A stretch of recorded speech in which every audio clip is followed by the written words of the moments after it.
All right, let's go. Well, good thing is we should be live right now, right this second. Hopefully, everybody should be hearing the sound All of right, my let's voice. go. Yep, that's all good then. That's all good. We are live, everybody. We are All right, live. let's go. Okay, yep, yeah, we are live. There we go. All right. Right.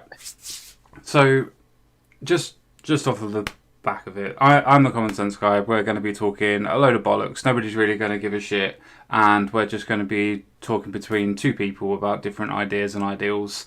The same as what normally happens on the internet. There may be a shit show. There may not be. It's not planned, but there could be. Yeah, probably not. Hopefully not, but we shall see.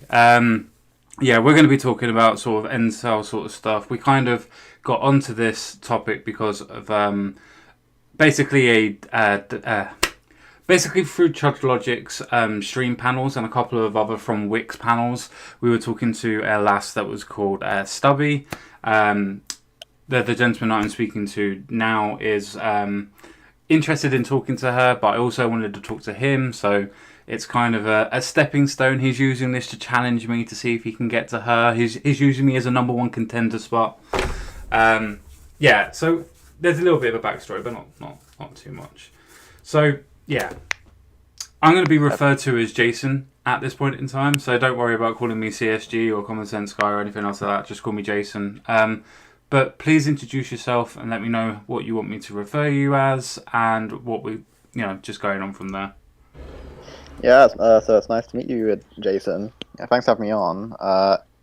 So I guess you want me to talk about myself and like my situation, or basically all of that. A little bit, or Uh, just how you got to this point now, as in why did you want to kind of talk to me, and sort of why is the conversation going the way that it is, type thing. yeah.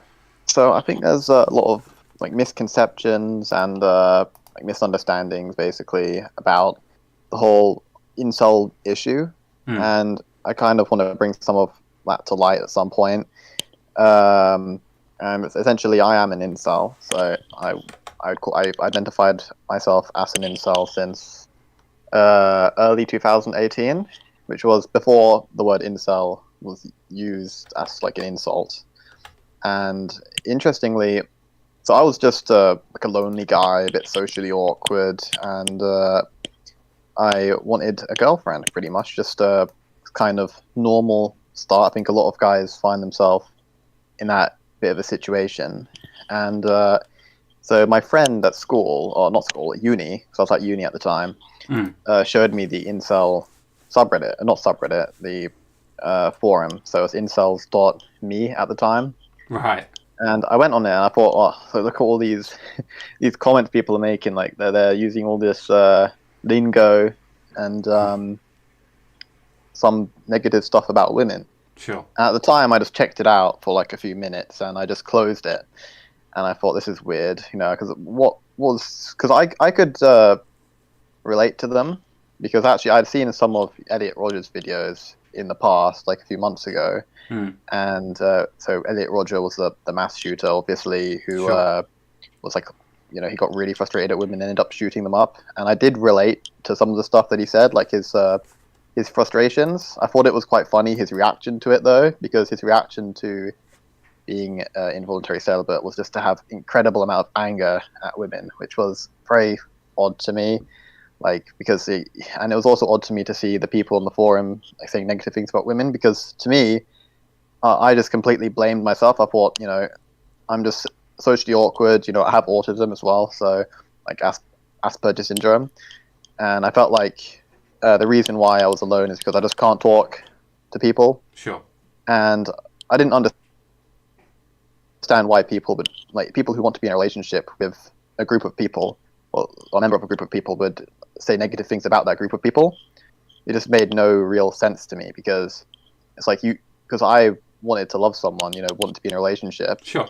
And if I want to have something like a connection with someone, why would I insult that whole group of people? Yeah. Because like surely that's like counterintuitive, because you want to love them, you don't want to dislike them. And so it didn't really make much sense to me. So I kind of just brushed it off, and I thought, okay, this is some weird group of people. Hmm. And I went about my day. I never considered myself an incel at that point. And then a few weeks later, Alec Manassian happened. And so, for people who don't know who Alec Manassian is, he was a self-identified incel who went on a kind of killing spree in... There's a pattern. In Canada. Yeah, there is a pattern, apparently. Now, the difference is that Elliot Rodger didn't consider himself an incel. I don't think he did. He's never actually referred to himself as that, but Alec Manassian did, and Alec Manassian also said that he had met, he knew Elliot Rodger, like, personally, although I think that was a lie. But essentially, that's what reminded me of the whole community, and the way that I found out about it was in university. There was actually a seminar about it, and I thought it was really funny because just a few weeks ago, someone showed me what incels were, and now it's like this guy's incel killer just is in my uni, in my seminar. And then that made me actually made a troll account on incels.me. So I made an account just to kind of troll the incels because I thought it was funny. And so I made that account. Then you turned out to be one. And then, yeah, that's funny actually, because I made an account to troll, be a bit trolly. Yeah. Because I didn't relate to the incels, but like I didn't, like I just thought it was funny, like all of the stuff that they were saying. But after being in the community for a little bit, I kind of started seeing what they were saying, because when you look at the forum for the first time, it just seems like some crazy people. But then once you actually realize that that's mainly a vocal minority, you kind of realize that actually some of the points are legitimate. And so, like one of the points was like about the importance of looks, and at the time, I had bad social skills. I didn't think looks were important. I always believed that the most important thing was about personality. You have to be personable, which I think is true. I mean, in order to interact with people in general, being a personable person is good. And if you're not, then it will hold you back, just generally speaking, whether you're a man or a woman. But I had this general belief that men cared about looks, women cared about personality. Like that was a general grain that we're kind of told. And the incels kind of went against that. And there was some data actually, there's data which shows that that's not true. And at first I didn't believe it, but what happened was, so I made a Tinder account on when I was about 19 years old. I think 18 or 19 years old, I made a Tinder account at the time. And I thought that I would struggle on there because I'm generally kind of, I have low self-esteem, and I had low self-esteem, kind of negative sometimes. Although I did think that I would do much better than I actually did, because in my view, the thing that was holding me back was my personality, right? Well, not personality, but just like autism and stuff like that. Now I know it's not that simple. I've improved my social skills tremendously since then, and it's still, it still hasn't really, well, it's helped me, but it hasn't helped me, like, I guess, ascend, quote unquote, which means like break out of the incel predicament, I suppose. And my social skills aren't perfect, obviously, but they're much better than they used to be. And I thought that comes with experience, though, right? Yeah, pretty much, because I went to uni and I purposely put myself out there and socialized a lot at uni. And but the thing is, I thought that was what was holding me back, just the way I was acting. Right. And I thought, like, I'm roughly average looking. So if I'm average looking, I mean, you do look like a Pokemon, so. Yeah, well, I mean, Wheat Waffles who's like the main incel YouTuber. He rated me a 5 out of 10. So apparently I'm average. I consider myself a bit below average, but yeah.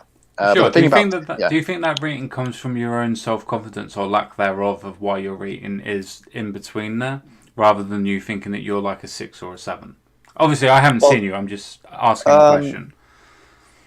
Well, I mean, a 5 out of 10 means you're average, right? And I always considered myself roughly average. So being rated a 5 actually made me quite happy, because before I was considering myself like a 3.5 out of 10. I still consider myself like a 4. But yeah, that's like, in terms of looks, but it's not really important. So the main point that I was trying to make about Tinder is that the social skills which are holding me back in real life wouldn't be present on Tinder, if you know what I mean, or on dating apps in general. Now, obviously, there is texting, But in general, I was pretty decent at texting anyway, so I didn't think that would be a big deal. So I figured, I'm not being held back by my social skills now that I'm on Tinder, so I should be on an equal footing to the other men. Depends on your appearance, but sure. Yeah, but I consider myself average, so I figured, okay, if I'm average looking, I should be on equal footing to other men, right? No, that's not the way that dating apps work. But yeah, sorry, carry on. Yeah, so when I say other men, I mean like the majority, right? Because at the time, I thought that I thought that everyone was just having relationships and like intimacy and all of that stuff, and I was just like missing out on it pretty much because like I would often hear like even at uni there were girls talking about like boyfriends, and sure. I remember once they were talking about like sex toy that they used, and when I was 16, I heard my neighbors like fucking as well, like they were a young couple next door. Okay. When I was 16, like I would hear them, and I actually once looked through the window when I saw them, which was kind of like it's a bit weird. Made me feel like it made me feel like I was missing out a lot, and that kind of made me sexually frustrated as well, and also quite like lonely, and like there must be something terribly wrong with me that like everyone else is just doing this and not me. Sure. So why did you? Let me rephrase. So when you were looking around and drawing, let me put it in this terms, worth from other people, as in, well, these people are doing this thing, so I should be doing this thing as well.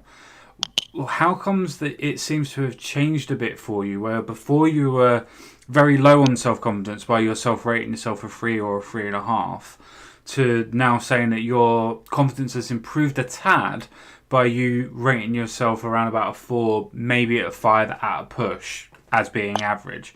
So my question is, you had a lot of external evaluation. Has your evaluation now turned from coming from outside and now coming more internally, looking at how good you can be, rather than drawing well from other people? Well, to be honest, when I was before I tried Tinder, like I never really paid attention to my looks. I just assumed that I was average, and then after I tried Tinder, I actually that's when I started to think that I was kind of ugly, because I thought that now that because I'm average looking, surely if I'm average looking, I should be able to match with average looking girls, right? That's what I thought. Yeah. But I was not able to, and so my logical brain was thinking, okay, well if I'm not getting any matches, and my pictures were actually quite decent. I had a decent bio. I can't remember exactly what it was because it was years ago. Sure. But I had pictures of me socializing as well, and they were decent pictures. But like the fact that I couldn't even I was getting rejected so much made me think that maybe my looks, maybe the incels are right in that looks do hold you back quite a lot, because clearly it's not my personality that's holding me back. Because I'm on dating app, they don't know what my personality is, right? Well, they're literally just looking. They can do to an extent, like by looking at your pictures and your bio. More to do with your bio and how you present yourself. But sure, yes. Yeah. There isn't 100% clarity when you meet somebody in person, but there is a, let's say, an intuitive response. So when you read somebody's bio, you get an intuitive response from it. Yes, I don't actually remember what was on my bio, but I wasn't getting any matches and stuff. Sure. So I thought that this must mean I'm ugly and stuff like that, because I thought I didn't realize that women were much choosier. I didn't realize that that in general, if you're on a dating app, as a guy, you have to be very, very good looking, or at least a top percentage of it. Yeah, sure. Yeah. I think women, they swipe on average, they swipe on only the top 5% of men on dating apps. Top 5 to 10, but yeah. I think the data I've seen was 4.5, but it's 5-10%. On average, it's very low. Even 10%. It's very, yeah. Doesn't matter the exact percentage, but yeah, sure. It's pretty low. And I didn't know that, because I like to think that we live in a just world. No, because that's how I wanted to think. Sure. Because I thought that if you're average looking, you should be able to get. If you're average looking guy, you should be able to get interest from an average girl, because that's just how meritocracy works. But, kind of. It depends on what you mean by interest. So, yeah, if a girl's on Tinder, for instance, it depends on what the girl's interested in and why she's on Tinder. Some girls are only on Tinder because they want to look up for hookups, for instance. Now, if I have a choice to say, from a man's point of view, if I have a choice of if I keep on swiping on nines, eventually a nine's going to say yes, just because of law of averages, right? So even if I think of that from a man's point of view, Are you talking about like rating women at like between 1 and 10 as being, 10 being good, 1 being not so good. Are you talking about like men swiping or women swiping? Women swiping. So, Yes. so taking it from a man's perspective, if I was swiping and I wanted to sleep with a 9, if I kept on swiping on nines, eventually a 9 would say yes, because that's the law of averages. This works with women that are also in averages, say between 5s and 6s. If they keep on swiping on 7s, 8s, 9s and 10s, laws of averages will state that they will end up being, maybe for a one night stand or slightly longer, but will end up being with 9s and 10s, because that's the way of law of averages work. Well, what is law of average? I actually don't know. Understand that. That's quite interesting. Basically, law of averages states that if you keep on doing something long enough, it will happen.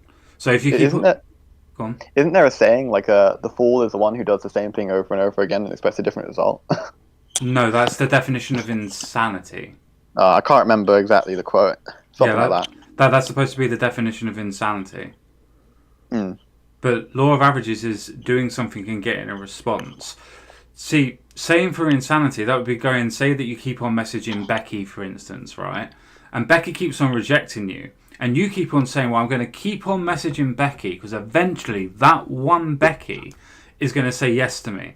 That would be insane, because she's obviously just not going to, because she said no 100 times already. Why would she change? But if you keep on messaging people like Becky, but not Becky, eventually one might say yes, because you're putting more rods in the fire, so to speak. Your potentiality increases, right?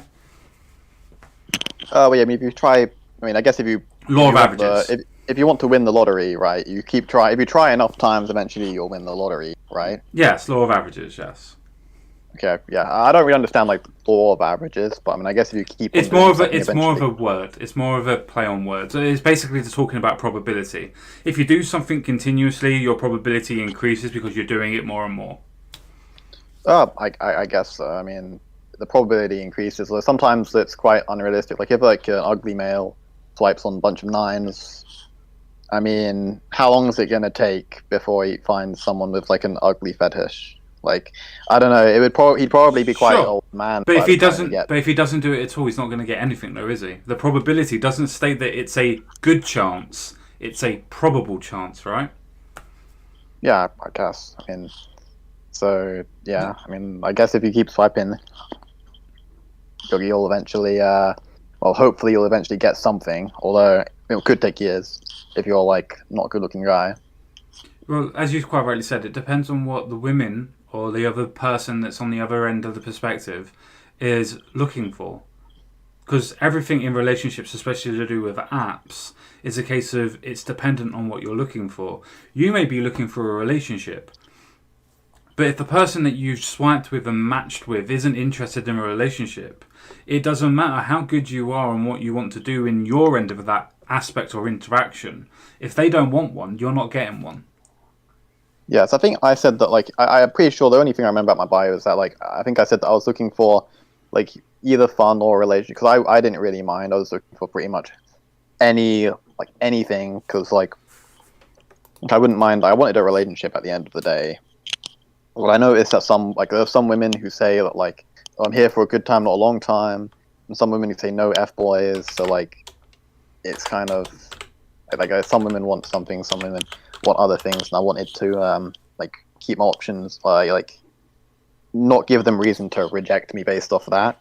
Yeah, but the thing is, have you ever heard of if you try to please everybody, you'll please no one? I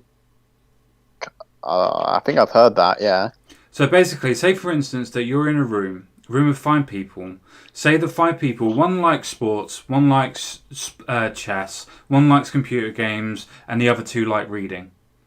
If you try and please all of them, that means that you would have to like chess, football, reading. But if you like reading sometimes and you like doing sports every now and again, you probably make some three really good friends out of them, right? But if you try and please all of them, you probably won't have time to make friends with all of them because you're trying to please all of them. Okay. I mean, I was just swiping on people who I thought were either attractive or I thought I could get along with. Like maybe they had a bio, like if they said that they watch anime or something, then I'd be, ooh, that'd be good. Eventually, I stopped really being picky. Like at the start, I was only picking on girls who are around my own looks level or people who I thought were interesting. Sure. And then I couldn't get any matches. Eventually, I just lowered my standards. I was like, oh, am I just uglier than I thought? And then eventually, I was just swiping on everyone because like, what the frick's going on? Like, Sure. I did get the occasional match, but never really amounted to anything. And so yeah, eventually I was swiping on everyone. Then what happened was after that is I felt it did lower my self-esteem quite a lot. Right. And I ended up thinking like I had one night, really sad night, where I was just feeling so alone. I was getting lots of intrusive thoughts, like Sure. saying like like you're pathetic and like unlovable and all this stuff. Believe it And or not to cut you off, believe it or not, I think most men have been in that position where mm, we rate ourselves so much by if and when we can get people that we care about, or rather if we want to fuck them or not fuck them, or be with them in just in general, or however way you want to put it, that when we don't seem to get that, we tend to put ourselves down to say that we're not good enough for anybody. Even though that it's just a case of, well, this has only been a month, this has only been a year. Most people look for their whole lives before they find somebody that they can love. Some people only look for 10, 15, 20 years, out of their whole lives. But a lot of people spend a long time, and we put so much value on not being able to find anybody that it depresses us so much that you're quite right. We do think of having those bad thoughts, so to speak, those rainy days. yeah. And so what I ended up doing was I ended up seeing like videos, like I was trying to look up like help and stuff. Sure. I saw videos like I ended up getting really inspired for the gym. Yeah, good. So what happened was like I saw like videos like Conor Murphy and the likes, and like Sure. And they were actually very like attractive to women. I thought, okay, well I can't change my face, right? So well I have to change my body because I can't improve my face. That's genetics. So I'll have to make up for it with my body. And this was actually before I considered myself an incel. I started going to the gym. I was a gym cell. It was known as a gym cell. Right. Okay. And I would go to I went to the gym for about 8 hours per week when I was at uni, and it really did take a big toll on my life because before then I wasn't really exercising. I used to go rock climbing, but I'd stopped. Sure. And so I was like, the gym kind of changed everything because I was waking up early to go eat and go to the gym early, and I would buy food specifically for the gym. I had whey protein, creatine, and all the likes. I spent lots of money on food, lots of money on gym memberships. Also saw a personal trainer. I just got extremely motivated. Sure. And I think that motivation may have come from an unhealthy place. Like once I told myself, if this gym stuff doesn't work out, then it's like, well, I'll just end myself because this is like my only way out. So obviously, people say that you should go to the gym for yourself and stuff like that. Although I just wanted to, my main goal was to find a partner, and I thought I wasn't good enough, so I need to improve myself. Sure. I tried going out. I went to meet at like societies in my uni to try and improve my social skills and maybe meet some people. Sure. And sorry to cut you off. When you were saying that you went to different societies and things like that, did you ever look for programs or clubs or groups or activities that would deal more in specifics with your firm of Aspie? Yeah, actually, there was an autism society that I went to. I think there were 3 ones which I mainly went to. There was Autism Society, there was Anime Society, and then they're the same thing. No, I mean, well, none of the people that went to the Autism Society went to the Anime Society. Interestingly enough, not that I can remember. Maybe they did. They're missing out. Yeah, they clearly are. And also the chess club. Yeah. No, the reason why I say that is because sometimes it takes more understanding of an internal critique of yourself to be able to work out what externally is going wrong. Mm-hmm. And a lot of men, and I've done this myself, look at the external and go, well, how can I make myself aesthetically pleasing to people without realising that, yeah, sure, there is aesthetics that play into all relationships and all interactions. There always is and there always will be. There's no point beating around the bush on that. There is always an element of it. I wouldn't say it's a massive element of it, but it is an element, and there's no denying that. So you're talking about like working on yourself, your inner self, rather than appearance. Yeah, I've always found out that when I've wanted to be with somebody, 9 times out of 10 that's never really worked out because my want has always drived my interactions. Maybe being a little bit too forceful, maybe being a little bit too upfront, maybe just being a little bit different to how I would normally play things. Where when I wasn't really interested or when I wasn't really looking, you tend to find out that there's more people that are interested in you because you're more natural. You're more laid back. You're more approachable. I think I've heard this in like pickup artists. They say something like pretend that you're not interested, or like pretend that you're not, like, because it kind of makes it seem like you're the prize and stuff like that. I guess it's that kind of similar to that. Is what you're saying? No, it's not. Oh. See, when pickup artists do that, they're trying to say that women are after you because you're now turning yourself into a higher value because you don't value them, so they're wondering why they're not being valued and why you're not chasing them. I'm not saying that. I'm saying that if you're more of a natural aspect and more of a natural self, people will see your personality. People are attracted to aesthetics, but when people stay with you for relationships, it's because of your personality. So if people can see that they like the aesthetic and then they like the personality, 9 times out of 10, that's a winning combination. Okay. So like, I guess you place a really very high importance on like your personality and stuff like that. It depends on what you want. If you want one night stands, then aesthetics are all that matter. If you want something that's going to last, then your personality beats your aesthetics. You're only young once. Yeah, so about that. So I think that, like, personally, I think looks are obviously most important for like hookups and like short term. And for long term relationships, I think personality definitely, it becomes much more of a factor. Sure, definitely. And like it can much more easily break or make or break a prospective relationship if like the kind of person you are. Not just if you have a good or bad personality, but like common interests and stuff like that. Yeah. Need a drink.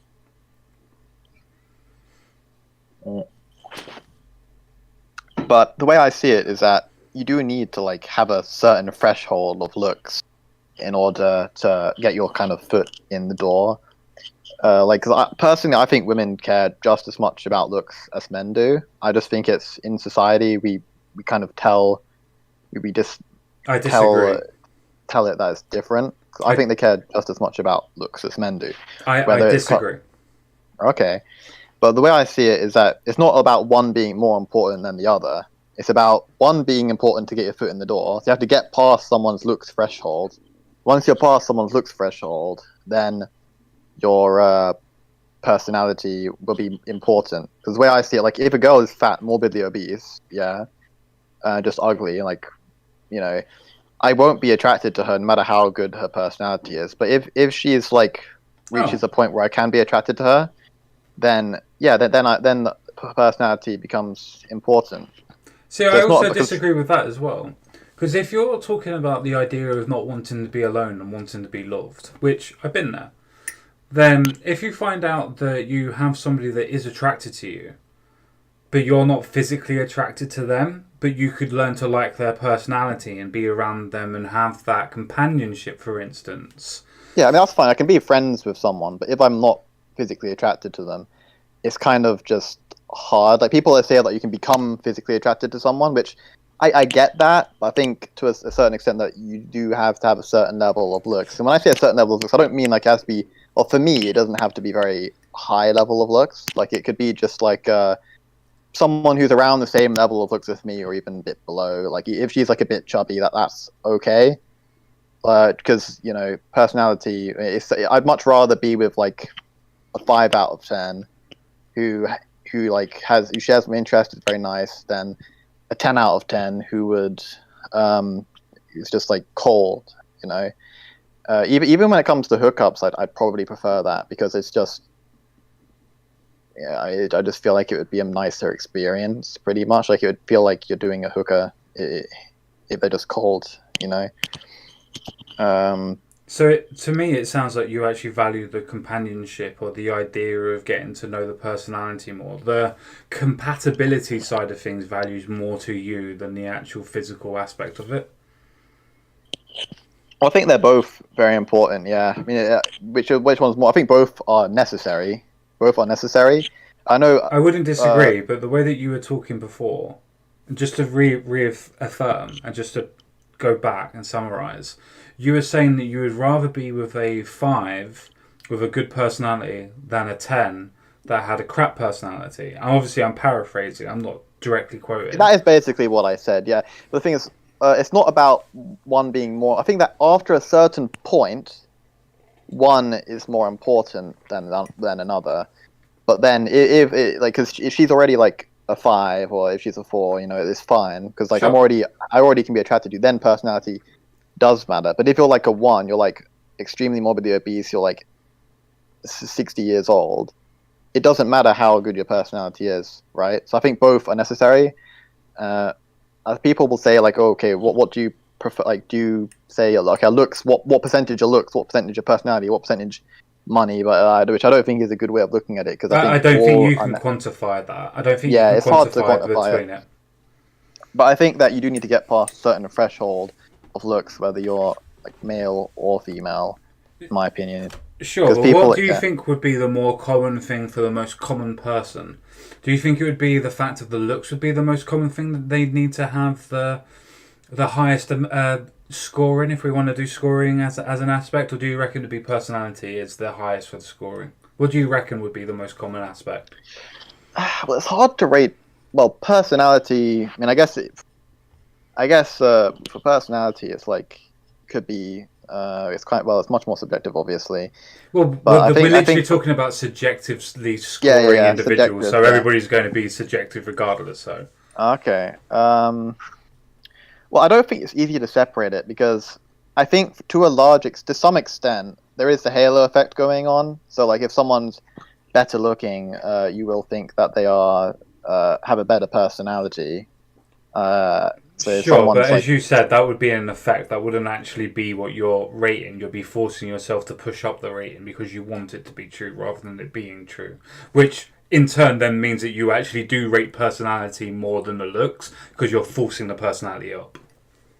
Well, it depends. Or maybe you think that what you're attracted to is their personality, but what you're actually attracted to is their looks. Like, you might say that you like a nerdy guy, right? But then if he's like scrawny and has acne, and he's a nerdy guy with glasses, you're not really attracted to that. But then if he's good looking and he's a nerd, then it's always very intelligent, right? So I think that you can interpret different behavior in different ways depending. Sure, but the only difference that you had there was the person had acne to a person that didn't have acne. Well, I mean, when I say I was just saying like. No. What I meant was the comparison was being ugly was acne, and the other was not having acne. Yeah, I was just giving acne was just a random example of someone. Like, but he could also have like bad symmetrical face. You know, I'm just like, let's just say it's like a 2 out of 10 with like who's intelligent, like a chess player. Because I'm a chess player, right? Have you not seen Madelson? Sorry, I do not know who that is. The Grand Master. Madison. Yes. Fuck, I don't know. Would you not rate him as being at least good looking from a nerdy perspective? Madison. I don't know who that is. What's his name? Or Madelson or Mandelson or something like that. He's the Grand Master, one of the youngest Grand Masters ever. I should. Are you sure? I don't know I who may that have is. got, I may have got the name wrong. I can Google it if necessary. I can Google it if necessary. But let's say that he's quite good looking. Wouldn't you say that, you know, when we were talking about the different aspects of what we value as being good looking, do you not think other people may place different markers as what they value good looking? Like some people have preferences towards blondes, some people have preferences towards Asian people, some people have preferences towards Asians that are blonde. Do you see where I'm going with this? Yeah, Like, I think yeah. The preference. Everyone has like different preferences.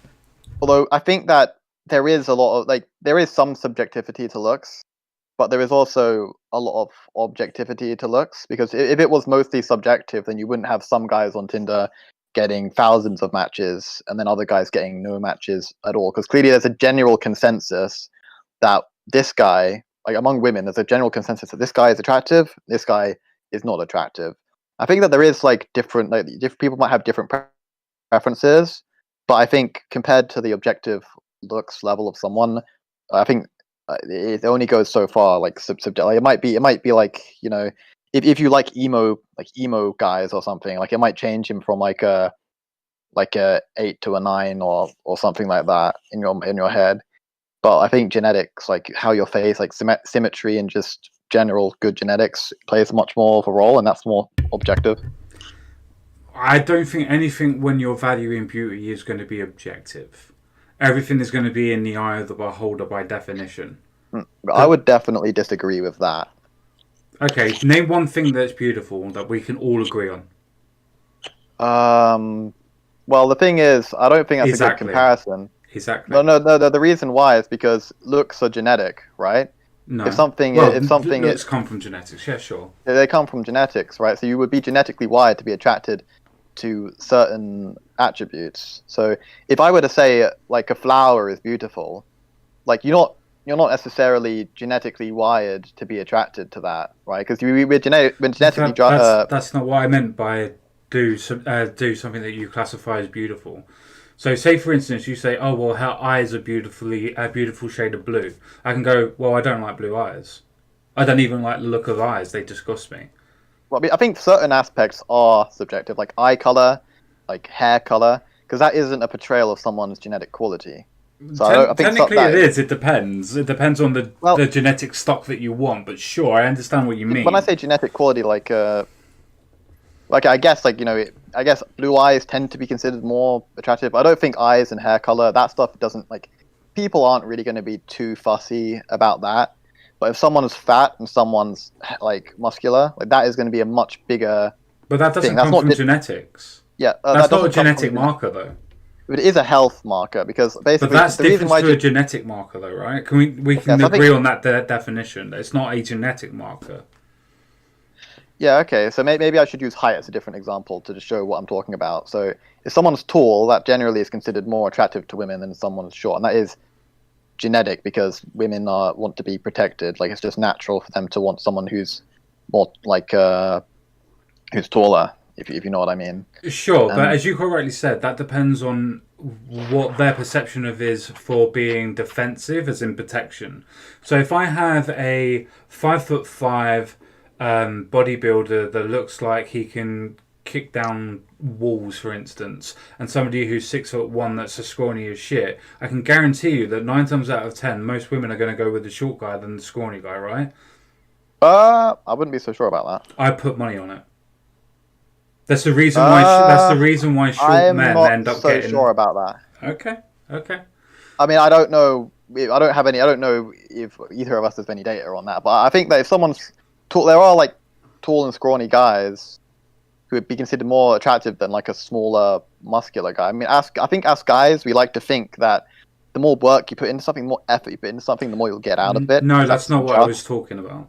I was talking about the Yeah. Okay. idea of protection. So if we're just taking the idea of protection as the only quality that women are looking for in this very subjective idea at the minute, or hypothetical, Well, if it's evolved, right? no, because you're taking a hyper specific point of the evolution. So if I'm looking for a hyper-specific point of is my height going to determine whether I'm protected or not, or is somebody that knows how to fight, that is a cage fighter that fights almost every week that doesn't get beaten up, who's only 5'5" to somebody who's 6'1" that's scared of fucking spiders.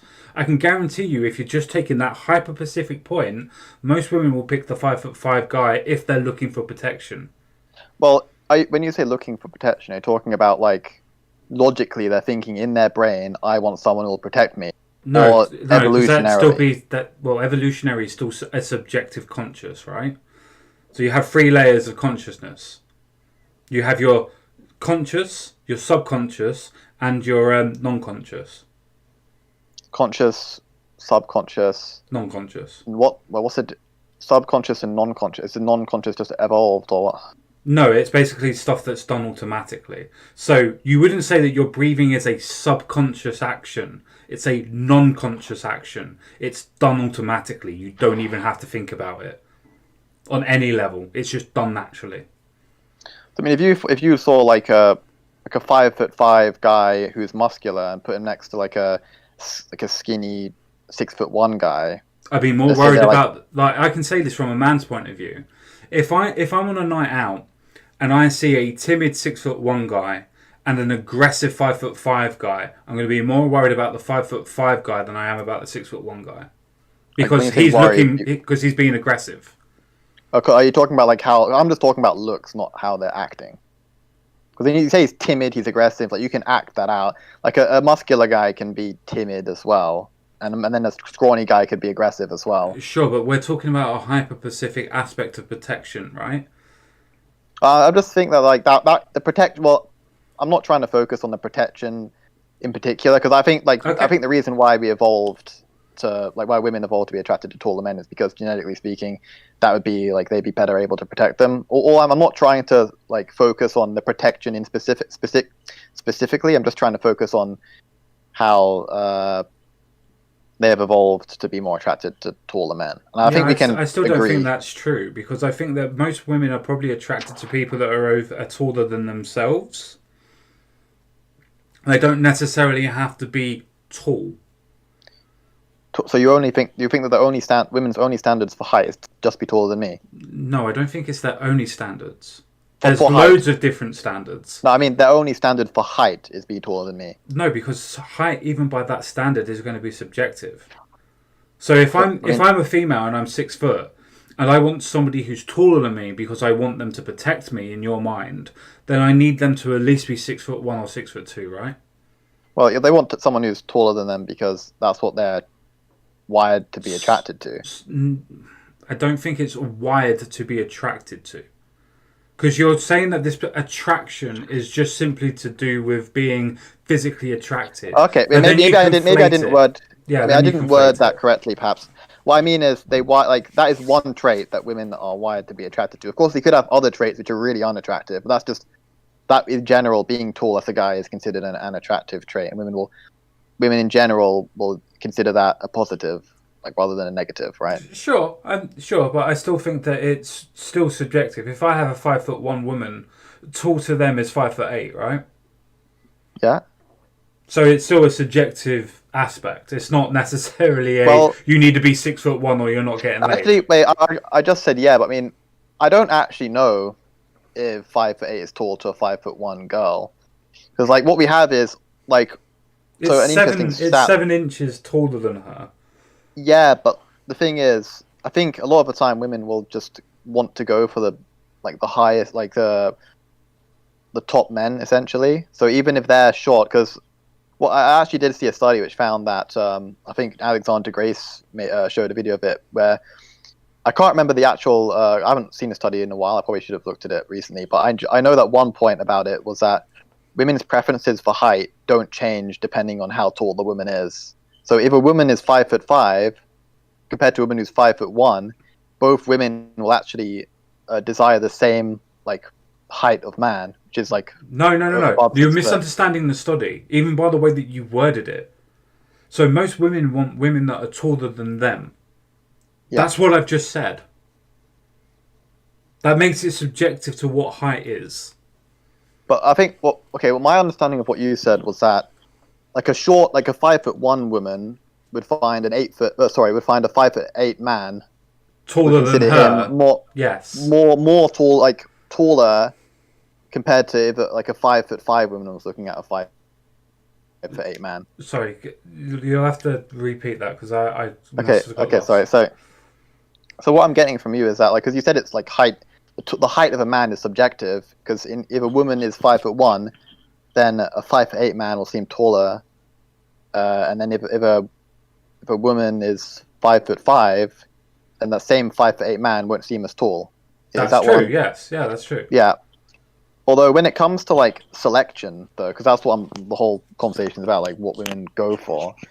The study did clearly show that it doesn't matter how tall the woman is compared to the man, that she'll still judge the man just as harshly, based like even if he's like even if she's like 4'10" and he's 5'4", right? Mm-hmm. She'll still reject him. Like that was interesting. There's this I don't know if you've seen this episode of The Under, right? But this is just one example. I'm not using this to prove my point, but it's just this woman who was like had some kind of dwarfism. She was like 3 foot tall, and she said, "Oh, I want a man who is 6 foot. You'd think that and she was like, you think that because I'm so short, I'm in a wheelchair. I wouldn't want a man who is 6 foot tall, but I do." And then what's funny is that's what all women want. Like, which is quite interesting because there was an interesting stat that I saw on what was it? I think it was Bumble. Yeah, it was Bumble, where 70% of women set the height filter to 6 foot and above, so that anyone below 6 foot would not even show up in her stack, so to speak. Which is interesting because 6 foot would be considered pretty tall, like it's the top like 15% of men, and yet 70% of women are just rejecting anyone beneath that height.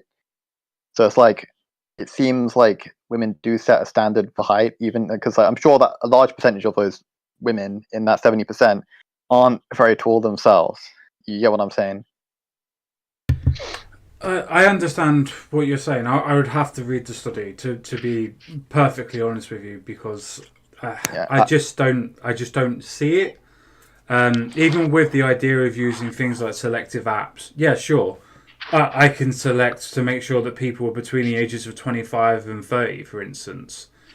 I'm already going to be rejecting people that are younger than that and older than that. Does that mean that I would do that if I saw them in real life? Okay, so are you like making the argument about like how like Tinder, like online dating apps, aren't a reflection of real life? No, personal interaction. Personal interaction. Everything that happens in life is real life. Right. I'm not making a comparative argument saying, oh well, things that happen on apps are not a selection process of real life. It's literally real life. I'm just saying if you met somebody who's say 24, but my parameters on Tinder are 25, I'm not going to go, oh well, you're 24. Wait a year and come back. I guess. I mean, so what is the point that you're trying to make?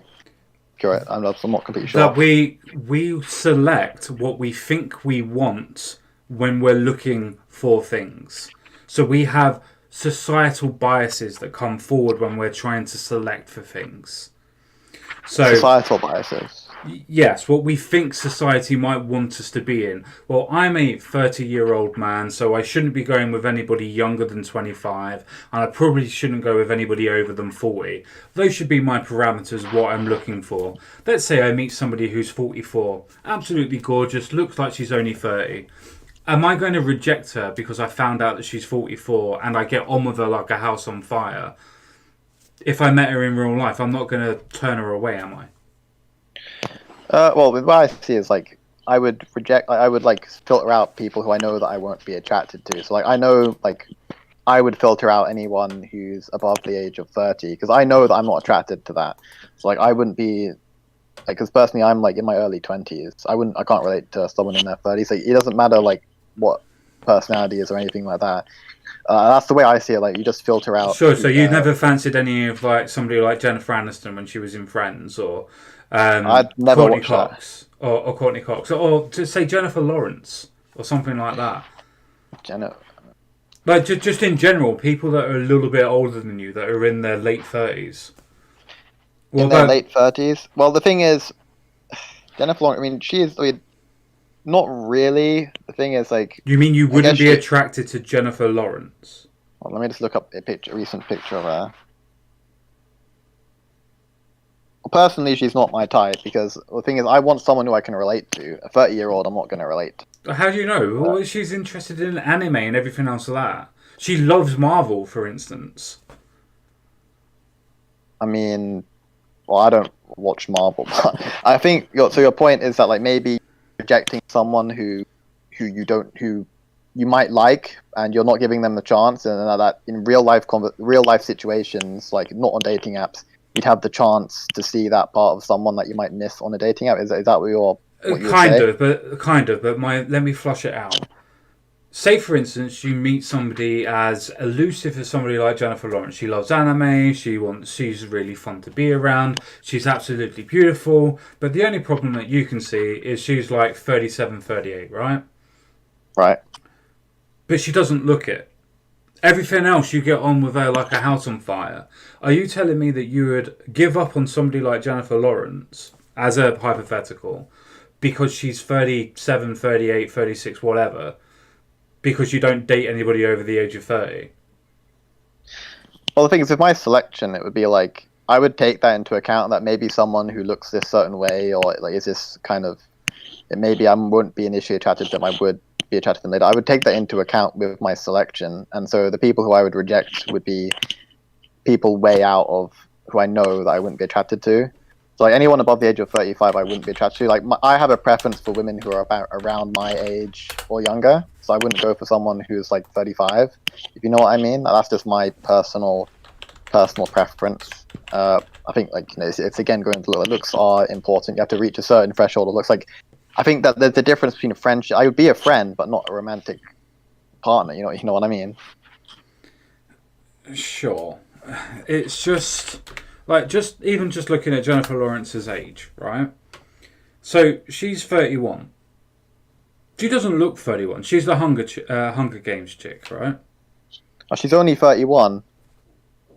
I mean, someone who's around 30 and below. I mean, 31 is kind of on the edge. I probably wouldn't be a 31-year-old just because it would be a bit strange. I don't think 31-year-olds would even want like someone who's younger than them in any case. But But anyway, I feel like but you're putting up all of these barriers when you're saying that you want to have these connections with people. But you're putting up these barriers to stop you having these connections. You're saying that what you want is somebody between these age bracket, and that age bracket is what actually dictates to you what you want the most. Not everything else that you want from it. You can get everything else, for instance, that you would want from Jennifer Lawrence, just as a hypothetical. For a good anime watcher, likes the idea of having a good time, bit more of a boy girl or a tomboy, if you want to call her something like that, and very, very pretty, very, very, very fit and everything else like that, right? The only problem is for you, she's 31, 31, 32. So you're saying that you wouldn't overlook the age if she ticks every other box for you? well, the way I see looks is that like the thing is like age is an interesting one because you lose like if you want to build a family with someone and they're like that age, it's like it's going to be much harder. Like I think they're 90% of your eggs are like missing by the time you're 30 or something like that. And obviously, like as I said, I think for looks as well, and also I think if you're like a 32-year-old, like you aren't going to be good look. You're not going to like look the same way anyway because like unless you have makeup on. And since I'm in my early 20s, I want someone who's my age. I don't see what's wrong with just wanting to be with someone who's around my age, right? And the thing is, like what That's you're not doing my with me. point. But the thing is, what you're doing with me is something which women never have to do this, right? Because you're saying, oh, I need to lower. You're basically saying I need to lower my standards, right? No, I'm not. Because I'm you say not I need to, saying that at all. or like Do you not think that women want to be with men their own age? But if they see that a man's already set up who's 50, for instance, that's got their own business, that's got their own house, that's well looked after, that's got all of that, that they'll overlook the age part because they get everything else out of it. well, I think women in general are attracted to older men, people who are the same age or older, and men are the same age and younger. That's just generally what I think, like, from what I've seen. So like a 50-year-old man might actually, because he's older than a woman, like that might actually fit. That's more likely to fit her preference. But what about the man's preference? You just said that you wouldn't want anybody that's too younger than you. So Well, I didn't say that. So you're saying that a man that's 50 has something in common with somebody that's 31? Well, when you reach a certain age, like, I mean, the age difference isn't as big of a deal because it's like your experiences are kind of similar at that point. I feel. I mean, I'm So not what's the that age, difference so I wouldn't between be a able to tell. 20-year-old and a 30-year-old then? In your mind, for Like experience? 20-year-old, you have. Well, I mean, one is like a third older, and secondly, the other. Like, when you're 20 years old, so you're probably just in uni, you just came out of school. 30-year-old, she's probably had many relationships. Sort of by that point, she's probably been like long, like Say she's only ever relationship. been in one relationship. Like, you're Well, putting all of these tags on for no reason. You're putting all of these barriers in place to stop you having a form of happiness, whether it's a hypothetical or not. I don't think that I would be happy with a woman who's like 35 years old. Like, I Why? just don't. I Like, don't. I'm just Because asking in a generalization, because the only thing that I can think of that's stopping you is that you're fixated on the age. I'm not fixated on anything. I just everyone has preferences. Like, would you get with like some? Would you? I don't know. Are you bisexual or gay or whatever? I'm pretty Or much like straight. straight? I'm pretty Okay. straight. Would you? Well, why don't you go for a man? I mean, why don't you go for a guy? I mean, maybe he has everything, every box. I mean, let's assume that you're an incel. Yeah, he has every box ticked, right? So he But has he's a tits and man. a Why? vagina. So he has tits and a vagina then. No, he's a man. No, he's Well, like then a I wouldn't full be blown. attracted to him then, would I? Yeah, exactly. No, but So it's the like point you're is that telling me. yeah, but you're trying to conflate the idea of different sexuality or orientation with the idea of, oh, she's a little bit older than what I normally go for. There's a big difference in there, a conflation. Well, I think that like no, I don't think it's that different. Like, I mean, You think where that do you draw the preference on line? age, you think preference on age isn't as different as your sexual orientation? But they're both like people. Different people have different preferences. Like some people, Orientation like is not a preference. what it is. You mean you can prefer a man, or you can like No, have a it's what you're sexual preference. biologically attracted to. Yeah, exactly. And you're That's not like me saying, biologically attracted. you understand that? That's like me saying, well, you're not doing really well with women. You might as well go and fuck a man. You'd be happier with a man. You'd be able to find a gay man really easy. Just go on Grinder. But it's the Well, same argument that I can throw at you. you can have like no, but I'm using that argument against what you're saying against me, right? So I don't think that good argument, the argument that I just made. So I don't think that I can just go to you and say I think that you you should be. misunderstand. Just 30 years old because they're going to be able to tick your boxes. I'm doing a hypothetical where I'm saying Jennifer Lawrence looks young enough to be in her mid-20s. She has the personality of a tomboy. So she likes different sporty stuff, will go to different things, go to different bars and things like that. She still wants to go out and enjoy life, right? She would enjoy hiking, doing other bits and pieces like that. She also likes anime and manga and Marvel and things like that. So she's into her superhero aspect. So she'd go and watch films with you and stuff like that. She would probably be a really good fit with you.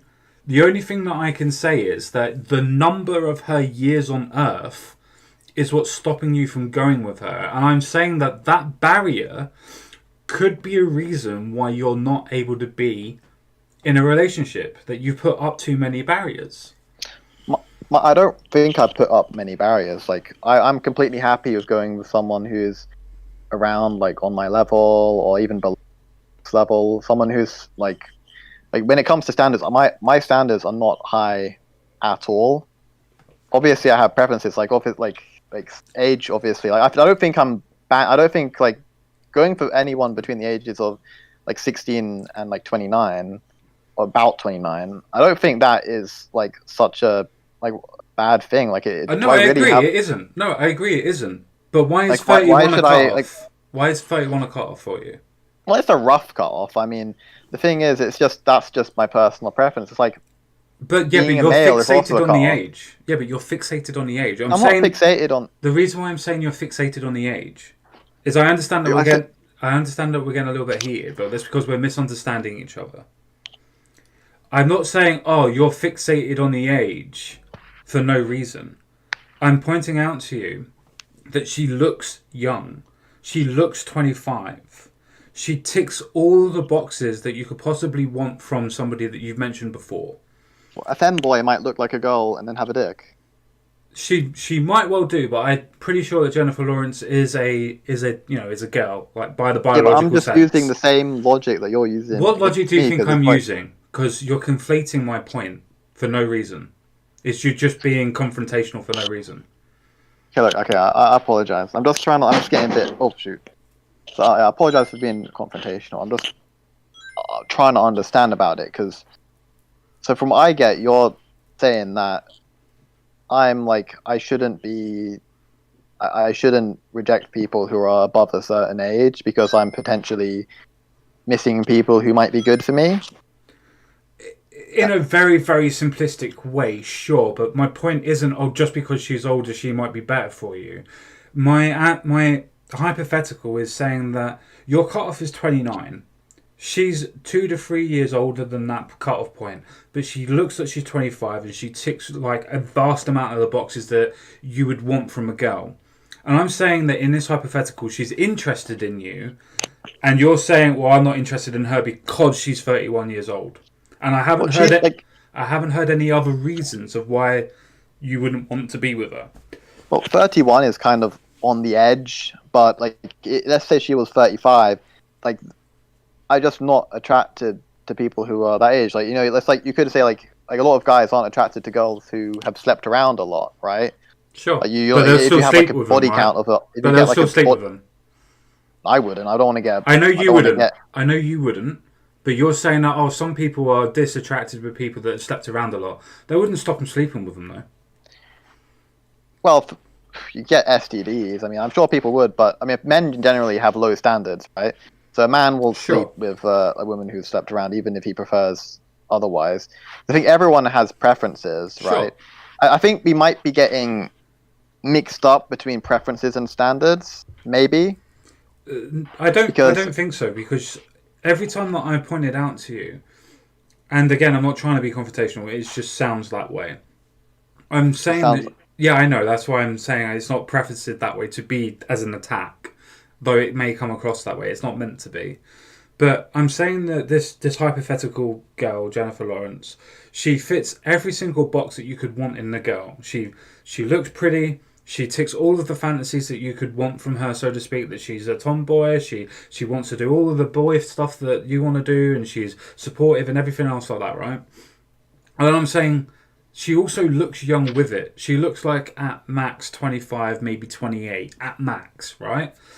But okay, let me just. Okay, so the thing is, though, like, I'd be thinking about long term, yeah. Like maybe I'd hook up with her, but like the thing is, in like 3 years, yeah, in 3 years' time, I'll be like 26 or something, Sure. and then she'll be like, 34. but yeah, and then it's like I probably won't be. Like, she probably will. I probably won't be attracted to her by that point. And Why personally, wouldn't you like, be? Like that's the bit that I'm trying to get at. Why wouldn't you be? I'll just. It's just preference. Like I think I could be attracted to someone that age if I've already spent many years like bonded with that person. But that's the It's point like, that I'm trying to get to. but like I wouldn't like I don't know why I would go for. Because she fits everything that you want, bar her age. The only thing that you know that doesn't fit your parameters is that she was born in 1990. Everything else she fits. She's pretty, she's good looking, she's talkative, she's got a great sense of humour, she likes all the things that you like. But she was just born in 1990. That's the bit that I'm hung up on. Because I'm trying to show you that number, that hypothetical number that's in your head, is stopping you from having a relationship in this hypothetical world.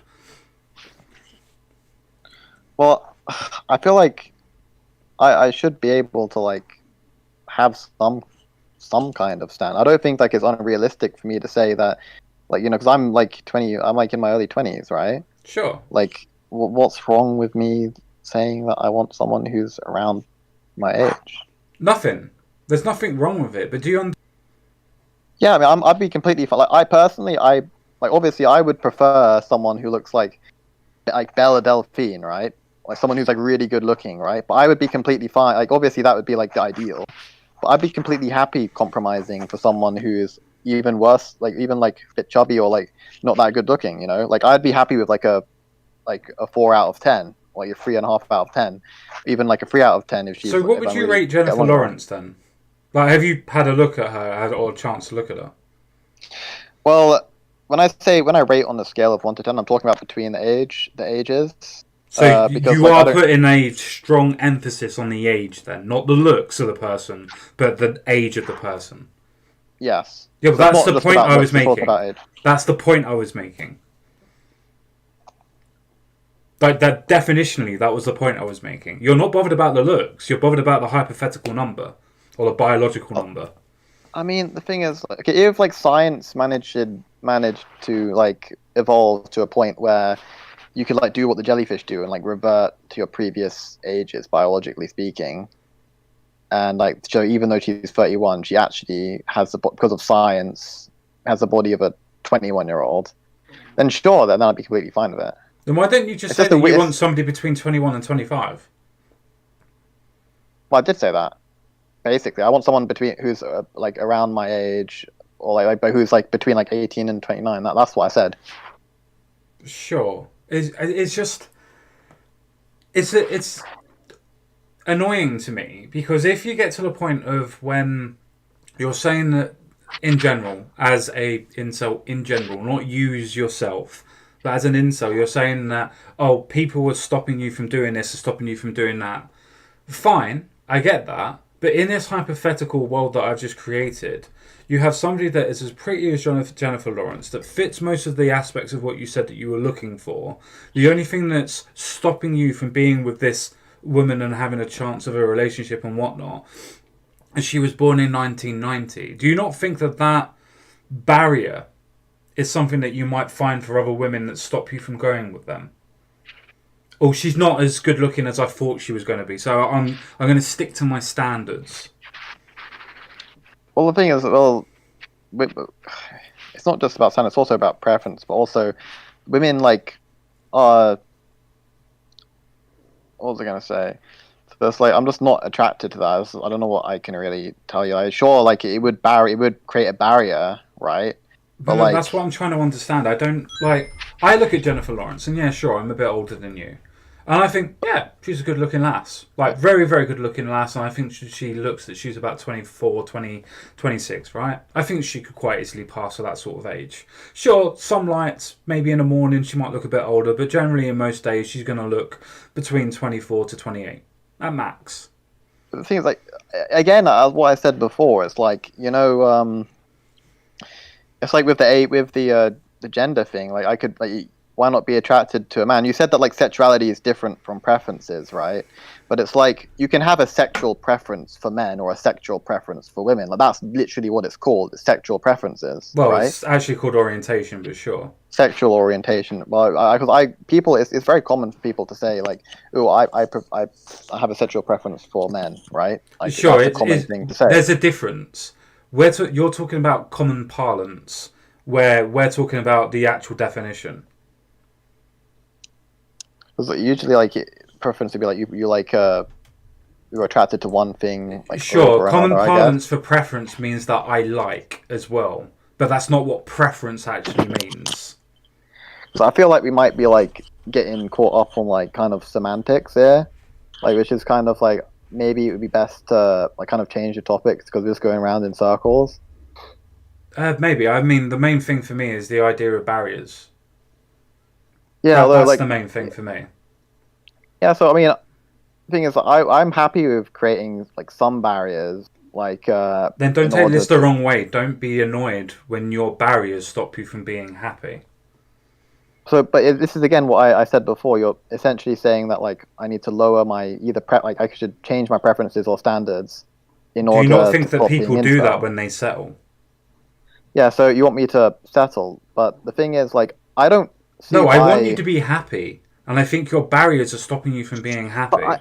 I do not have. I'm not attracted to that. Like, I'm not attracted to that. I'm not Well, you're attracted to not someone attracted who. to Jennifer Lawrence. Like, I just need to hear you say it that No, you no, I'm wouldn't be. not. No, I'm not. And I'm Okay, not attracted to that. And okay. I'm not. And so, like, I would not be happy in a relationship like that. And I don't like you say like 'cause it does still. You said that you weren't doing this, but it does feel like you're saying that like my problem is that I'm just setting barriers or like I'm setting standards which I shouldn't be setting, and I need to like be more open minded and stuff like that. It's like, cause I want to be happy, obviously, and because you don't like women don't have to do that. You would Yes, never they have do. this whole. Yes, they do. You would never have Do you this. think women want to get battered and bruised when they're in certain types of relationship? Do you think that's their preference when they're in that type of relationship? I do think that there is, well, with that specific example, I think there is evidence that women do prefer like kind of dark triad men, but I get what you're saying. What evidence have though. you got for that?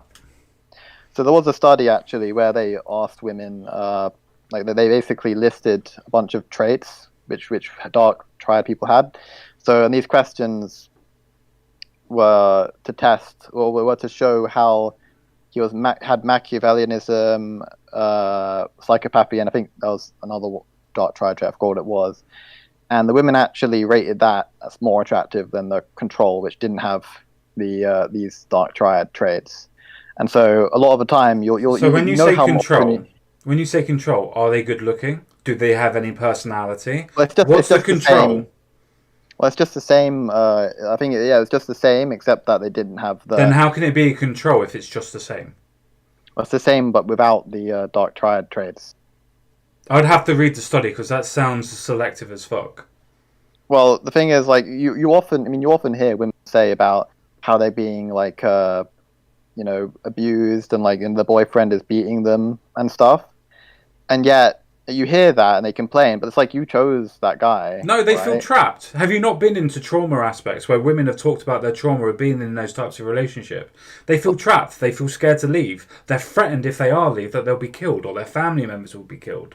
There's actual reasons why they stay. There's not just, I secretly like being beaten and smacked in the face. There are other reasons. Yeah, but why would you choose someone who's going to do that in the first place? You don't choose that trait. Yeah, you don't choose that trait. Because the thing is, like, have you seen that video of the? Let me ask you. Sure. Something. Sure. Let's say you take. Okay, I'm just going to do like a thought experiment, right? Yeah, no worries. Let's say you take. I mean, you might completely disagree with this whole premise, but. No, I'll give it a go. It's fine. Let's say you take a guy who's an NFL player. Yeah. He's very muscular, very tall. Sure. Dominant NFL player. Chiseled jawline, very masculine. Yeah, sure. He's the whole package. And then you compare that to some, like the scrawny, like guy with like acne and not a good looking face who's like kind of timid. Sure. Right? Like who between them is going to be like between those two people, who is going to be more likely to be an abuser, right? Like I think everyone, the person with acne, because they're more likely to be a school shooter and a abuser or a psychopath. Like you should know this by studies. The NFL player literally does his sport is violence. It's known for. They're not actually that common, believe it or not. It's just a common parlance. It's just thought that they are. But it's only around about 10% of NFL players actually do that type of stuff. And that's 10% not... 10% of NFL players do domestic violence. Around about. I'd have to go and look at the studies again. I'm pretty sure that I don't have a statistic to back this up, but I would argue that 10%, like 1 in every 10 commit domestic violence. The general population would probably be like, I'd imagine it's about 20%. It would not be 10%. It's around about 20%. You think 20% of men commit domestic violence? In the USA, yes. It's literally 20% of men. Yes, it's literally. So 1 in 5 men is going to commit. But what do you mean by domestic violence? That's the term, isn't it? Domestic. I'm talking about like beating them up. But that's not separated. So when I say domestic violence, I'm not talking about emotional. I'm talking about like physical, because like there's a video of this NFL player who beat up her girlfriend, right? Sure. And I couldn't help but think when I looked at that, like people would think how bad he is and how poor this woman is, and that's true. But she chose this. No, abuser. That's where you're wrong. Do you think that so at that point that she was like, yeah, he beats me, he rapes me, he breaks my legs, does this, takes my phone away from me, I'm going to go marry him? Do you think that that's the point of where they are? Or do you reckon that there's extenuating circumstances that have led up to that point where manipulation and the idea of being entrapped has been enforced onto her where she thinks that she can't leave? Well, I get that that is an issue, like, after they choose the person. But to go back to what my whole point was before, if you compare those people, like the scrawny kind of like unattractive nerd who's timid to the strong NFL player, right? Mm-hmm. You still there?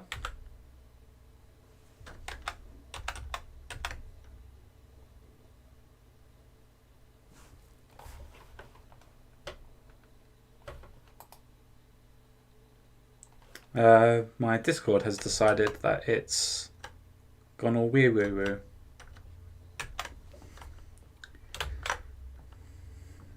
And so is my computer. So I don't know if you guys can hear me or not. I guarantee you women would choose the NFL player over every logically he'd be much more likely to commit violence. I don't think women select men based off how safe they think that they're going to be. If anything, I think I think that they might say that, they might believe that that's what they want. And I think maybe they do want that. Like, I think a lot of women do. But at the same time, the data does show that women do tend to go be more attracted to dark triad personality types, like, in general. Like, I'm not trying to generalize this to all women, but I think that is something which is true. So, first of all, can you hear me? Yep. Right. My computer had a little bit of an issue, so I wasn't sure if you guys could hear me or not.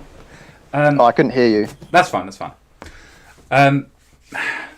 So, I was looking up the NFL thing, and I am right. It's around about 12 to 15%. And I looked up on the FBI, and it's around about 18 to 22%, depending on what year you look at. So when you say that you think that... Stop. Can you still hear me? No. Okay. That's good. Right. We will come back very, very shortly. I'm just going to try and sort things out.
Can you hear me now?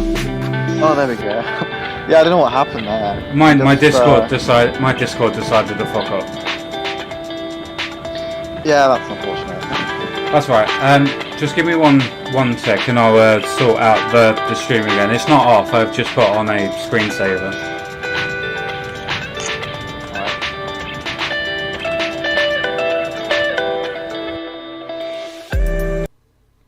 Right. Hopefully, we should be back. All right. Hello, everyone. Hey, I think we're back. Yeah, we're back. Hope everyone's doing good after the ad break. Yeah, very, very, very quick ad break. Yeah. Yeah, so I was looking at the different stats, and I'm not far off, but I'm not 100% either. So it's around about 10 to 15% of NFL players. In actual fact, the stat that you were thinking of that's 20% or higher is for actual police officers. Well, because you said that 20% of men are 20% of men commit domestic abuse. As a total, yes. As a total, yes. So you're telling me, out of all my friends that I've had, 1 in 5 of them would be a domestic abuser. I just don't. Well, I just don't believe that. that's not exactly how the statistic would work, would it? It wouldn't be in Look, 1 in 5. No, because when you break stuff down, that's not necessarily a direct comparison, right? So if I'm doing a 20, say a 25% of 100, sure, out of the 100 people that you know, 25 of them are probably going to be a domestic abuser, for instance, in that sort of situation. But say, for instance, if out of 1,000, then you got to find 250, right? Well, 200, right? Well, it depends if it's 25, because that's a 25%, right? Oh yeah, I thought it was 20%. But yeah, sure. So the statistics works as that, but that's a breakdown of it. That doesn't mean it's a direct comparison of, oh yeah, 1 in 5 people that you know are going to be, abuser or anything else like that. That's not actually the way that the statistics work. Yeah, I get what you're saying. Like, 'cause like it's a too small of a sample size, and I might associate myself with the kind of people who wouldn't do that. Yes. So it wouldn't be accurate. But although the thing is, earlier you said that like someone who's like a kind of nerd, scrawny, or whatever, like a virgin, would be more likely to commit domestic violence. And most of my friends in the Autism Society, chess club, Yeah, all but that, people that are fit. autistic, yeah, but people that are autistic are not likely to cause violence or go after violence. That's also a statistic.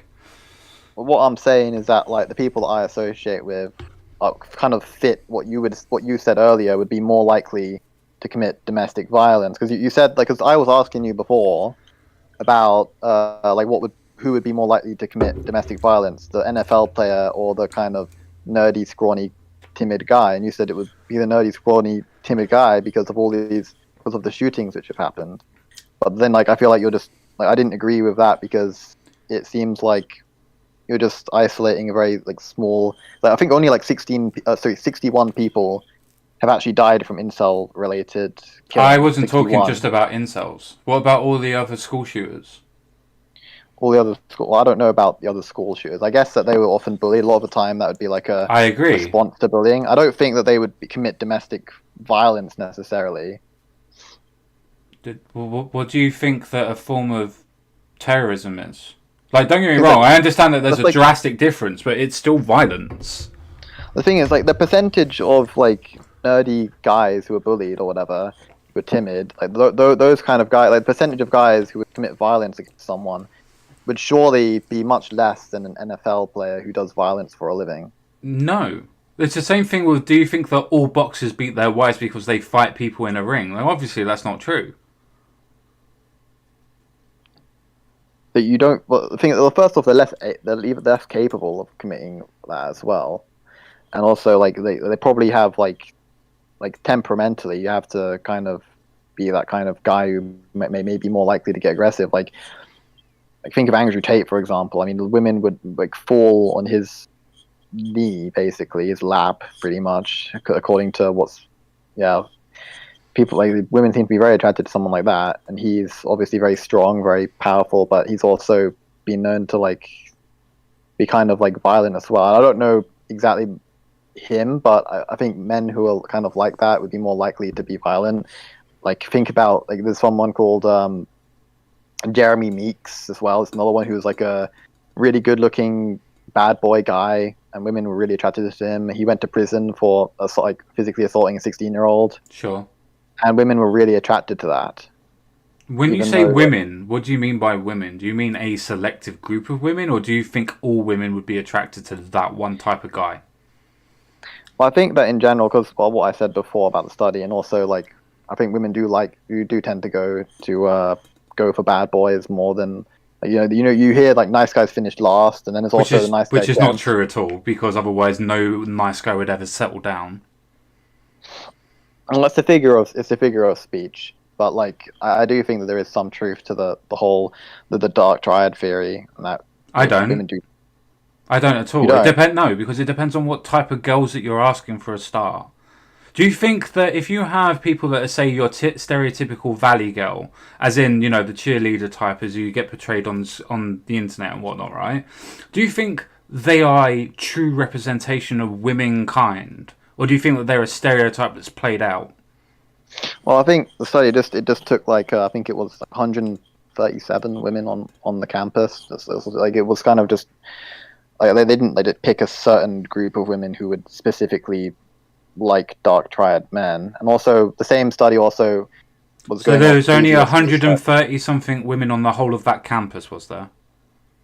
Well, they didn't probably. I don't think that they didn't look specifically for women who they thought that would like fit what their What's the narrative total was. sample size of that study, if you can I believe remember? it. I think it was 137, which obviously it would be better if it was bigger. So all But of those women, like the dark triad, every single one of them, 100% of them.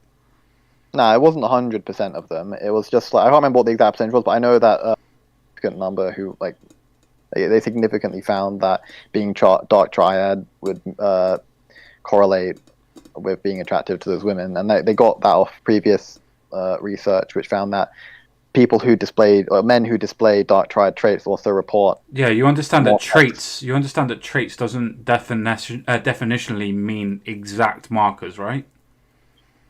Well, I mean, what do you mean? Well, if I have a trait of narcissism where I'm confident, does that mean that I'm narcissistic? Or do I have to have other traits of narcissism to be a narcissist? Well, I mean, that's just one part of dark triad. I mean, I don't think I think understand. that's obviously different.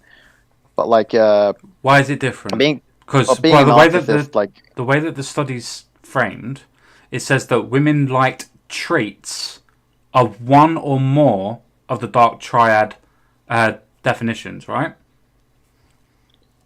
I just found that in general, being dark triad was a predictor. Like, okay, in general, the man who was portrayed as having dark triad traits, in general, he received more attraction for, or women said that they were more attracted to that kind of guy than the control who just didn't show those dark triad traits. Sure, but now we have to work out what the traits were that were being expressed in those studies, right? Well, I could go look at the study to see like the exact things which were said. I don't remember exactly, but I guess I get what your point is, that like maybe they were only attracted to the confidence of the narcissistic guy, and that all of the other traits like Manipulation, psychopathy yeah. and manipulate, yeah, all of that stuff, like that they're not attracted to that. They're only attracted to the confidence part, and that stuff just happens to be like collaterally there. Is that Would what be classified as then you being attracted to a dark triad trait, wouldn't it? I suppose it would, although I don't think By that the they way would that the call- study's although written. By the way that the study's written. the thing is, being confident and being narcissistic is different, right? Like, being narcissistic is considered like a pretty negative trait. Yeah, because of the manipulation and the idea of not caring for other people. Yeah, sure. Yeah. But it's still a trait of narcissism, even if it's only a very small, hyper-specific aspect of it. A narcissist. I don't know if being confident is a trait of narcissism. How do you manipulate somebody if you're not confident enough to even talk to them? Well, I mean, are you talking about like social anxiety? No, because narcissists don't have social anxiety because they believe they're better than everybody else. It's literally definitional. Yeah, I mean, confidence is like distinct from narcissism. I agree, but I'm saying that it's a part of narcissism. It's a hyper-specific trait of it. It doesn't define it. But it would be classified under the study as being a part of that trait. Maybe. I mean, the thing is, it's like, I feel like if you're attracted to just that part of it and you just completely dismiss, like how can you just focus on the confidence? Yeah, because women are attracted to confidence in terms of personality, right? Sure. But like that's what your point. Like, I understand what your point is, but like, surely you would expect that all of the other negatives that go along with that would make them less attractive than just the control who's like a regular guy. That's why I said I need to look at the study and see what questions they asked and what traits they put forward. Because no woman's going to say, I fancy being beaten and manipulated today, no matter how good looking the bloke is. Well, it didn't say that they would beat them. I understand that, which means it's selective on the dark triad points, right? Oh, they might be, although it's like, surely you would think that a lot of the stuff should a lot of the stuff about being dark triad should turn someone off. Surely, like No, because it even if depends does on what traits. So you can have all of the good aspects of the dark triad and be a good person, but it's the rest of the traits that we would consider bad that make you bad, isn't it? Not just one aspect of it. Right. Good. How can you be like a good person and be a dark triad? Well, say that I'm confident, I know what Yep. I'm doing, and I'm domineering, but only to a point where I can assert my ideas as fact and I be able to understand what my points are. Those are two traits of a dark triad. But that doesn't mean that I have all of the other aspects that are bad with it. I can also be caring and empathetic with it. But I would have traits of the dark triad. I understand what you're saying, although it's like the point that I was trying to make is that like I know, that's why we need to read the study. I'll send you the study afterwards if you want. I mean, I would very much appreciate it, because I'm pretty sure it'd be very selective on what the questions were and what the traits I were. I assume that you would think that women would want a guy who's like a good guy who wouldn't be a bad person and stuff like that. Which I agree. I think No, I don't. It depends on what you say is being bad. Because a woman can be attracted to somebody that's bad to other people, but we are very selfish creatures when it comes to that aspect. As long as they treat me okay, that's fine. Most women don't want the men to beat them up, but they don't give a shit if they do it to other people. Same as we don't. Same as we don't care when our friends beat up other people because we understand context. But that doesn't mean that we want our friends to beat us up, right? If my friend beat up other people, like I wouldn't want to be their friend because I think that they're bad, like they're not a good person. Understand that I said with context. With context, that makes sense. Although it's like, so that people often talk about like about toxic masculinity. Sure. And how men often have these toxic traits. Sure. Like they need to be above other people. Like I can't remember what the exact traits are. Like stoicism, I think, was one, which is meant to be toxically masculine. Do you know why that's toxic? Because you were not supposed to share your feelings, right? No, it's because that you could become repressive. Yeah, you become repressive. And there's also like you think the toxic guy who like tries to push other people down to get ahead. Yeah. And I think that a lot of toxic masculinity comes from women's preferences, right? Or women wanting to be with these kind of men. Because what often happens is a guy who's lonely, right?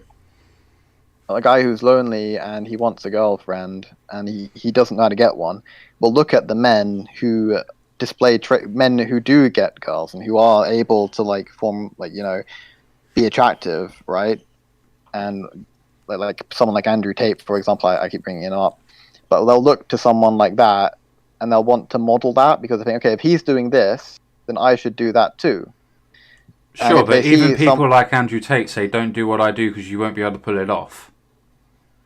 Well, I don't know what the context is there, but like generally speaking, if you in school and you see that the arsehole is the one who gets the girls, right? But he doesn't get all the girls. You get girls that despise him as well. So you're only focusing on one aspect of, oh, well, some girls like the dickhead. True, because they feel that they're going to be protective and it's not going to be me that they hurt because they like me. So I'm going to bully up to the bully so they don't bully me.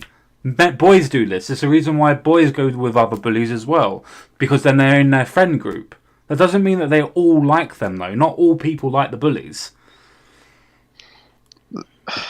I know that not. Like, the point is that it's like a trend. Like clearly, if you're like a lot of the time, someone who's like a good person and like wouldn't do anything bad, yeah, who wouldn't do anything bad to a woman, right? Wouldn't like because personally, I wouldn't like be an abuser myself. But then I think there's a lot of guys who are like that, and then they get frustrated because none of the girls that they try and get with are attracted to that. And then they look at the people who are successful, right? Because usually if you want to be successful in something, you learn from someone who is. And then you see that they tend to be that kind of arse guy. So why don't you learn from your mum or dad? Rather than listen, why don't you have the people that listen to their mum and dad, or their dad or fathers, rather than somebody like Andrew Tate, who's not married? I don't listen to Andrew Tate. No, I was using your example of being the bad boy, right? right? So why would you follow somebody that may or may not get one or two girls for being a bully to your dad that is probably settled down, been able to work for a long period of time, and is in a stable long-term relationship? Who out of those two do you reckon's got the idea of relationships locked down more? Well, I don't really know about that, but the point that I'm making is that like this is where I think this toxic masculinity comes from. It's like women they tend to go for the dark triad guys, No, they and the don't. guys who That's the point that I was making to you before with the study that you brought up. They can be attracted to the traits of it, but no woman wants to get beaten, which is the thing part of is the like dark triad. so I had a crush in school, Sure. and I really liked her. I tried speaking to her, but she didn't really like me back. I think I don't know. I think there were like multiple reasons why. I think I was just a bit socially awkward. But what happened was one of my bullies. Like I thought this girl was such a nice girl, right? Sure. And I thought that she would never go for someone who's like a bully, right? Sure. And what ended up happening is I saw her kissing someone who bullied me. Like this guy Okay. who made fun of me, and he said like, he was like, "Oh, you're not very smart, are you?" Like he did stuff like that, and I ended Sure. up seeing him kiss my crush. Sure. And that kind of it felt bad to see that Sure, because because it's you like I liked the thought this girl and you girl felt was, betrayed. and it's like I wasn't like angry with her, but I was thinking like, what's going on? Like, because I'm told that like, Because different you people know, find different traits attractive. yeah, I understand that, but like I think there is a trend that guys will go through what I went through, and then they'll end Yeah, up even becoming the bully would have toxically done, mate. masculine. Even the bully would have gone through what you've been through. Yeah, maybe he would have. Although it's like when you see that, you think like because when you see it becomes a trend at some point, right? When it becomes a trend, you think that maybe like What do you mean by a trend? like when you see it happen multiple times, you often like What, for that does that, and yourself or then just what you're projecting? well, it's happened to myself, but I think it's happened to like, there's the whole nice guy kind of meme where like the guy thinks that he's supposed to be nice, and then he sees lots of guys being arseholes, and then he thinks, oh, this arsehole taking all the guys, and I think that like people like that's a meme, but I think there is some truth to that. Sure, some girls like bastards. There's no thoughts around that, but you're projecting that, well, all girls like I bastards. don't think all girls. It's just like how so I think that it's probably not like that big of a difference. Like it's probably maybe like 60-40, like 40%. I don't know. How And would I you also think even that age quantify that? That's all to do in well, your head. it is in my head, but like the point is that I'm not saying that it's every woman. I wouldn't want to go for a girl like that anyway, so I don't really care. But I was just making the But point you about did that's where though. I think But you did though, because what? you fancied her. She was your crush, so you did want to go for a girl like that. Well, I didn't know that's what she was. I know, and then that put you off her. Yeah, that did put me off her. Yeah, so although at that point I had already like I she wasn't really my crush anymore anyway because like we moved class, but I did see him like do that, and I know that she's a very nice girl. So it's like when you see that, it's like kind of questions you like what like So why did you focus you so kind of much on question your her? reality. Yeah, but so why did you focus so much on her? Did the rest of the girls in your class like him, or in the year like him? I'm not sure at that. I know that he was a popular kid, but what I do know is that like there were lots of guys similar to that who often were like they fit the kind of like bad boy kind of trope, and they oftentimes like the women like girls they like that. Whereas like the kind of nerdy guy who wasn't as exciting. Maybe he'd make a probably really good partner. Like maybe he was a really affectionate, loving guy, but he would often get overlooked. That's just been my experience of it. Do you think girls that are between the ages of 13 and 16 are looking for long-term partners? Or do you reckon they're just, trying to explore themselves and their sexuality and their idea of what they want? Yeah, so actually that's a good point. So I think that at certain like age is I think people's preference or like what people go for does change when you get older. I think women in their late teens and early 20s will often, or even mid 20s, will want to live like the fleeting lifestyle, like the party girl kind of thing. They might not be thinking about settling down at that point. Then when they get older, then they they realize that the kind of biological clock is ticking, and it's time to like find a guy who is nice and is these things. So I think that like maybe for like women who are like that age, like 30 and above, so the average age in the UK of having your first child for a woman is 31. Yeah, but it never And so used to be. It used to be lower. But now that they can work and everything and have freedom of choice, they prefer to work. yeah, and so because of that, I think women who are younger, who are like they're not necessarily thinking about kids yet, they might be more attracted to these dark trad men. But then when they reach the age of 30, then they kind of change, and so maybe overall, like women who are above the age of 30, like might prefer like the nicer guy, like who's like more loyal and all of that stuff. When they're younger, they might go for like the really good looking and all of that.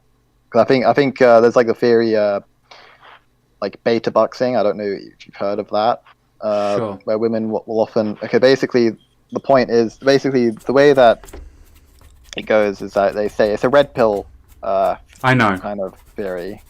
Okay, so you also have heard of it. I'll just explain anyway, just for people watching. So, essentially, it says that women will go for the very best looking men and live the party, exciting lifestyle, where they will go for a guy who's more exciting Sure. when they're not looking to settle down. And then when they are looking to have kids, they kind of realize that actually, this guy isn't going to commit. He's like really good looking, so all the girls want him. And they realize that actually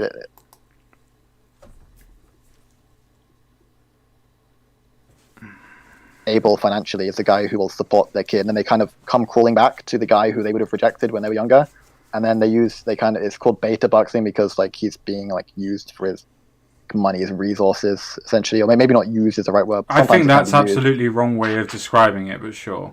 yeah, so maybe they just change what they go for, right? No, they find out that they want to settle down. Do you not think men have this issue where all they want to do is have sex when they're younger, and then when they want to settle down, they settle down for people that, in your worldview, would go a lower body count, ones that have more self-respect, the ones that don't play the valley girls that go out and party? Do you not think that your values change with the person that you're trying to look for? Yeah, I think they do. I think that most guys would get more sex out of a long-term relationship than out of hooking up anyway. So You do realise that that's not what they're doing. They're looking for having as much sex as they can with as many people as they want, right? Like the change of experience. A lot of men, if they had the opportunity, would go, "Yeah, I just want to have sex with as many people as I want. I want to know what it's like to go and have sex with Asian people. I want to know what it's like to go and have sex with black people. I want to know what it's like to go and sex with white people." Like, you have all of those interesting ideas when you're younger. And then you're just like, I just want to settle down with somebody who loves me and I love them. But your preferences change. I think it's different. I think it's a bit different because women have the biological clock issue, so they kind of have to, like, if they want kids, they kind of have to change their preferences in that way. For guys, I think a lot of guys. I think you're kind of underestimating like how many guys that just like want relationships. Because I've always wanted a like loving relationship. Because I think like I've seen sure, but as we said before, you're a bit different to most guys. The same as me. I've got a little bit of Asperger's and I've got a little bit of stuff like that. So I understand the difference in wanting that. It's stability. It's the idea of knowing that you can rely on other people, that they're going to be there, that they're going to be part of your routine, and so on and so forth. I get that. But most men don't want that. And most men didn't seem to want that when they were younger. Preferences change over time with what you want and what you see yourself in the future. Yeah, I'm sure that's true. But for men, I think that for men, it's like you would get a lot, as I said before, like you would get a lot more sex out of a long-term relationship than out of hooking up. You haven't been in a long-term relationship. It doesn't work like that. You get comfortable with each other, where you don't necessarily want to have sex all the time. The person's company is good enough. Well, the point that I'm saying is that like the average guy cannot hook up with girls very regularly, like maybe like once every 6 months max, because it's just because women are very, very choosy. And so if they got into a long-term relationship, they wouldn't be having sex once every 6 months. They'd be having sex like, I don't know how often, people usually do in relationships, but much more Well, often it than that. depends on the woman, doesn't it? It depends on if the woman that you're with is somebody that wants to give you sex or not, and if Well, they're sexually if she active. isn't, then she probably isn't attracted to you, and she's probably That's using not you for how that something. works. Do you think every woman and every person that's attracted to you wants to have sex with you? Well, I mean, if you're attracted to someone, like physically attracted, you'll want. I mean, unless you have like some like PTSD or like some specific reason why you wouldn't want to. Like, Have you ever heard of people that are asexual?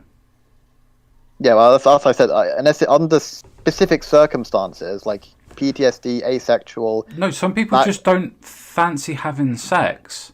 And they don't well, necessarily fancy having sex all the time as well either. Like, especially when it comes down to being, oh, we're together, we're going to have sex this weekend. like That doesn't work that way. the exception doesn't make the rule though. Like because I think like most What if you're attracted to exception? someone, What exception do you think I'm if you're making? if you're attracted to someone, generally speaking, if you're attracted to someone, you're gonna want to be physical with them, like whether it be like anything sexual with them, right? Like I feel like if you're a woman and like you're like assuming that you're just a regular like woman and you're not asexual, you don't have PTSD which prevents you from having Again, it depends on the person and the sexual drive of the people involved. Not all men want to have sex. Not all women want to have sex. It depends on the person you're with, bud. Yeah, but it's like again, it's like the point that I was making is that the average guy will get a lot more like sex out of a relationship. No, that's than he not how will that out of hooking works. up. Ask anybody that's in a long-term relationship. Sex dries up because life gets in the way. So, so I don't know how like often. I need to look up statistics on like what the average rate is of sex, like how often people like engage in like sexual activity when they're in a relationship. Right? I don't know the exact statistic, so that is my problem with that. Which I probably should have looked that up. Do you think that people that are in their 30s are having the same amount of sex as when you're in your teens or in your early 20s, depending if you're in America? Probably not because well, yeah, probably not. Well, the thing is, like, I'm in my early 20s. I'm not like, I mean, that would be like years in advance, right? Not that long. It's only 8 years to 6 years, depending on how far you are in your 20s. It's not that long, bud. And like, I think people who are, if you're, there's a problem that people have is like dead bedrooms, right? There's like r/dead bedrooms, and that can be a real problem in their relationship. And I think the thing is, most guys cannot get hookups because it's just women are just very choosy with looks. Yeah, so are men, as you just proved earlier on. Wait, whoa. Men, did you say men are picky with looks? You proved that earlier on, yes. Men are not picky with looks. You are. No, I'm not. We went through this earlier. Okay, look. So if I'm like, okay. When I say men are not picky with looks, I mean compared to women, right? What do you mean compared to women? I don't understand what you mean by that. So women are much more picky with regards to looks than men are. Are they? Or do they just reinforce their standards and boundaries the same as you do? Okay, so I'm sure. Okay, so women. The thing is, the big problem here is that women are hypergamous, right? So they date up, which means for the sake of this conversation, it means that women essentially date up. They date someone who's above them in terms of looks, money, and status. Although mainly I'm talking about looks. Then if you can't get looks, then get status. Then if you can't get looks, get status. Get money. If you can't, yeah. Although even if you get money and status, I don't really consider that legit because it's mainly about clout and transaction, like a transactional relationship. No, it's not transaction. It's what you said before. It offers protection. So if you want to play the evolutionary pickup game, if you have more money, women will be attracted to you because they feel that you'll be able to look after them. I think women are attracted to traits which predict money, but not necessarily money itself. Although what I'm focusing on is looks, right? So women are like there's lots of evidence that shows that women are much more choosy with regards to looks. You said that I'm picky with looks, but I would not set any standards on a woman with regards to looks, which I don't meet myself. Even I would date someone who is like I would be with someone who is less like like even chubby. I'm a healthy weight man. I'd be happy with someone who's a bit overweight if she's a good person. Like this is the thing. Like You said that I'm picky, but what do you mean by picky or like I've with already looks? said. I've already said that if you had somebody that looked 25 but had an arbitrary number of being 30 that you've cut off, It's not arbitrary though, is it? that even though that she looks 25, she doesn't look her age. You go, no, she's not good enough for me because she meets a certain age limit. It's not about good enough. It's just like I wouldn't say that a man isn't good enough for me. Like I'm just not attracted to that. I know we already had. I don't want to go back to this like conversation, but the point is that most guys. I want to just hammer in the point that men are nowhere near as picky as women with regards to looks. Because if you look at the just all of the data that you can see, like on Tinder, like guys swipe right like 50% of the Why do time, you think that and is? women. Well, I think it's because men are just not men aren't hypergamous. Men do not date up in terms of looks, and women do. No, And with we women only date swipe because on five. we date on Tinder and things like that because we want to have sex. So we will take whatever we can get at that point in time, right? Well, the thing is, a lot of women also date because of sex. Like, there's women on there. Like when I was on as a Sure, but kid. they have a better tendency because they have more men to choose from. Well, yeah, well, if they have more men to choose from, why is that? Because men are less picky with regards to looks.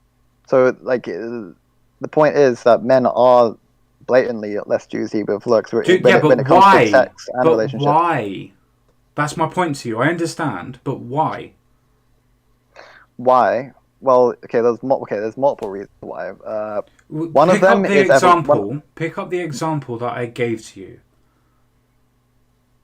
Would you So the like me to reason, reiterate what the example was so you can tackle the example? well, when you're asking me like why I think women like what make like when you say why, you mean like makes me than men? No. So I agree with you that men are less picky when it comes to looks of women. But that's because we have different standards, because we're after different aspects. When we're using apps like Tinder or Go Fish or whatever, it's a case of we're generally looking for quick hookups. So if we're swiping right on sixes and they're not getting back to us, but if we swipe right on fives and fours and they do get back to us, oh, well, I get my choices of the fours and the fives now. I can guarantee you, if you had the option of picking between sevens and fours, your standards would be the sevens. So, so do you think that like you think that guys' standards with regards to sex would be low in regards to looks, but with relationships they're much higher? No, tackle what I've just said. Instead of trying to spin it, tackle what I've just said or understand what I've just said. Well, okay, we can just repeat. I'm just trying to understand what you're saying. I'm saying that the reason why men do have lower standards when it comes to having sex or finding women is because of the lack of options. So, because women can have their choices, because you have more men trying to vie for the same amount of women, you have the choices of either going with fours or fives because all the rest are saying no, you're stuck with the fours and the fives. That doesn't say that your attraction isn't to the sevens and the eights. It means that you're accepting to be with the fours and the fives. Okay, so the thing is, like when I started, well, for my personal, when I started using like Tinder and dating apps, I would only go for people who I was attracted to, so people at my own level, right? Yes, your Who like, perception of your own level, yes. well, I mean, I generally know what like an average person my age looks like, Sure, and and then you had to lower that standard, right? and then yeah, so you Yeah, said that the that's my reason, point. yeah, exactly. So the thing is, but women's standards are set much higher by default. No, they're not set by its default. If you have somebody that is, let's say, a bit bigger in life, right? Say a bit fatter, and she's a woman, but she has a really bubbly personality, and really pretty eyes. You've got men like yourself and say men like me that are between fours and sixes, right? Do you reckon that if she has the choices between the fours and the sixes, that she's going to pick the fours or the sixes? Well, she would pick the sixes, Of yes. course, the same as you would if you had that option. But the thing is, so what you're saying is okay. So what I'm guessing that you're saying is that the reason why men have lower standards is because they have less options, and the reason why women have higher standards is because they have more options, so they can choose. Yes, because more men are vying for more women, yes. Yeah, and so the reason why women or men have less options is because I think it's like we're going in the circle. So Men are choosier. Sorry, women are choosier because they have more options. Yes, because they can choose, and men are less choosy because they have less options, less choice. It's simple mathematics. Yeah, and then the thing is, I think most guys like. The thing is, it's like you have to understand where this is coming from, right? So the reason why guys don't have much option is because of what I said with hypergamy, and Then the get reason better. why Then get better. Get more money. Do what you said before. Go to the gym. Make yourself look nice. Okay, well, I don't see what the point is of that though. But what I'm saying, like, that's Because like an you said that individual women thing. like aesthetics, right? Yeah. So we're saying that if you make yourself look better, have more money, then your rating from being a 4 is now going to be a 6, which means that you're now at 20% more likely to have sex with somebody. Well, yeah, I mean, obviously, at an individual case-by-case basis, yeah, you should make yourself the best version of yourself. I'm not saying Of course. that you shouldn't do that. But at a societal level, the reason why men in general struggle is because of this hypergamy that I'm talking about. And I think it largely stems from But do you think that women should date down then? I think that in general, I think that people should not set standards on others which is higher than what they live up to themselves, because that is hypocritical. Come on. I mean, I'm sorry, I don't want to call you a hypocrite, but you're very close. How am I being a hypocrite? Because I can give you a lady that meets almost every single aspect that you ask for, bar the age. But look, I'm not setting higher standards on her than what I live up to myself. So you think that you would meet everybody else's standard? Being pretty, being good looking, being able to hold conversations, being able to fit into the aspects of the other people's ideologies and how they want to live their lives, like rock climbing and things like that. You think you would fit into all of that a woman wants, just by your age? It's not about that. It's that there are deal breakers, right? There's some things which are deal breakers, but it doesn't matter what. Like, they're deal breakers, right? Sure. And the thing is, in general, that would be a deal breaker for me. And everyone has deal breakers, but I think that, as I said, you should not set standards on others which is higher than what you live up to yourself. And I think women often do set standards on others which is higher than what they live up to themselves. And you say that, like... No, because they have the option to. The thing is, you say women want relationships, right? No. No. People want whatever they want. Some women at some ages just want to have sex and get laid. Some women at different ages want to have and get settled down. It depends on what ages and what you're talking about. People are not monoliths. But in general, would you agree that women tend to want someone to can commit to them? No, not always. Not always. It depends on your age as of what you're talking about. Do you think a 16-year-old wants to commit her whole life to somebody who's 18 or 20? Do you think that that's something that they're planning on? Well, I think a 16-year-old would rather have a boyfriend than a hookup. It depends on the person, doesn't it? But in general, I think that's... I don't think that's in general anymore. It depends on the person. You're trying to do this generality to work out a logical way of being able to get what you want out of it. But you're forgetting the personal aspect of it all the time. The thing is, what we have is, on Tinder, we have, on average, women swipe on the top, 5% of men, right? And why do you think that is? Well, what the point that I'm making here is that you say that it's because they have more options. Of course they do, yeah. But the thing is, if all the women are going for the top 5% of men, then a lot of those women are gonna lose out on that because there's not enough men to go around. So obviously, there's not enough women. There's not enough women to go around.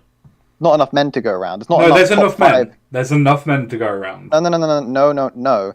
In the top 5% of men, there's not enough men in the top 5% to go around for 80% of the women. Do you think that all those women are going to be chasing the same 9s or 10s? Or do you reckon that they're going to do what you're doing and go, well, I really want a 9, but it seems like I can only get 7s at the minute?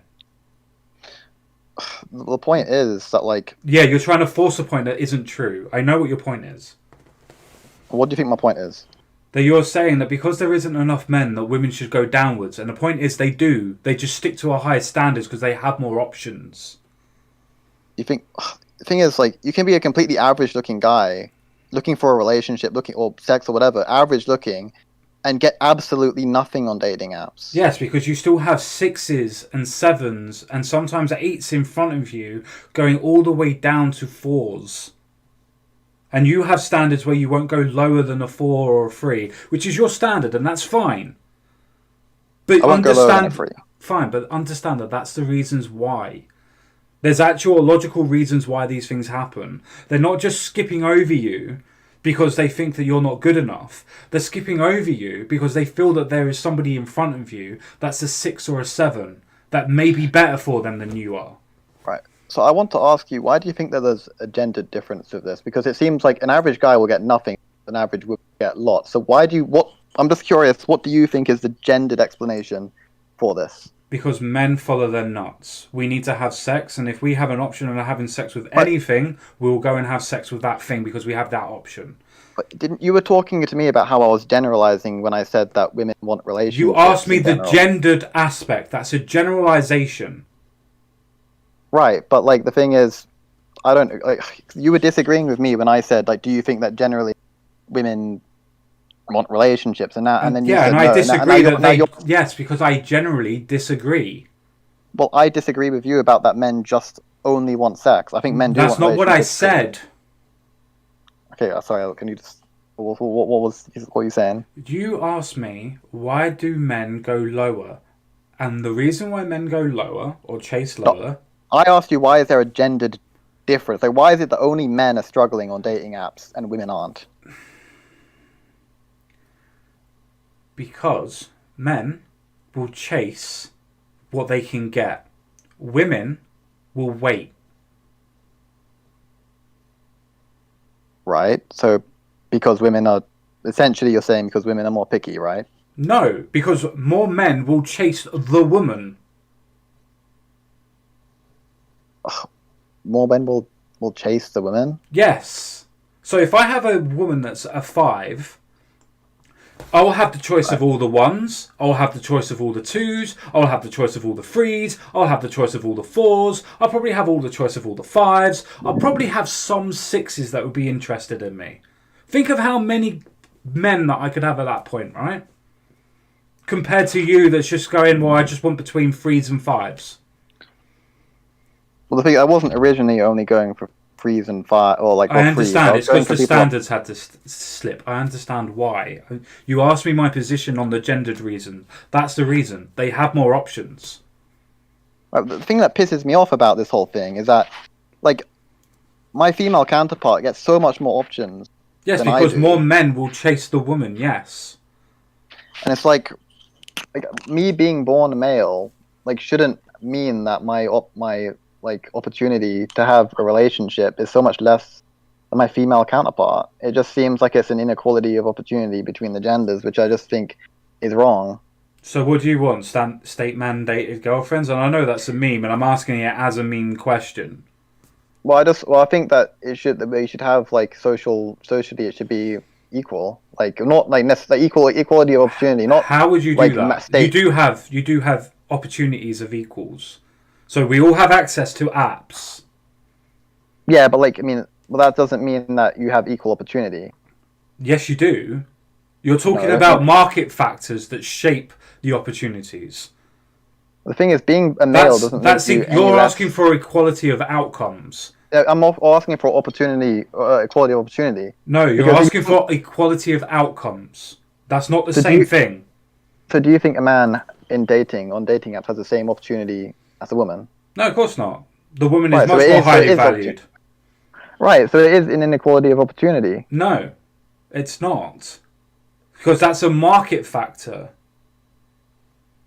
So you're saying that it's like it's just supply demand, right? Yes, literally, yes. If you want to be that simple about it, yes, it is. But the thing is, though, like, why would a man be inherently less valuable than a woman? The man isn't inherently less valuable than a woman. It's the fact that the woman will stick to her values and go, I will not date any lower than this. The reason why she can do that is because she will have 4, 5, 6, 8, maybe even up to 80 people that are trying to message her that day. The thing is, though, like, when you say it's not equality of opportunity, it's equality of outcome. It's like, and you say that because everyone has access to the apps, which means that it's equality of opportunity. Exactly. Yes. But the thing is, everyone has access to like a job website where they can apply for a job, right? Sure, and there's different statistics and valuations that we place on those job titles. Right, but if you're living in like a racist society and you're black, and then you Yeah, but apply now for a you're job, talking about immutable characteristics that are being targeted. What immutable characteristics are you saying are being targeted that you're being discriminated against? Because I'd be very careful how you go down that road. Because now you're trying to say that your dating aspects is similar to racism. well, it's not about the point that I'm making isn't about race. The point that I'm making is about equality of opportunity versus equality of outcome. Just because a black person has the same opportunity as a white person to apply for a job doesn't mean that he has the same equality. It just doesn't mean that it's actually equality of opportunity, because if it's a racist society, I agree. That's the reason why we make sure that we have positive discrimination and make sure that there are laws in place to make sure that people are not discriminated on immutable characteristics. That's the reason why I said be careful on how you go down this road, because you won't like the answers. So I don't believe that there is. I think racism is overblown. But the point is, I'm saying a hypothetical situation. If our society was incredibly racist, yeah, and that if you're black, that will definitely mean that it's like way harder to get a job than if you're white, even if you have everything's the same. Sure, but now you're talking about immutable characteristics that are being discriminated against in a negative way. How are you being discriminated against?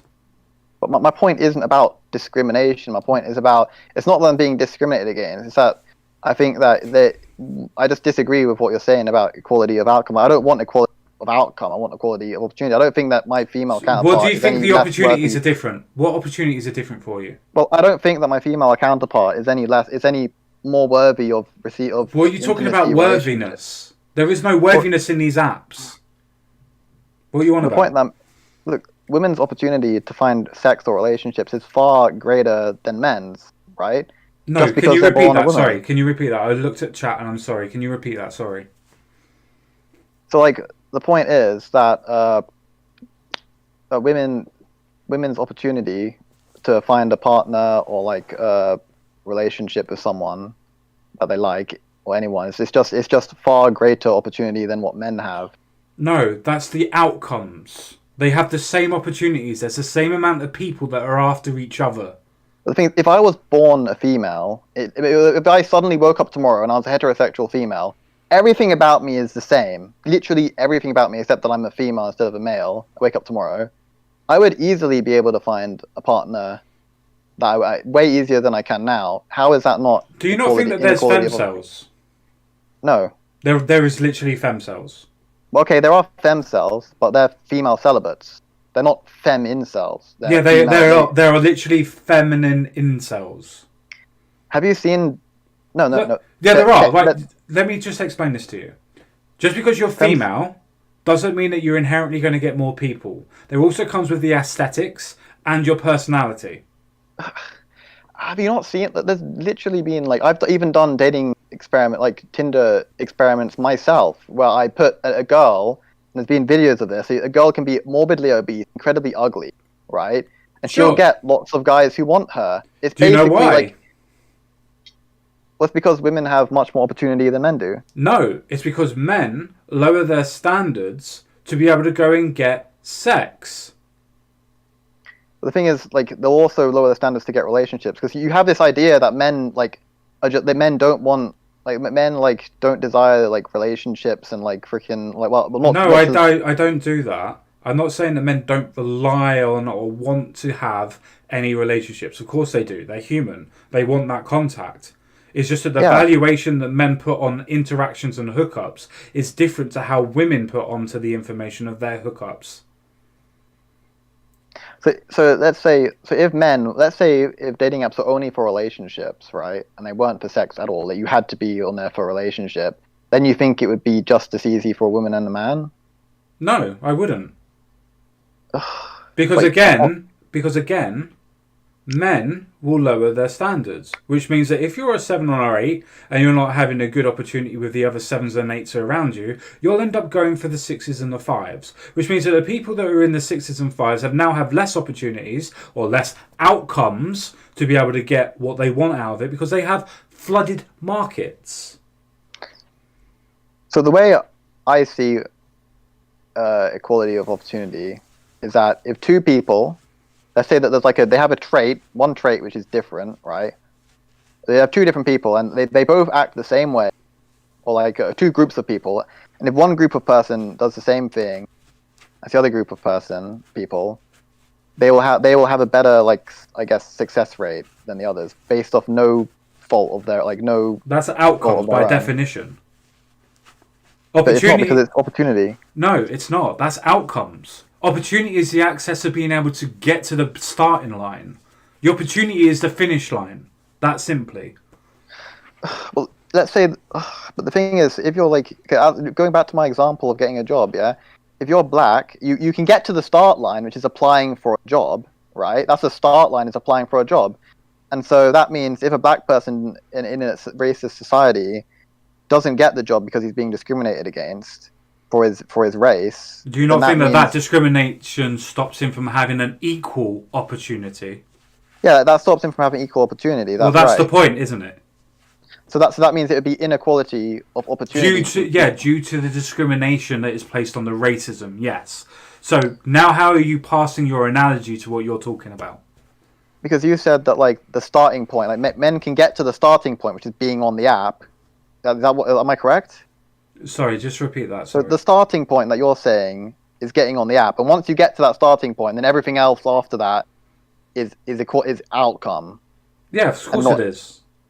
But the same thing with the black guy, if he can get to the starting point, which is applying for a job, and then that means anything after that is just inequality of outcome and not opportunity. No, because even if you apply for a job, there's been studies on this. If you have a black sounding name, for instance, in America, you have a very high chance of being discriminated against because of you having a black-sounded name. That doesn't mean you have equal opportunities to have that outcome, does it? Because you're being discriminated before you even have the chance of an interview. But if you're a male and then you go on Tinder, you get to that starting line, which is being on Tinder and swiping and stuff, and then you'll be far less likely to find a match than if you're born a female. But why is that? Well, what I'm saying is that it's inequality of opportunity. No, it's not. It's outcome. No, but he has much the same. Look, if I was born a female or if I was born gay, right, I wouldn't have to change anything about myself. I would find a partner easily. But because I'm born a male, and it's the same for so many guys, they're gonna have to die alone, or they not necessarily have to, but their opportunity to find a partner is so much less. Why is it so much less? Well, it's because, so I think there's a big point which I want to make, which is I think a large reason why women are so picky is because I think a lot of it has to do with how men and women are valued in our society. Can I just quickly point one thing out? You're moaning that women are being picky, but yet you're also being to the same standard as picky. No, that's fine. That's fine. I'm not going for the top 5% of women. You don't need to. Do you think all women are going for the top 5% of all men, do you? On average... No, they're not. They're just going for a level above them. Do you think all 6s are going for 10s? Well... on dating apps, the majority, on average, the average 6 female is going for a 10 on dating apps. Yes. Yeah, but the 10 won't stay with them. You understand that, right? The Yeah, 10 will just fuck them and then leave. And that's why hypergamy hurts women. Women are victims of their own hypergamy because they want to get with a guy who is really good looking, right? But then that guy. The point was the standards. The point was the standards I was making. Do you not see how you're being hypocritical? That you're saying that women have their standards and they're sticking to it, and then you're saying, well, I do the same thing, but I don't want them to do it. The difference is out of scale, my friend. What do you mean about scale? No, the difference is out of scale. I gave you one standard that I have, right, which is about age, yeah? No, I was taking your generalization of standards. I wasn't being hyper-specific on that one. So you're saying that I'm being hypocritical because I set a standard and I say women shouldn't set standards. Is that what you're saying? No, I'm saying that you're saying that women are too picky, which is them setting standards, and you're saying that you're setting standards and you won't budge from them, but you're moaning at them for not changing their standards. That's the hypocrisy. The thing is, what I said before, right? I think it's hypocritical to set standards on others, which is blatantly higher than what you live up to yourself. I don't do that. Women do. No, they Men don't. don't do that. Do you think that women that are sixes are going, yeah, I'm definitely going to be able to shag all of these people tonight that are tens or nines? Or do you reckon the nines and the tens are the ones that are messaging them because they're a bit lonely, a bit low in confidence, and they just want a quick fuck? What do you reckon works out there? Well, the women are matching them, right?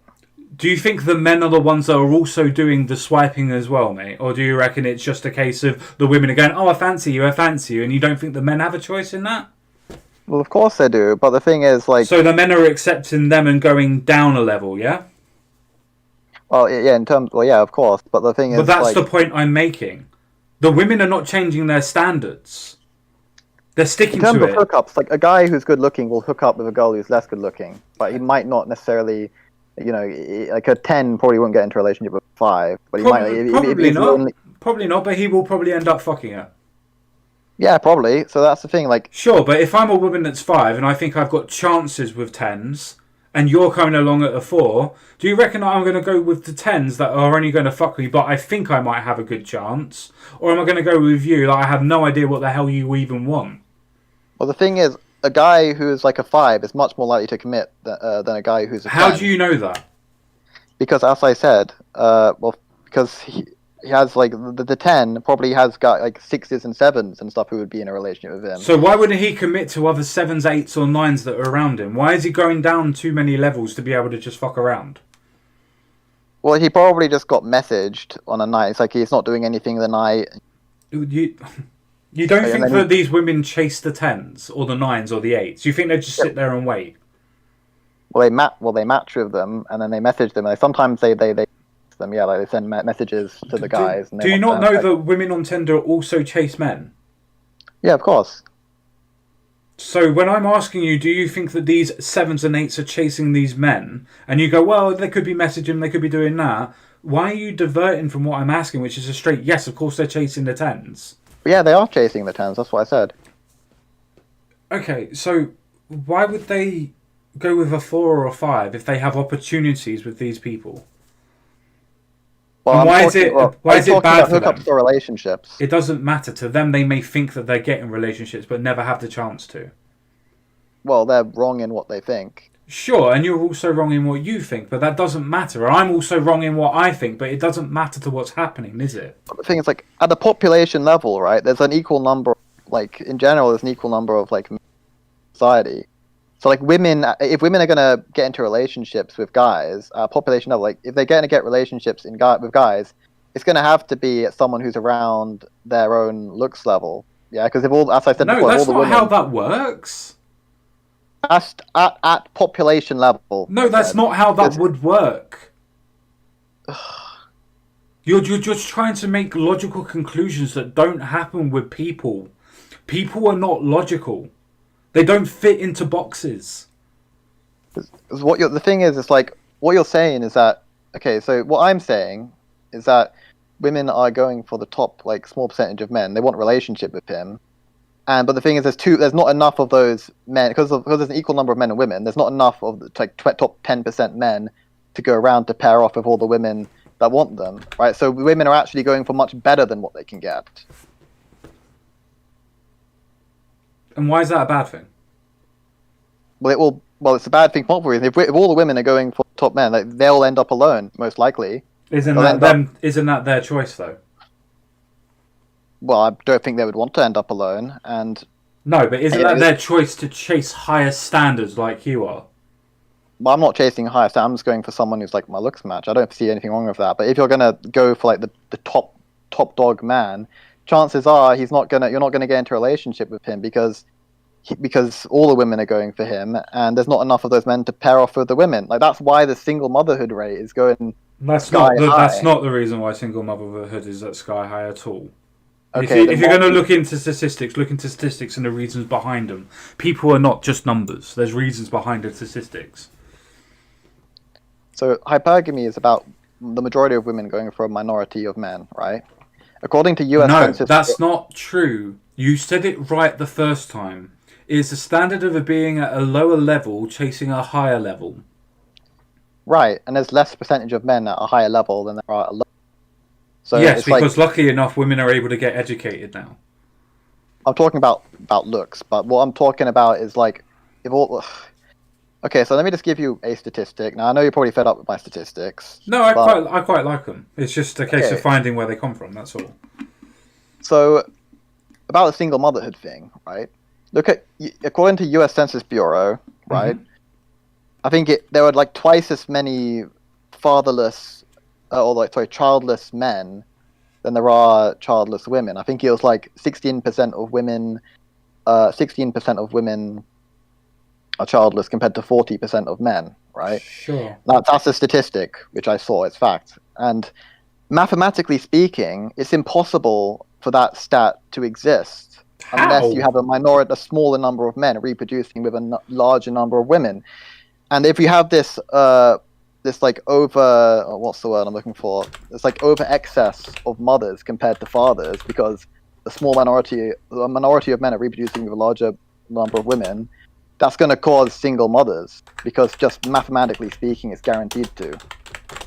And that's a result of hypergamy, which is why I think hypergamy is so damaging to society because I think single mother children born into like single parent or single mother households, like father deprived kids, are more likely to commit crime. They're more likely to commit suicide and all these things which are bad for themselves and bad for society. And it all stems from this fact that there's an over excess of mothers because a minority of men are reproducing with a larger number. A minority of women are reproducing with a larger number. Oh, fucking hell. A minority of men are reproducing with a larger number of women, sorry. Which is exactly what happens under hypergamy. And it's just, I think it's terrible for society because of Why that is it reason. terrible for society that women choose to have higher standards? It's terrible for society because it leads to single mothers. No, it doesn't. It leads to kids. It leads to kids growing up without dads, and No, they're more likely it to doesn't. You're projecting onto this. So hypergamy in itself doesn't mean that women were just going to go and sleep around with higher men and just do that. Like you look at the 50s and the 60s and you go back from there, hypergamy was still around. Yeah, but hypergamy has gotten a lot worse due to societal factors. What, you mean that women are able to have freedom to choose and be able to do what they want? Literally. So I'll tell you why I think women's hypergamy has got worse. I think it's been exacerbated by dating apps because it means that women are more able to. You mean they can select. find out what they're actually worth to men? Which Well, is the reason why they're chased. Well, it means that if they use dating apps, they can like find. Well, they have more options. They can before in the past, women could only choose from like just the 10 men in their village or whatever. Sure. Or, but they still chose the best of the 10 men, right? Everyone. Huh? But they still chose the best of the 10 men, though, right? Well, I think in the past there was actually. Well, it depends what. I mean, don't know much about history, but I think that hypergamy's always existed. Remember, it's an evolutionary trait. You stated. Okay, so I think that okay. Let me just. I want to just explain this because I think it's important. So it is it stems from evolution, but I think it largely. I think that society largely forms the scale of hypergamy because there's different scales of hypergamy, right? Like, so one person can be more hypergamous than another. So if you have someone who wants like a 10 out of 10, if a 5 out of 10 woman wants a 10 out of 10 man, she's going to be much more hypergamous than someone who's like a 5 out of 10 and wants an 8 out of 10 man, right? And I think that because of social factors, women's hypergamy has gotten much worse than what is natural. So I think while it stems from nature, actually in 2022 in the West, it isn't just nature. I think it's largely societal. And I think it has to do with, again, how men and women are valued. Do you think hypergamy is just a Western value, or do you reckon that you could go into any humanistic culture and be able to find out where hypergamy is? I think hypergamy exists in all cultures to an extent. I think in the West it exists more. Like, so, for example, like if I wanted to, I could go to like a country like Thailand. When I get enough money, I probably will go to Thailand, and then I'll be able to find someone like to date. right? Because like I've done these Tinder experiments, and there's been incels who've done this, where they go. It's called SEA maxing. So they go to Southeast Asia and they find women who are attracted to them, because when they go to other countries which aren't the West, aren't Western countries, women aren't as hypergamous.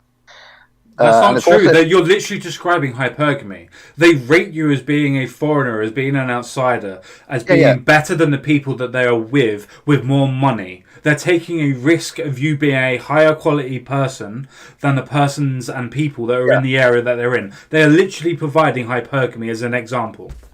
Yeah, so that's what I'm saying. The thing is, I was going to, if you didn't cut me off there, that is also another aspect, that like if you're from the West, you're taller, you have a bigger dick and stuff, so that is one aspect. But I also think that women in general are just less choosy in other cultures. And just to cut you off, I find that really weird that you would think that people based on stereotypes have different sizes.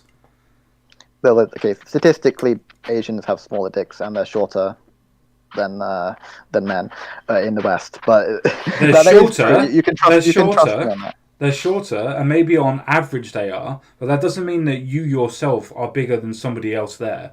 It's really weird to compare stuff like that. Well, I mean, I know that I'm 6 foot, but the thing is, like, there's been lots of incels who have, like, they're not good looking. A lot of incels, sure, there's this guy called It's Over on incel.is who was not good looking, he wasn't tall. Like, compared to the other Asians around him, he didn't have lots of money.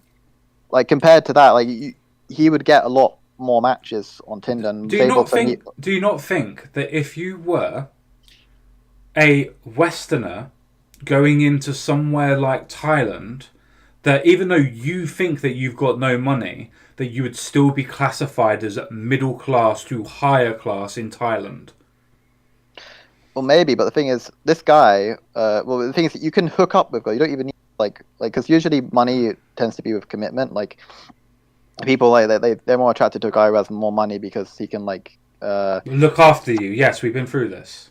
But when it comes to hookups, money, I don't think really matters unless it's transactional. Well, do you think that he's gone out there to look for hookups, or has he gone out for relationships and then realised that he can do hookups and then doing hookups now? What do you reckon's happening there? Well, the point is that you're able to do... No, can you answer that question first? Well, I know that he did hook up, and I also know that he had kids as well. But the point is that you can do both hookups or relationships if you go to, like, a foreign country. And isn't it weird that if you become the Chad of the area that you're in, that you have more options? Wait, well, obviously, the thing is, like, the thing is, there were 2 reasons why. Do you not think that the men in that area should have every right to hate you guys for going over there? Well, because you're now lowering their standards, and they're now becoming the incels. Because you're moving over there. Well, I would say that we were pushed to move over there by the women in our country. So that's okay then.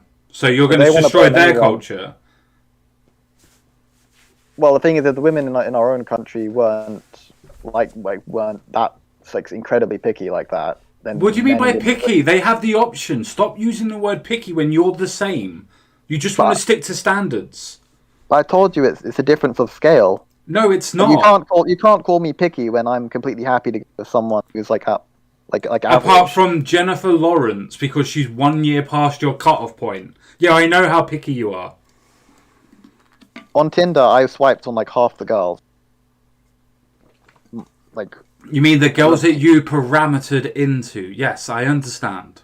Which still means that you got rid of half of the girls that you standardized into your parameters of searching.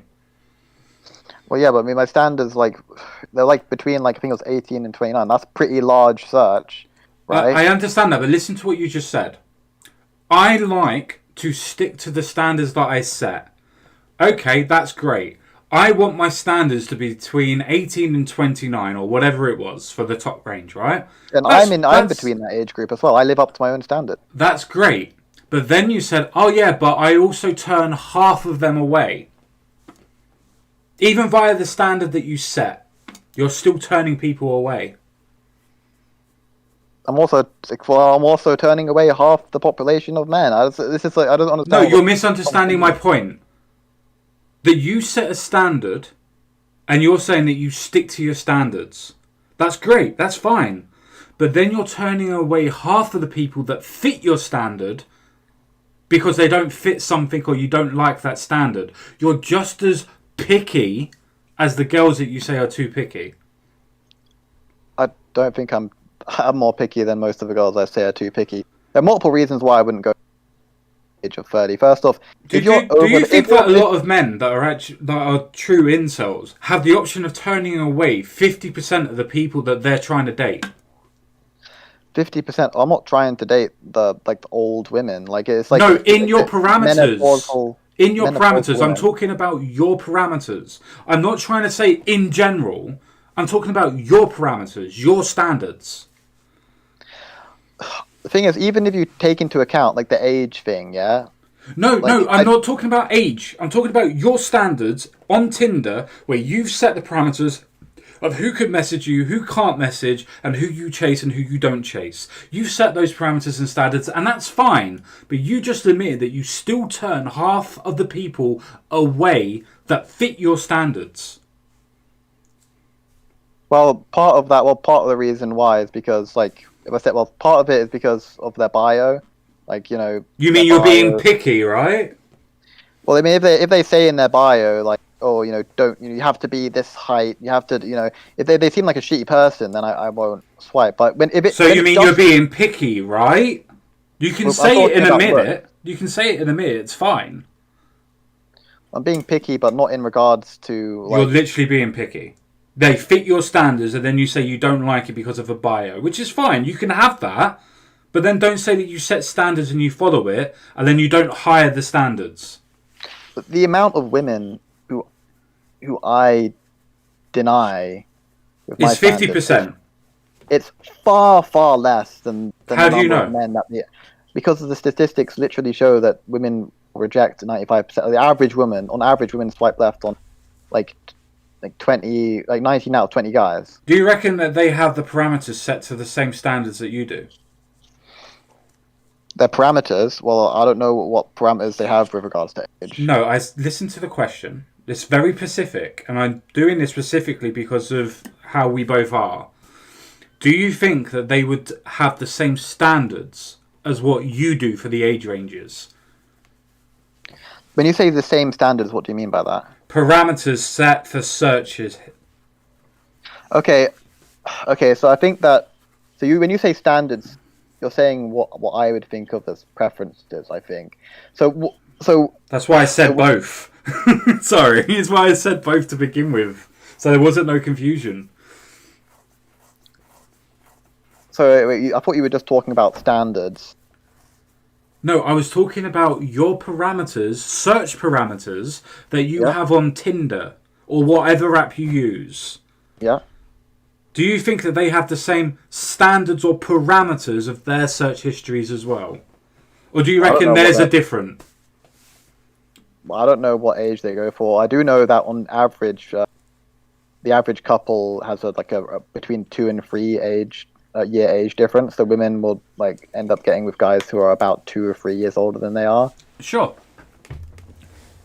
So their parameters might be like for men who are a bit older. Then I would go for women. Maybe their parameters are wider in a sense. Probably not by that much of a difference though. Is that them being picky if women your ages that you're looking for are looking for people that are older? Which means that the women that are older than you are also looking for men that are older than you. I think in general men are attracted to people who are their own age or younger. Women are attracted to their own age. Could you answer the question? Do you think that it's them being picky if they are going for people that are older than them, and then also older than you if they're older than you? Well, I guess they're being they're choosing and they're being picky, but the point that I'm making is that the scale for men and women is so much incredibly different. Women scale it up to the extreme. How so? Because women will only go for a far smaller percentage of men. No, they won't. They're just as picky as what you are. No, you think that I reject the same percentage of women that women reject men? You reject a hell of a lot more women than I do, and I don't have any women to reject. So if I'm rejecting women who are above the age of 30, right? No, you also you're not just rejecting those women. You're rejecting 50% of the women that you put in as the age range that you're searching for because of their bio. Right, so if I set my age range from 18 or like 70 or whatever, right? But I'm not asking you to do that, so I don't know why you're bringing this up. Yeah, but if I did, I would still be far like, and I still swiped left on like all the women who are above 30, right? Even though they're showing up in my feed, right? Yeah, but that's the reason why I didn't bring that up. That's why I didn't bring it up. I was talking about your parameters that you want. You're still turning away 50% of the people that you say you want because of their bio. Well, I said that's one factor. Like the thing is, like I understand, but now you understand that I'm talking about your own parameters, not mine. Well, usually when I swipe left because of their bio, it would be because I know that their bio says like that they demand something which I'm not, so I knew that I wouldn't get along with them. Do you not? Have you not ever heard of giving it the college try? Because you never know what will happen once you start talking to people. Well, I mean, as I told you, eventually I was swiping on like literally everyone. But at the start, that's how I was doing it. Like, if someone is going to say, "Oh, you have to be 6 foot tall," you know, you have to be. If you're this that, I won't accept you. Well, that kind of tells me about what kind of person they are, anyway. But you're doing the same thing. Like, if they say, "Oh, you need to be 6 foot," well, you tick that box. Why wouldn't you message her? The thing is, so like I'm talking about traits which I wouldn't have anyway. But you're 6 foot, and you use that as you need to be above 6 foot. So why wouldn't you message that girl? Well, I was just using that example. Let's say 6'2" or so. Well, technically I'm 5'11" and 3/4, but in any case, like they would make some demands, like a list of demands, and I just don't want to. Like they're really high maintenance. Clearly, like they show that being picky and saying that they have strict standards that they want to adhere to is them having high standards and being high maintenance, but you don't see yourself as being the same. I think no, I'm not high maintenance. All I want is someone who is I can be affectionate with and who I can relate with, and someone who I know what the answers. I know what the answer to this is. So what about a fat girl that's got a pretty face? Well, the thing is, I actually have kind of gotten with a fat girl online before, and I did date her for a bit, but then we kind of broke off. But it wasn't because of the way she looked, and I wanted a relationship. Okay. I have gotten with I have pictures of me. I can show you the pictures of me with that fucking with a more morbidly obese girl. So just the way that you talked about her says that in my mind. No. The reason I'm angry or I'm getting frustrated is because you think that I have high standards when I don't. No, I don't think that you have high standards. I'm stating to you that you have standards, which is great. But then you condemn others for having similar standards. But I said that it's different because of that scale. No, it's different because they're women and you want to sleep with them. And I'm being a bit provocative on purpose. Because we're going around in a circle and we're looping. And I want to try and move forward. Why is it different for these girls to have the same or similar standards than what you have? Well, I disagree with what you said. If I did get a relationship, if I did get a girlfriend or something, I would still have these same views. I would feel bad for the other men who have to deal with what I had to deal with. But I never mentioned that you wouldn't. I was stating, why are the standards different? Why is it bad for women to have the same or similar standards than what you do? But I don't think they do, though. I mean, I don't swipe on 5%.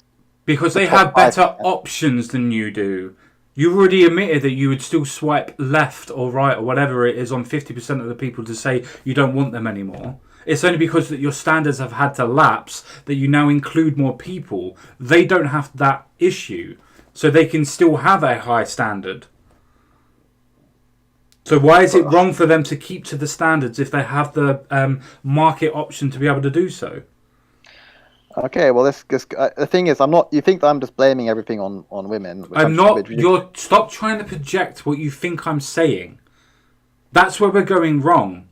I'm taking you at face value. I'm not projecting anything onto you. But as I said, I don't think that women do have as many options as they think they do. Because as I said, if all the women are going for the top men, there's not enough men to go around. Do you not think that they know that? Do you not think that they know that?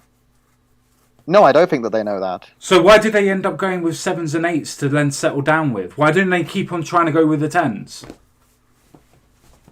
Well, it depends how old they are. I mean, if they're in their 30s. Oh, so you're saying that the priorities change because they want to have sex with good-looking people and they can, so they do? Well, the problem is that, like, what happens is the average guy, ends up having to wait until he's, like, in his 30s. Well, boo-hoo, that's your problem. They get to choose what they want. You can't force them to pick you. Yeah, I'm not saying that they should be forced to. I'm just saying it's immoral to set standards on others, which is just blatantly unrealistic. And what standards are unrealistic? That's what I'm trying to get you to understand. They're not unrealistic because they work for them. If it was unrealistic, it wouldn't work. I've taught that it doesn't work for them. A lot of them end up alone, wondering where all the good men have gone. It does work for them. Then why are there like twice as many, or more than twice as many childless?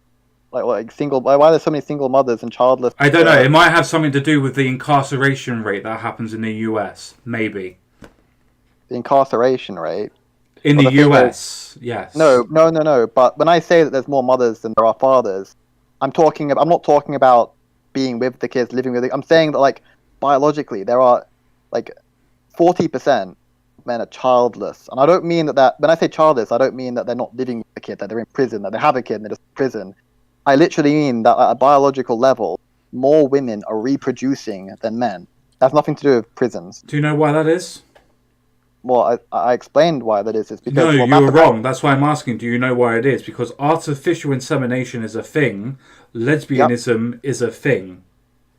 Yeah, no. So that is one thing. Artificial insemination, sperm donation is a thing, and that was also why. I think sperm donation as well is actually kind of an example of hypergamy in a way. It's like a form of hypergamy because they're only going for, like, the people who are accepted in sperm donation are only the best genetic men. That's not true at all. Yes, I've tried being a sperm donor, and I know how it works in the UK. Do you have health issues like autism? Yes, I got. That would preclude you from giving your sperm because autism can be a genetic aspect that can be given on intergenerational traits. Do you think that might be the reason? That's one reason, but another reason is because, well, I'm going to tell you one reason is that you have to have, like, your sperm has to be at the top, like, 10%. Okay, so that's to do with sperm count then, isn't it? And not to do with the fact of your biological count. Sperm count isn't linked to how good your biology is. Or how pretty your face is.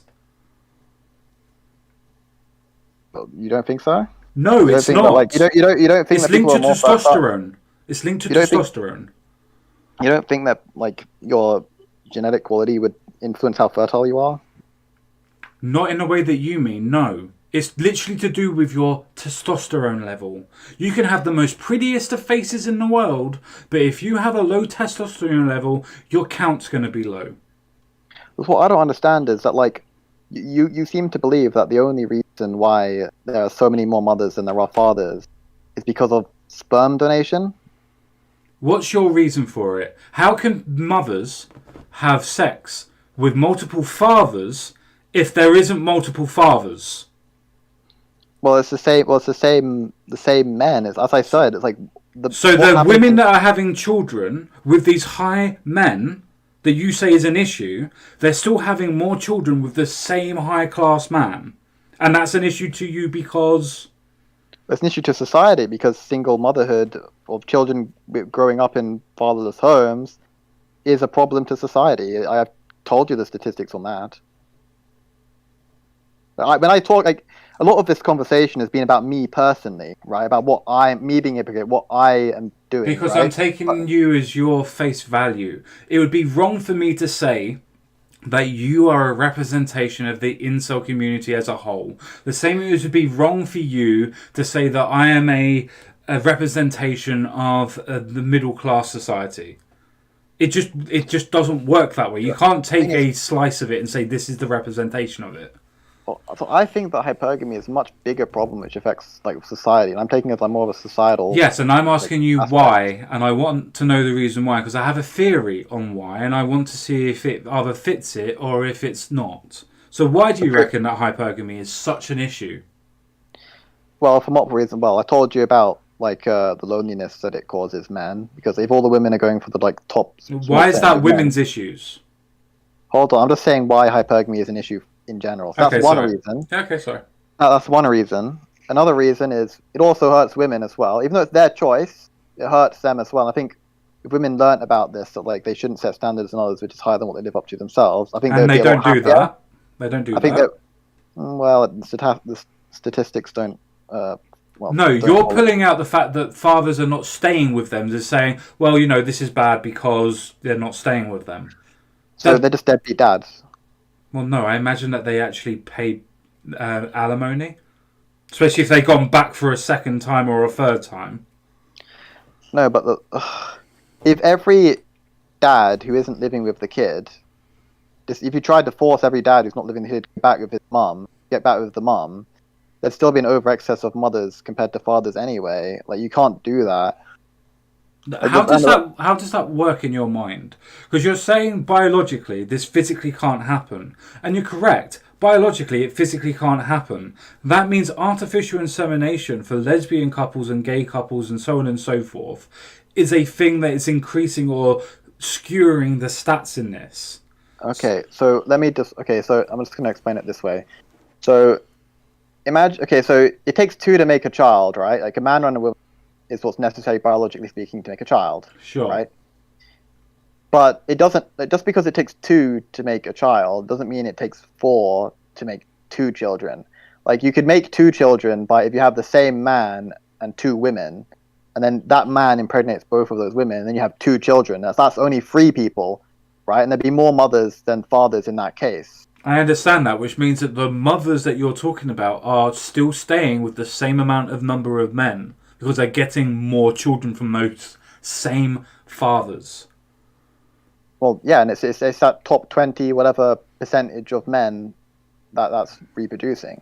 Of course it is. Exactly, and that's what happens. There aren't drunkards on the street that are having sex and families with people. There aren't literally criminals that are having families and then being incarcerated. It's just a 20%, right? Well, it's probably more like more than 20% because I think recently. So I think in the past it probably wasn't top 20%, but this stat was actually from 2014. Although, what stat are you talking about? Are you talking about the 18 to 20% that's on apps, or the one that's in society? The US, because the apps are different. Well, the statistic which found that like 16% of women are childless compared to 40% of men is from 2014. That was the stat that I'm talking about. Sure, and I agree with that stat, and there's reasons for why that stat happens. Yeah, they're still keeping with the same fathers. Maybe not as a family, but they're still having the same amount of sex. Right, so basically what you have is that's what I explained earlier. You have a smaller number of women who are reproducing a larger number. Sorry, fucking hell, I keep doing this. A smaller number of men who are reproducing of women, which is exactly what happens when all the women are going top men under hypergamy. Yeah, but that's always happened. There are always going to be more men that don't reproduce to the women. Yeah, but there's another stat which showed that from 2012, the male virginity rate has tripled, right? So it used to be like 6%, now it's 30%. So I think women's hypergamy has got a lot. What rate? It's like 3 times almost. I think. No, what rate? As in, what are you talking about? I didn't hear the first bit. Oh, sorry. So basically, like the male virginity rate has increased.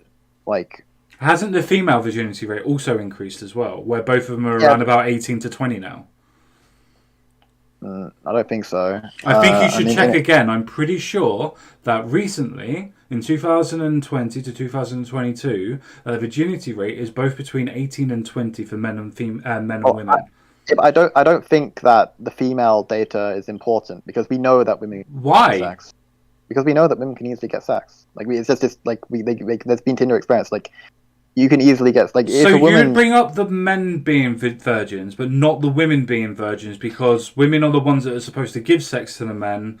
So we shouldn't talk about if they are giving sex to men or not, because they're virgins still. Well, the point is that if you're if men in general aren't having sex, it's not by choice. If women aren't having sex, it is by choice. Let's be honest here. Yes, And they have control of their bodies, bud. If they don't want to open their legs, they don't have to. I'm just explaining the statistics, man. No, you're not. You're trying to say, well, if women don't have sex, then it doesn't matter because it's their choice. No. Of course it's their choice if they want to have sex or not. All that I'm saying is that women. The point that I'm trying to make is that women becoming more hypergamous over the last few years, which is countering. No. They haven't. They haven't becoming more hypergamous. It's because they've been able to elevate themselves, where they're not literally gutter trash and second-class citizens from the 1920s to the 1960s. That they're able to now go to college, learn, work, and be able to elevate their own status to have a higher platform to then elevate their hypergamy from. Do you think that women didn't have those things, those disadvantages that women had? Literally in the 1950s, you weren't allowed to work in certain industries as a woman. But the male virginity rate almost tripled. What's that got to do with work rates that we're talking about now? It almost tripled since 2012. I'm talking about 2012. You're talking about 1950. No, I'm talking about the fact that women are able to elevate themselves, which is why hypergamy is elevated. Well, yeah, since 1950, right? But I think that hypergamy is elevated in the last 20 years, and women were not less. Yes, from the 80s to 90s, when third wave and fourth wave feminism kicked on. Yes, it's increased women to be able to have a higher standard to where they were encouraged to go to STEM and college, where they weren't beforehand. I'm not talking about 80s and 90s. No, I'm literally talking about from the 80s and 90s, which is then increased into the 2000s and the 20s to be able to increase them. Well, until about 2010, right, or 2000, I think it was 2012, 2010. Until that date, the male and female virginity rates was about even, but then it increased almost 3 times.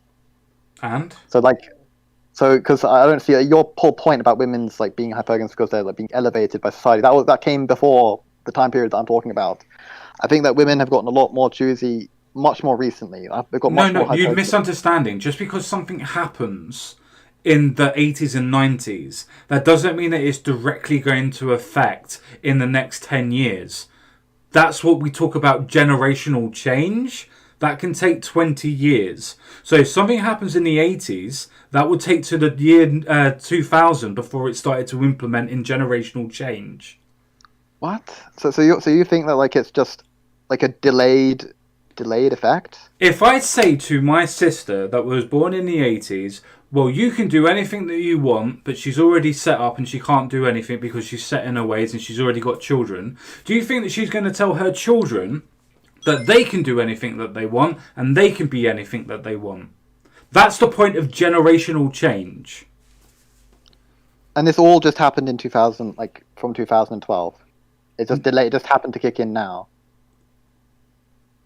No, it started in the 80s and 90s. Yeah, and then the effects from that kicked in 2012, which happens to be the date where Tinder was invented.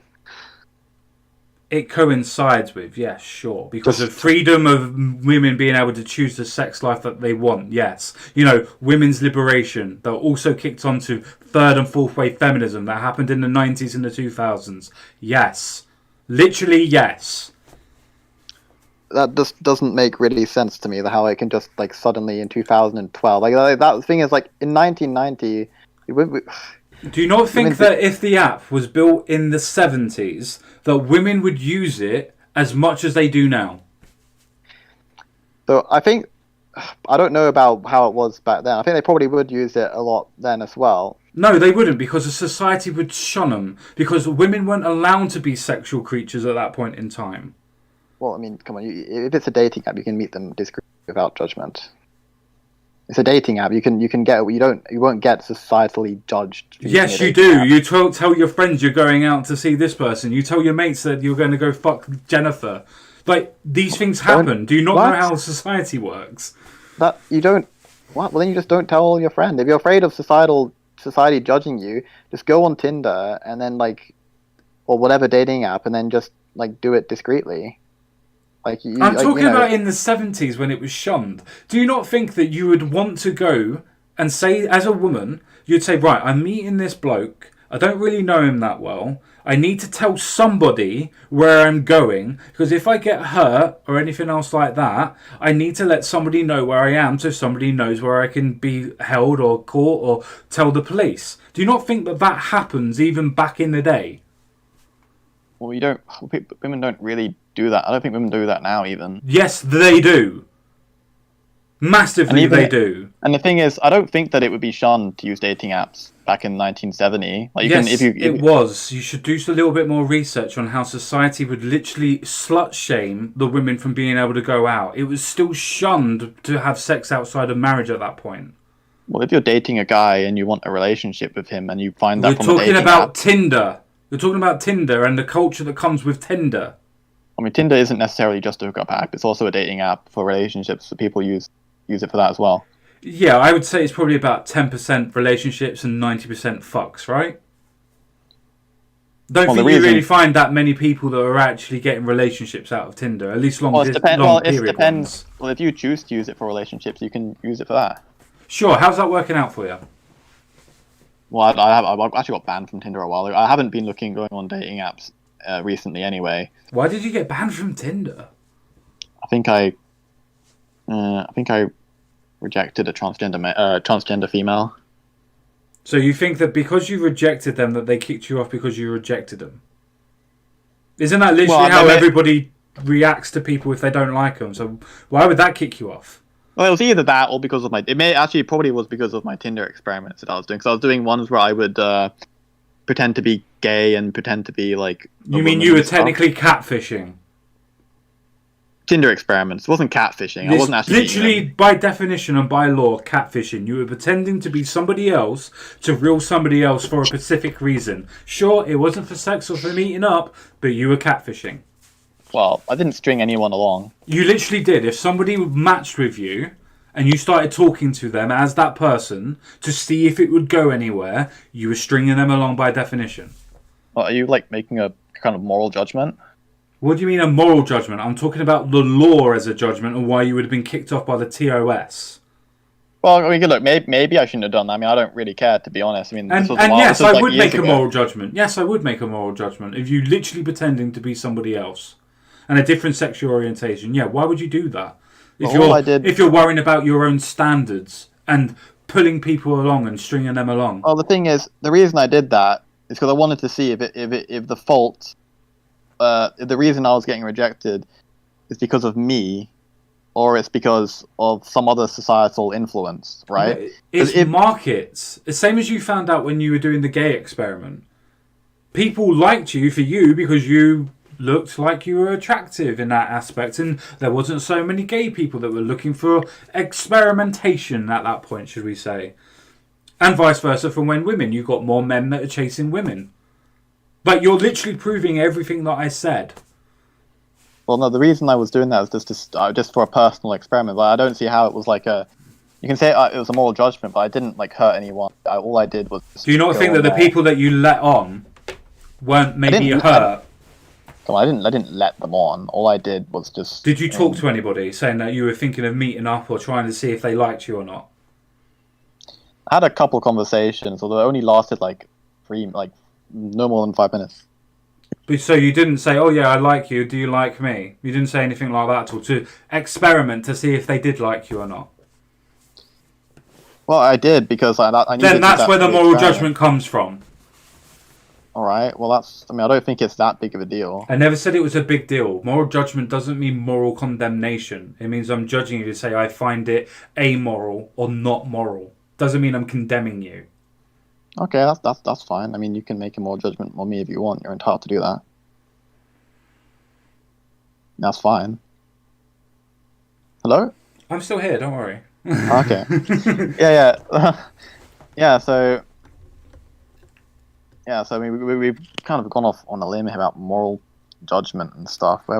The reason why I done that is because I wanted to show you that when we are talking about your standards and how you think that people should fit into your standards or your morals or your perceptions of how things should be, Do you think that you're the only one who has those standards, perceptions, or moral gainings? Or do you think others have similar or different ones? I don't know what. Like, can you give me an example?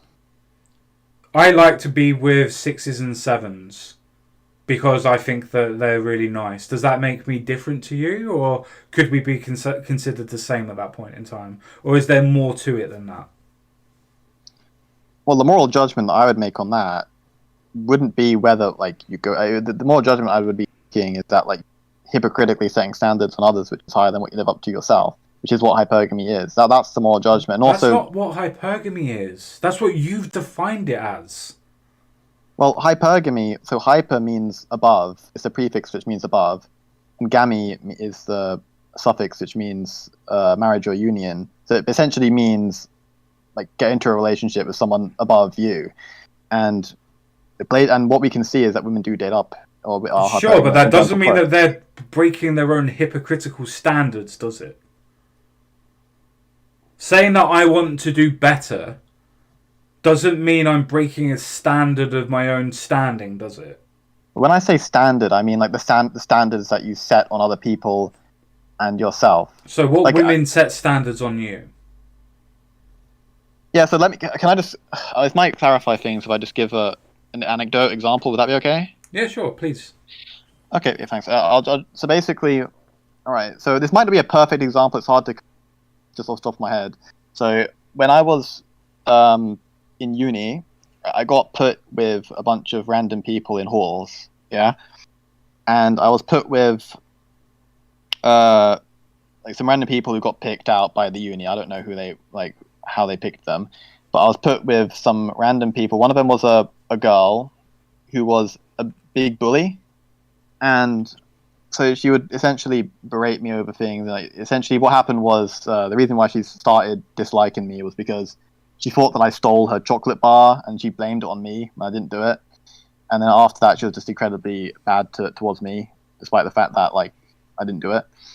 And one of the things that she did to antagonize me was she would berate me whenever I would leave some crumbs like on the table by accident after I finished eating. Mm-hmm. I only leave a couple crumbs, but it wasn't that big of a deal. And obviously, I guess I shouldn't have left those crumbs. But I would like apologize, and then every time I do it, which was like once, like it wouldn't be that often, but she would just like be pissed off at me about it. But the thing is, she would often go out partying with her friends and like come back like with and leave empty pizza boxes, drink spilt on the floor, and she wouldn't clean it up, right? So she was clearly setting far higher standards on me with regards to cleanliness than what she was living up to herself. Did she not clean it up the day or 2 days afterwards when she wasn't hungover, or did she get somebody else to do it? Well, she would. I think it was like the next day or something. But the so thing what's is, wrong with that? Well, I don't think that there's anything wrong with it. The problem is the hypocrisy. How is it hypocritical to come in drunk and then when you spilt something, not expect anybody else to clean it up after you, and then when you're feeling better, you clean it up? How is that hypocritical? Well, the thing is, I don't even think she clearly took a very long time to clean it up because I would make. You said it was the next day. Well, I don't know exactly when it was. Maybe it was the next day. But the thing is, I would regularly. I don't know when she was like did it because I was in my bedroom, right? I would hear them. I'd know that she would do that, and then I would come to make my food, and then I would come to a kitchen table which is filthy, shit over the floor, which is her fault, right? But then I wouldn't call her out on that because I don't really mind.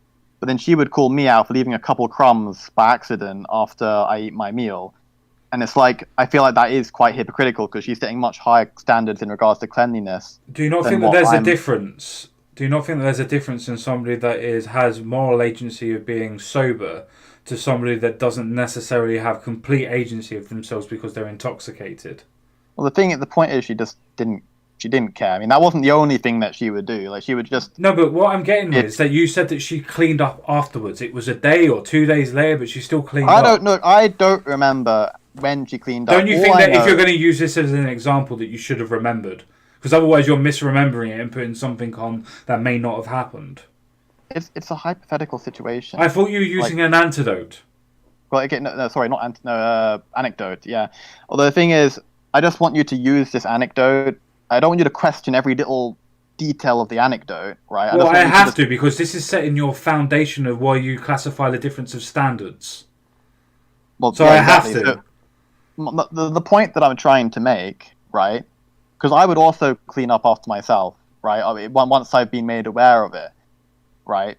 And then she would like literally be very nasty towards me about it. And the point that I'm making is that anyone would be a bit pissed off if someone was berating you over some tiny thing that you did when they would do much worse. And then like they just have a lack of awareness about it because they're setting. Well, the point is that she was setting far higher standards in regards to cleanliness on me than what she was living up to herself. Sure. Right? How does this translate to dating? Because similar to how she was setting higher cleanliness standards on me with regards to so similar to how she was setting higher cleanliness standards on me than what she lived up to herself, women set higher standards on men with regards to dating than what they live up to themselves. It's the same. That's what. And that's and what I'm I mean when I asking say you in standard. what way? I'm asking you in what way, and you gave this antidote about this one random girl that said that you make mess on the floor, and then when she comes in drunk, she doesn't clean up after herself, and then she may have done the day or may not have done. I don't understand how this translates to dating. Well, the point it translates to dating because what I'm saying. I'm trying to explain what I mean by standards, right? Because she was setting clear standards. No, on I me. understand what you mean by standards. I'm asking how does it compare to what you set to what other people set? I understand what you meant by standards from the beginning. Right. Well, the point that it's similar that instead of with cleanliness, it's with how good looking you are, pretty much, or like how much money you have. It's just not cleanliness. It's just something else, and it's the same kind of hypocrisy. How is that hypocrisy if I'm a 5, but I work out that I can pull 7s, so I stay with 7s? How is that hypocrisy? As I said, at a societal level, 5s cannot get 7s. Yes, they can. Women can. That's the point that we're talking about. No, at a population level, they can't. Yes, they can, and they do. That's the reason why they stick with the same men, as you said with your statistics. Not with monogamy. Who gives a fuck about monogamy? We're not talking about monogamy. We're talking about dating. Dating isn't monogamous. Okay, when I say dating standards, I just mean like I'm talking about general standards with like because dating leads to relationships, right? So not always, no. So I'm talking about relations. I'm not talking about hookups, right? I'm talking about women. Nor am I. Do you not think that I can date? Do you not think that I can date for 6 months with not expecting to stay in a longer term relationship? Well, you could do that, but that would still be classified as dating, wouldn't it? Okay, sorry. I need to be clear. So when I say dating, for dating standards, I mean long-term relationship. Yes, long-term relationship. Well, long-term, like monogamy standards. That's what I'm which talking about. Not many people stick to, especially at your age. Well, I think that's the problem. That's why I think this is one of the reasons why I thought I was saying earlier about how hypergamy hurts women too, because when they're at my age, they go for the top men, and the top man won't commit, even though she wants him to commit. Yeah, I still don't understand how that hurts women. Because she ends up in her 30s, an alpha widow, like alone. What? Because all women that date 10s and 8s when they're only 5s and 6s end up alone, do they? And then they come unless if they come crawling back to the what do you mean 5 they rejected before. What do you mean come crawling back? Like, you think that it's not a case that people change their standards or realise that they can't get these people, so they lower their standards like you've had to. It's like it's like you put your ideas of what you think onto people, and then when people explain, well, you do the same thing, you go, no, I don't, and then you explain it, and you're doing exactly the same as what they're doing and not seeing it. I don't think I'm doing the same thing. Well, you can't. Obviously, you can't have children. But my point is that you tried to go higher to begin with. And if you could have done, you would have stayed at the higher level, which is what women do. But then you're saying that because you couldn't stay at the higher level, you had to lower your standard, which is fine. Which women realise that if they want to stick into a certain relationship standard, then they lower their standards, which is what happens when they get older. So how is this hypocrisy? Well, this is basically the whole beta bucks thing, where the thing is, where women will reject men who are at their own level when they're in their teens and 20s, and then they'll come crawling back to him when they're 30 That's and they're not ugly. crawling back. That's not crawling back. It's realizing that your standards and your idea of what you want from a relationship has changed. If I want to have sex with the most amount of women when I am as young as possible, to be able to go up as high as possible, do you reckon when I want to settle down that my standards of choices of women I sleep with or try to stay with would be different to the ones that I'd slept with before? I was trying to understand. Okay, can you just repeat that? Sorry. If I, as a man, am a half decent, good looking bloke, say a 7, I've just started to earn a good 60, 70k a year job. So I've got half decent amount of money coming in. So I've got a little bit of status with it. Do you reckon that at that age that I'm going to want to settle down? Or do you reckon that I'm going to use my status and wealth and good looks to try and have sex with the most amount of people I can at the highest level that I can until I want to settle down, in which my standards would then again change? I don't know about you, but well, personally, me, I want a long-term relationship. I care about love and affection and stuff like that. Do you not think Like, that you I could think get that from one night stands from 7s and 8s and 9s and turn them into friends with benefits? no, You don't think I that you don't. can get good long term relationships from friends with When I benefits? say relations, I mean like love. Like I can't love more than one person at once. Who says that That'd be you had to? I'm talking about them being friends with benefits. I'm not saying that you've got thousands of friends with benefits. I'm saying you've got one, but it's not a designated relationship. well, if they're friends with benefits, that means they're like doing stuff with other men. Yeah, they might be. But I you don't. said that you wanted to be monogamous. You didn't state that they had to be as well. Well, I would rather into a relationship, a monogamous relationship. That's what I would do if I had lots of money and all of that. Do you think that that might be a certain reason why some women may not be attracted to you to begin with? That they may not be ready to commit to a long term relationship the first time they meet you? Well, I don't think it should be the first time they meet me. I think it would be like we build it up, obviously. Like we get to know each other and stuff like that. So, more of a Like, personal question. When do you start talking about the idea of having a long term relationship with people that you may meet? when would I get to that conversation? Yeah. Well, I don't know. I mean, I don't know how long. Like weeks, months. I don't know. Like how long would you? Like, I mean, I guess that's just different for everyone. No, I'd let it form organically. So, because I know that my standards are different to what other people want, I wouldn't try and force an issue with somebody that may or may not be ready. So, Yeah, bringing I've up never said that.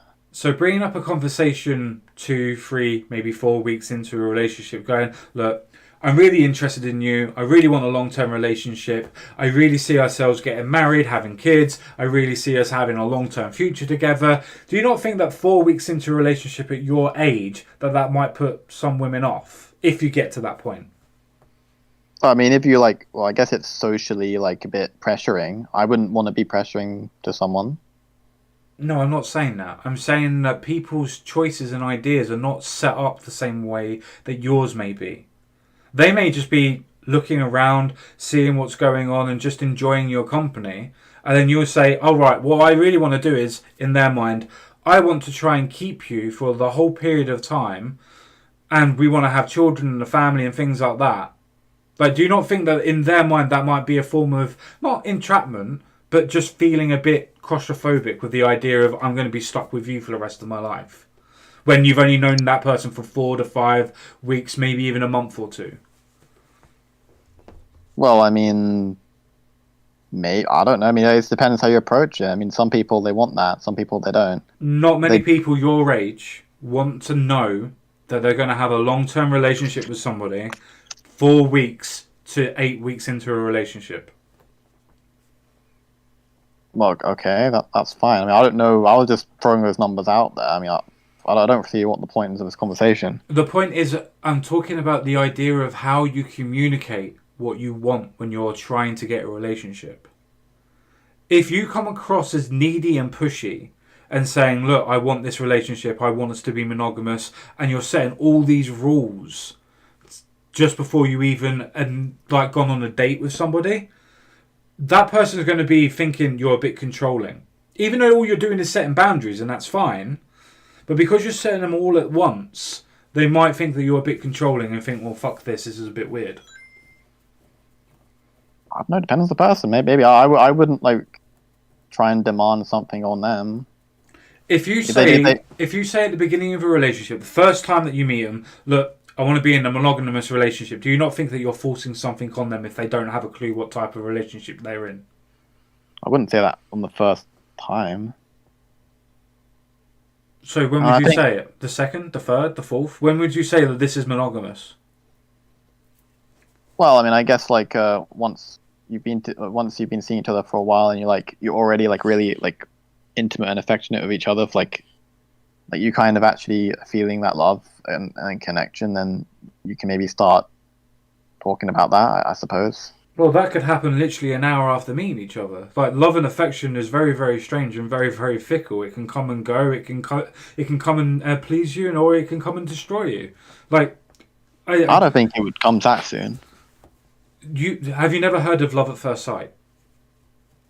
I've heard of infatuation. No, there's literally love at first sight, where literally you can meet somebody and know instantly that you're going to love that person.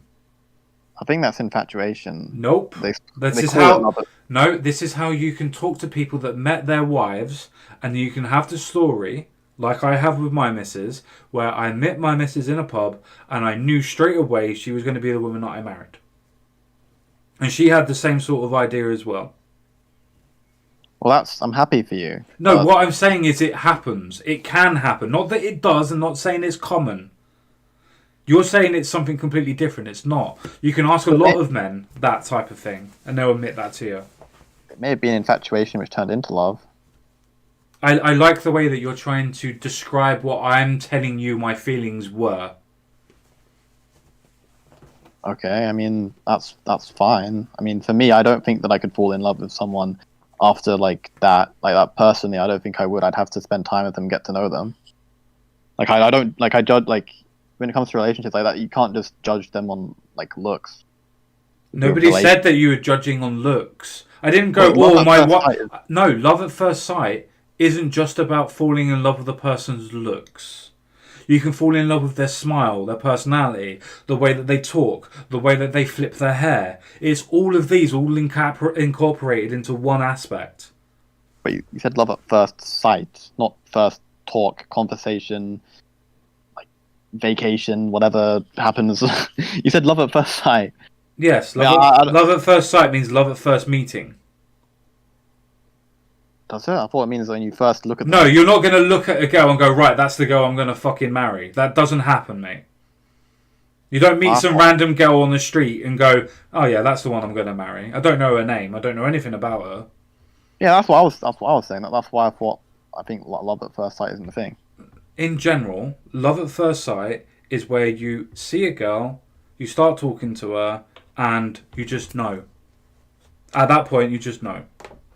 It's a very weird thing to try and explain, but for people that have been through it, it's, I'd say, one of the best feelings that you can have. But you said you know. Like, I've had that with someone as well, and guess what? They have me blocked now. So it's like... That's not what I'm... No. I don't mean infatuation. I don't mean infatuation, buddy. But the thing is, she could have rejected you after that love at first sight. She could have done, but there was already we were already talking. Like, it's literally like 10 minutes into it. We were already talking. There was just the chemistry that's there. Just everything clicked. Right. So you didn't know. Yeah, I did. You just thought. No, I did. I knew. I mean, the very next day, she could have met someone she likes more than you. Apart from the fact that she already turned down another bloke that was there. But sure, yeah, she could have done. But you can't be certain of these things. There is nothing in life that's certain. But when you say you knew, that's like you're certain. No, I had a strong sense of knowledge. Do I have to go through the theory of knowledge of induction, adduction, and deduction with you? I'd rather not, because I think that would take a while. I don't really understand where the conversation is going.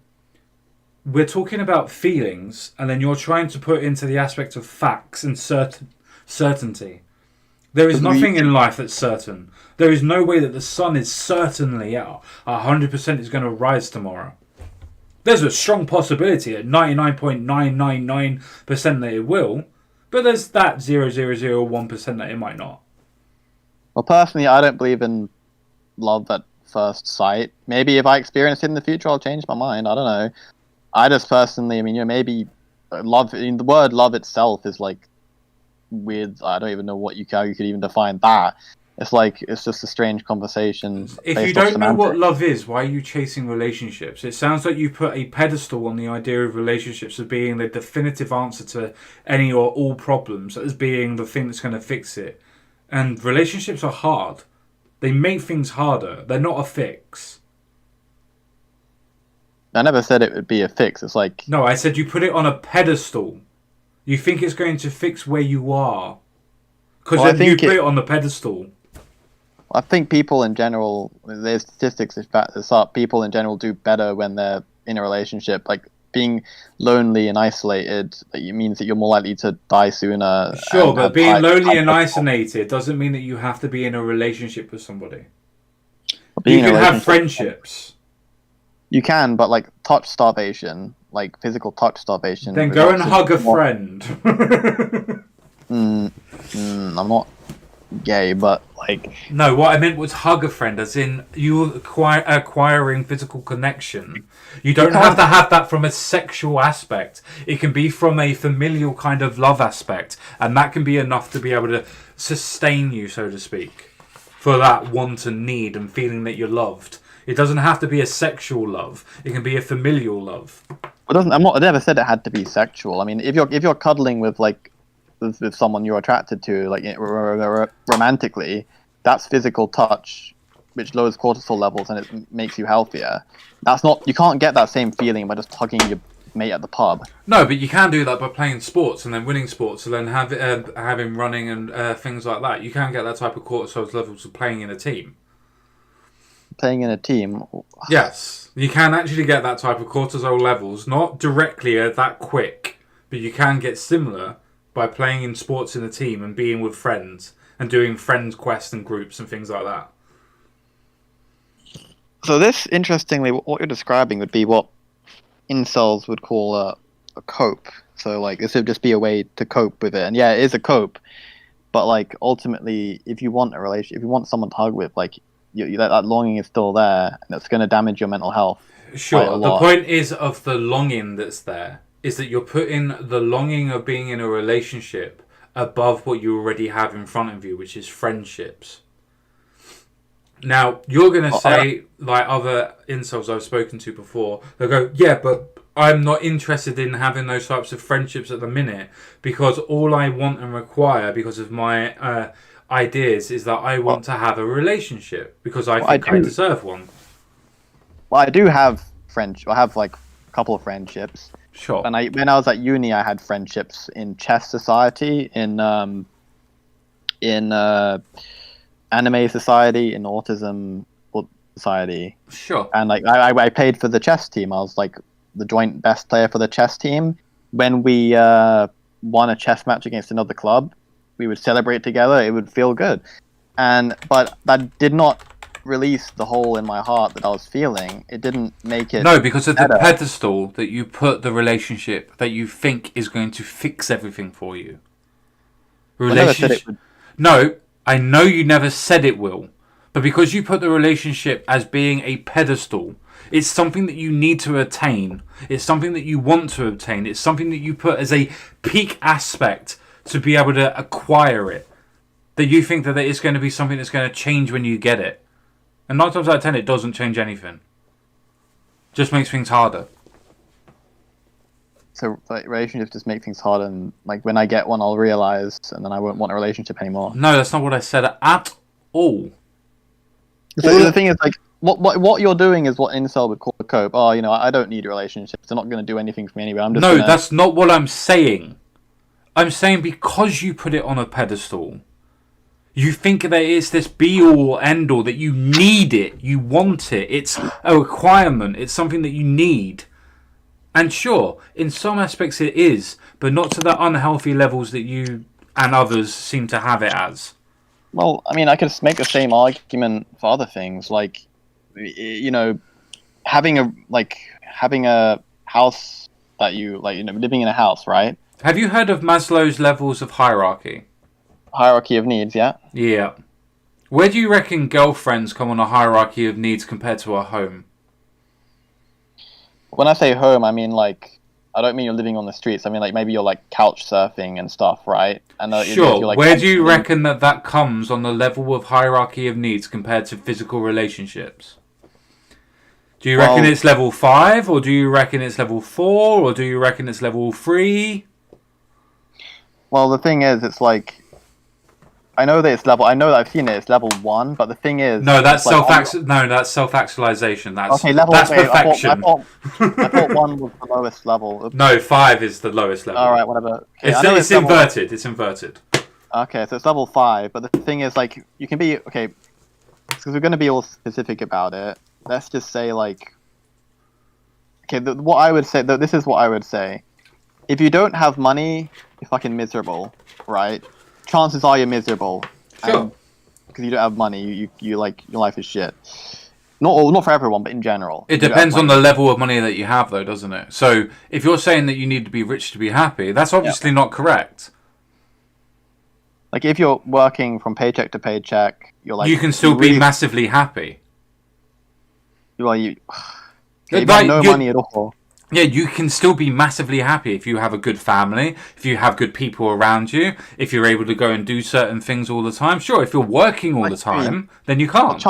Chances are you won't be. I mean, people can still be massively happy if they're homeless. They just go live in the woods and shit. So there's people who do that and they're perfectly happy, but in general, it makes you miserable. And the point is, I don't think that relationship would like necessarily fix everything and make me happy, but without one, it does make people like miserable to an extent. Like many people, just like being homeless or not having money. And it's like if you don't have like money isn't like you don't like if you don't have money you won't be happy, but if you do have money it doesn't necessarily mean that you'll be happy. That's what I'm saying. Sure, but you're trying to put that level of pedestal of acquiring money to be happy with the same thing as a relationship with a female. I'm not saying that it would make me 100%. I think it would make me happier. No, you missed what I said. You are literally making a comparison of saying that if you were rich, you would be happy, or have a higher chance of being happy, if you want me to be pedantic. To then saying that, well, if I had a relationship, it literally mirrors what I would project me to be like if I was rich. That I would be more likely to be happier as if I was rich. But I never used the word rich. I mean, the thing, I never used the word rich, but when you mean money, what do you mean? Do you mean living paycheck to paycheck, or do you mean living substantially and able to buy what you want when you want type of thing? Let's say 50k, yeah. Let's just say that. So in the top 10% of people that earn money, right? Okay, let's say that then. 50 is 50k really the top 10, like before tax, top 10%? Yes. Do you know what the top 1% is in America and in the UK? Do you want to know what it is? I'm guessing it's like 100k. Yes, 100k. Right. Well, 50k is in general like it's not rich, right? Like, but you can still have a comfortable life like that. Affluent, right? It's affluent. Well, 50k a year isn't really affluent. It is compared to somebody earning 20k a year. It is. Well, yeah, and compared to someone. But that's what you're talking about. You're talking about people that have money that are working from paycheck to paycheck. That's the difference. Affluence. But you're just getting. I feel like you're getting very pedantic over things. Okay. The reason why I'm getting pedantic is because you're using this as a direct comparison of saying I feel that if I had more money I would be happy, and I'm trying to show you that you're saying no, more happier is the same as happier. You understand that? It's literally the adverb for it. I thought you said happy. No, I said more happy. More happy. Right. Okay, yeah, okay. Sorry. So, you're conflating the idea of being that with being more happy, or happier, if you want me to use that word rather. with the idea of if I'm in a relationship, it will be the equivalent of me earning 30 or 50k a year compared to 20k a year. I just don't understand how you've got anywhere near the idea of quantifying that. It seems like it's just an abstraction that you're putting material weight onto something that just can't be quantified. Well, the thing is, like, I'm just trying to compare things based off principle, and you're like making it so that it has to be an exact comparison. It's like things don't have to be an exact comparison. Like, I agree. It's hard to come. I agree. Like they don't have to be. I agree, Yeah, and I'm not like, trying to say that it is a direct one-for-one comparison. I'm saying that you're already stacking the comparison. So you're already saying that you can't just be a normal guy that's earning 10 to 15 to 20k a year, or maybe even 35k a year. You have to be a little bit better than that, because that's what you place having a relationship on. It's just a little bit better than normal.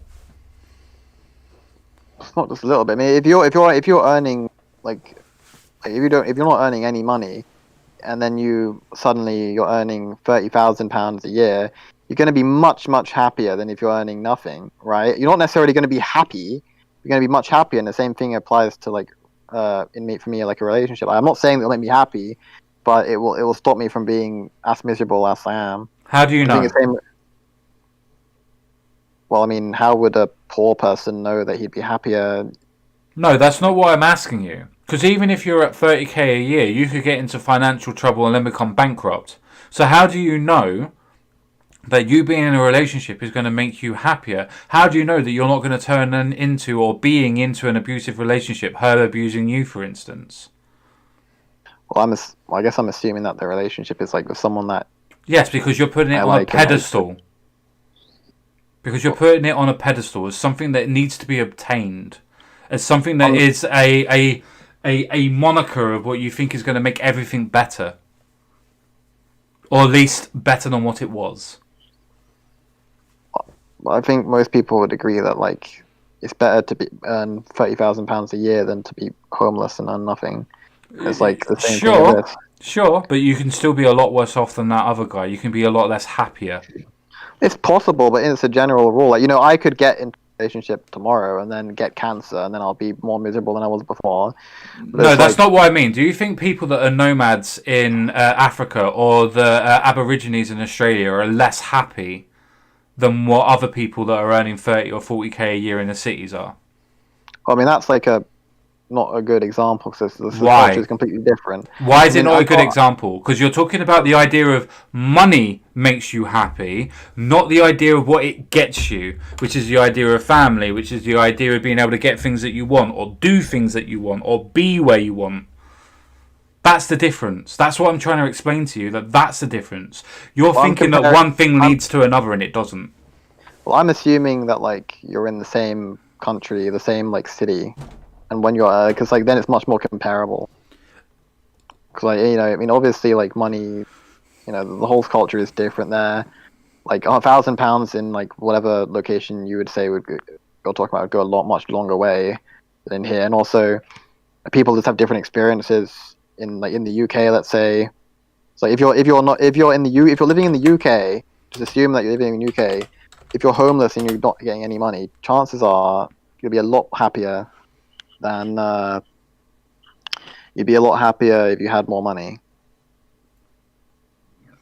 Sure, maybe, but yeah, and that's all I'm saying. Sure, maybe, but at the same time, the people that are homeless, that are on drugs or on alcohol, they could generally be a lot happier than anybody that's earning 100k.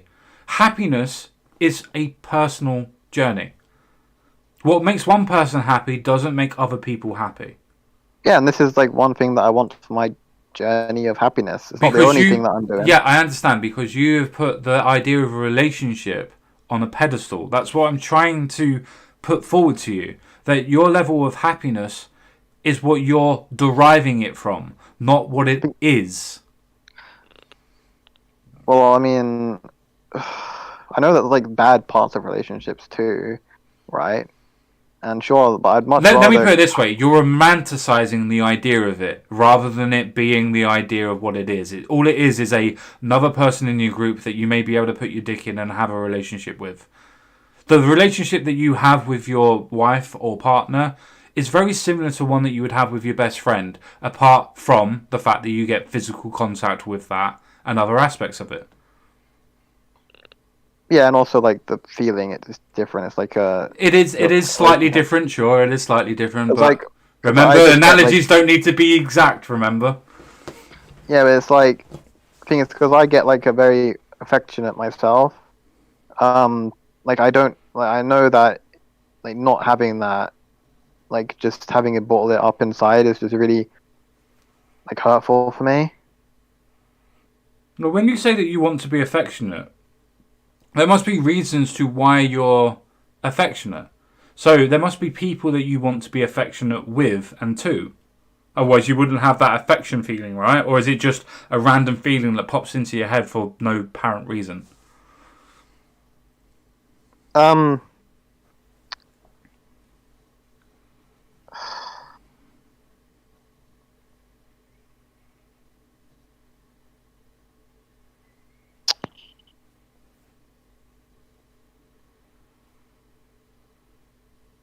Take as much time as you need. It's not. I'm not worried about how long you take, so don't worry about it.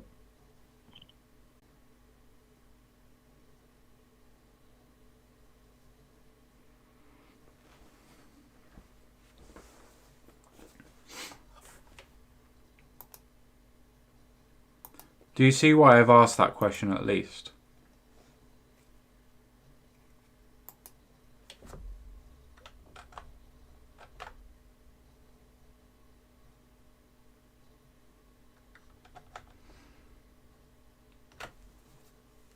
Right, for the moment, my guest is on mute. I imagine he's had to step away for a little bit, or something's come up at where he is at the moment. I see that we have a couple of people in chat and whatnot. If you have any questions for me, or the reasons why you may or may not think that I'm not doing a good job or anything else like that, if you wanted to ask any questions of me of why I am doing what I'm doing, then please feel free in the chat to be able to do that. That way, at least we can keep the show going until my guest comes back.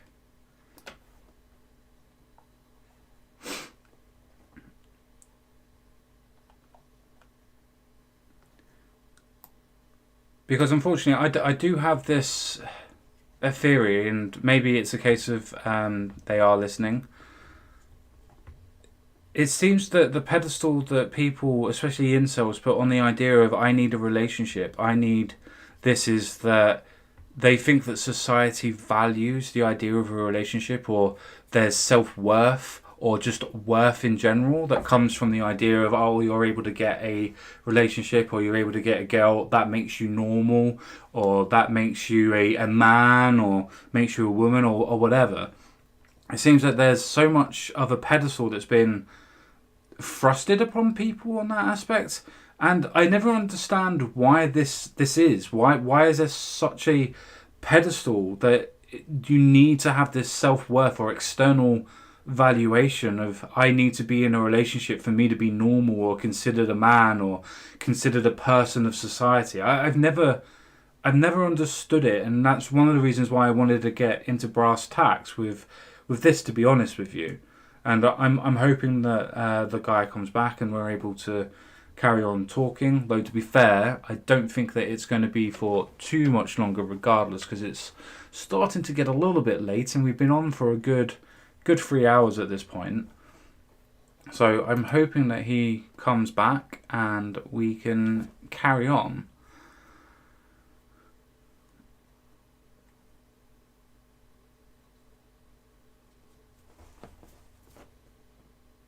If you are there, Incel spokesman, would you be able to send a message to me to let me know if you are coming back, or if you need to get off, or if you have something to do, or something like that?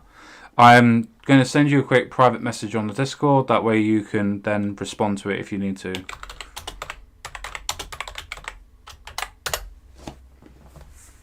Hopefully that way, now that you've been able to see that little message pop up, and you can respond and see how that goes.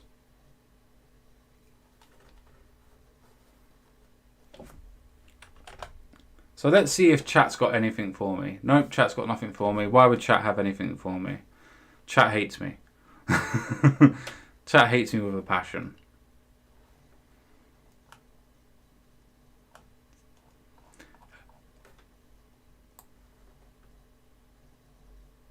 Right. I suppose we'll give it another 2 minutes. And then... Oh yeah, sorry about that. Oof, he come back. He got me. You okay, mate? Yeah. Okay, good. Where did you want to carry on from? Because it's getting a bit late now, obviously, for us, and we've been on for a while. So it won't take up too much more of your time. Yeah, I mean, I DM'd you like why I had to leave for a few minutes, but like, yeah, it was an interesting conversation. I mean, I all the topics I'll have to look over just to truly like understand it all. Yeah, sure. Like, I've still disagree with you on a lot of the points about like, because you like the whole what was it called, like market or whatever, like what was it, supply demand thing. Because I was like, because the way that I see it is that, you know, the main point I wanted to get across is that like the whole, like, a lot of men are suffering with like loneliness because Yeah, sure.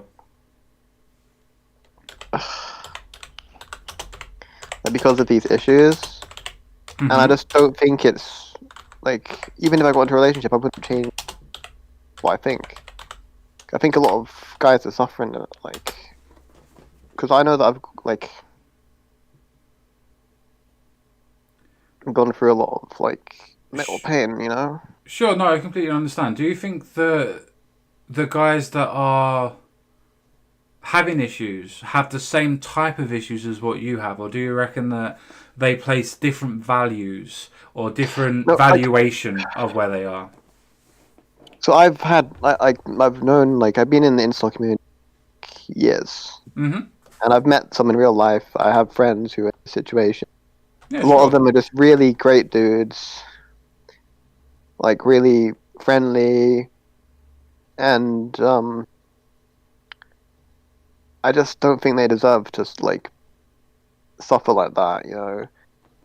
And when I think that, like, if like it wasn't their fault, like that if only they were born gay or like a woman or something, they could be they could give the affection that they want to give, but they can't. Do you not think that catastrophizing the way that you've done there and the way that others may do is a self-projection or a self-fulfilling prophecy that you're putting forward? No, it's not a self-projection, because I know how much mental pain the community goes through because of these issues. Sure, I'm not saying that the pain's not there. I'm not denying that. I'm saying, do you think that when you put that much pressure on you and others, that the catastrophization of saying, well, I don't have this thing, therefore it's the end, I'm purposely being hyperbolic. Do you not think that that's a issue in of itself, that you're placing that much credence on that and putting that much pressure to catastrophize it? I just don't think you can pretend like it's not important. Like, just say, "Oh, this is." No, I agree. It is important. I'm not trying to cut you off. I'm just trying to make sure that you understand. I am here emotionally with you, and I do understand how important that you and others place on this, and I'm with you, and I understand the suffering that can go with it.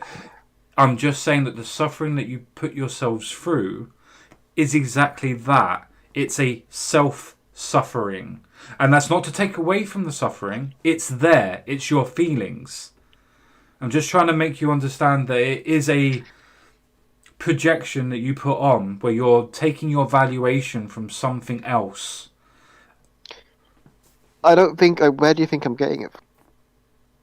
I think society in itself places a lot into the idea of how men should be treated and how we should be seen with people.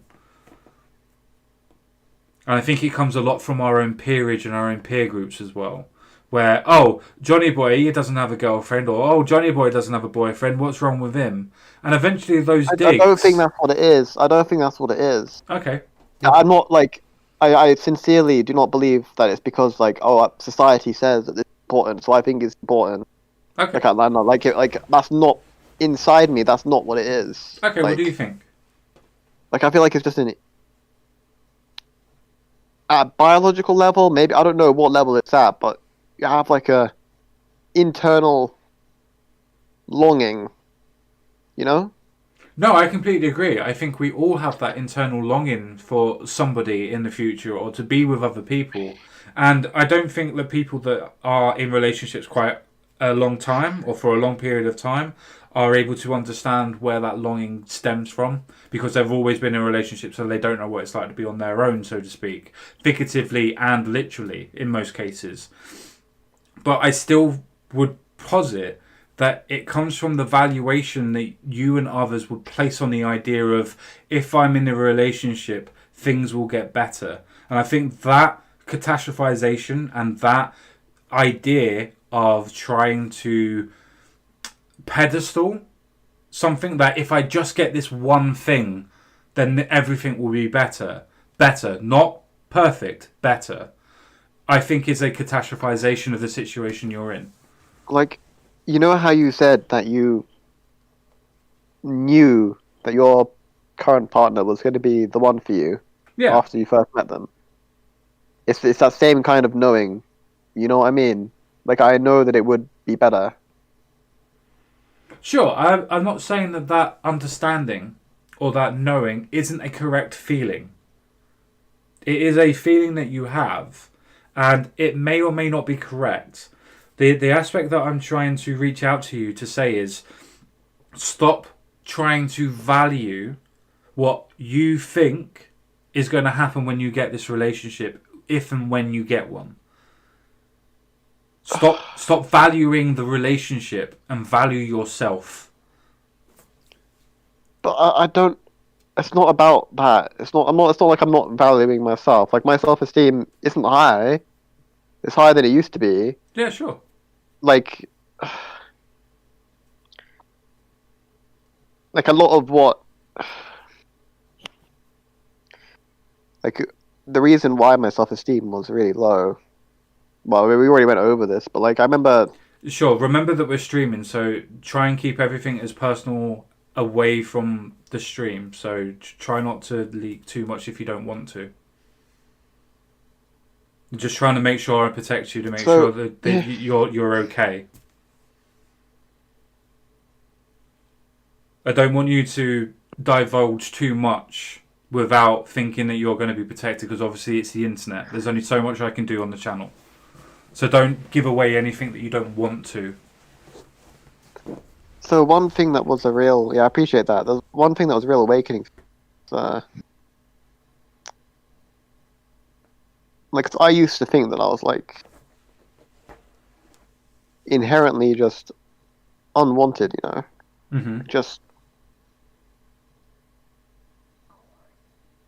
No, I get that. I used to get that when I was a little bit younger. I had similar issues, believe it or not, when I had social anxiety, I had social issues, I wasn't able to integrate properly. As I said, I have aspects of ASPE as well. Being tested recently as well for it. Um, so I understand where you're coming from on that aspect of the social outcast, if you wanted to put it in that sort of a context where you feel that but way. the point that I was trying to say, but I couldn't finish was Sorry. I used to think that I was just unwanted and everything. But then Hmm. it was a big awakening for me when like, if I did so these Tinder experiment things, which you said like I'm stringing people along. It's not good, right? I didn't string them Sure. along for too long, but like It when was I just started, nice feeling that you were wanted, even though it wasn't real. well, it was real because I wasn't catfishing them. Like I was like a catfish implies that like you're pretending to be someone else, like someone else. Now, technically, like I guess you can say like in personality wise, I was pretending to be something else by And sexual being like orientation. yeah, that's like a part personality, right? But the thing is, but I was getting nothing when I was going for like girls, right? Mm-hmm. And then all of a sudden, like I go for guys just by changing my just simply just pressing a button.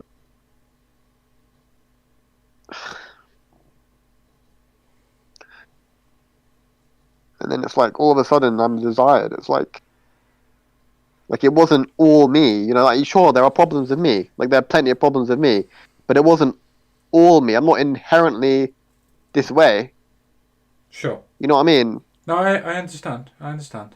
And that is where a lot of the resentment comes from. No, I Because it's understand like that. It's the frustration of not being able to feel valued as a person. So the resentment comes from, well, why well, aren't not you just that, but it's valuing me? like not just that. No, no. It's like it's more like why is it like the fact that like all I did was just change my sexual orientation. Now all of a sudden I am valued and wanted, right? But then if I switch back to my default orientation, then I'm not wanted. I'm invisible. I'm just nothing. And Sure. like all that I changed is my sexual orientation, and that's such a big difference. And it's really deep for me because like that's like I was thinking like it must be because I'm ugly, all these things. But actually, if I just change my sexual orientation, then like it turns around completely, and it's like sure, like all of these like not being good looking, you know, there are things I can do to improve, you know, like I'm trying to But every day. all of us can. Like self improvement is Everyone always a can, continuous journey.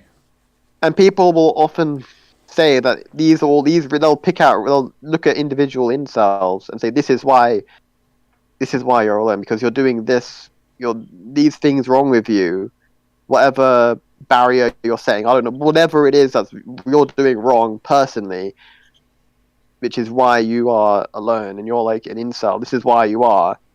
But then when I think about that experience, but all I did was change my sexual orientation. Like that's all I did is just do that, and then it's like all of a sudden I'm like all these things I was thinking are like the opposite. You know what I mean? And it's like how can I believe what these people say that this is why I'm incel? But all I did was change my sexual orientation. It's like makes me think that like, or I changed my gender or whatever because I did the same with like being a woman. Sure. It's like all like these base immutable characteristics that are like being like your gender or your sexual orientation. You can just change that, and it's like So just change that, I have a and then quick question. It's okay. I understand.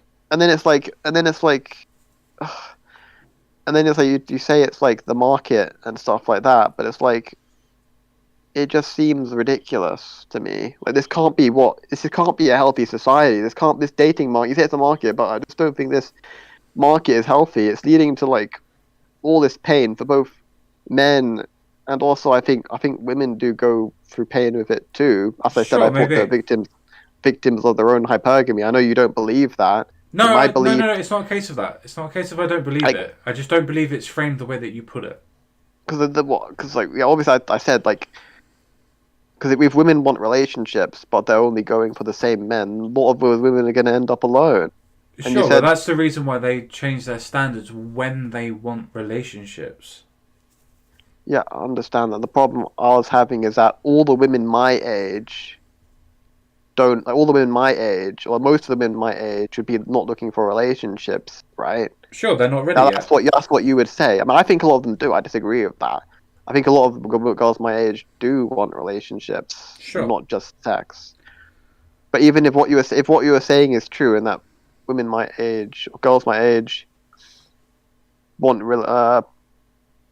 don't want relationships, which is what you said, which I just don't think is true, then they're kind of shooting themselves in the foot by being hypergamous.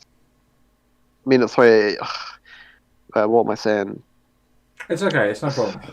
So, I have a question that's going to take you a little bit out of where we were, but it is relevant. Yeah, I mean, the problem I have is that men my age, average guys my age, and average girls my age are missing each other. Yeah, because That's they what that's want the different problem that I have. They're things. missing each other. Sure, but it's because they want different things. And they have access to different things. I don't what I don't know what you mean. Like they want different. I know they want different things. Like people have different preferences, right? But like I don't think it's like the thing is you say like women like go for older, right?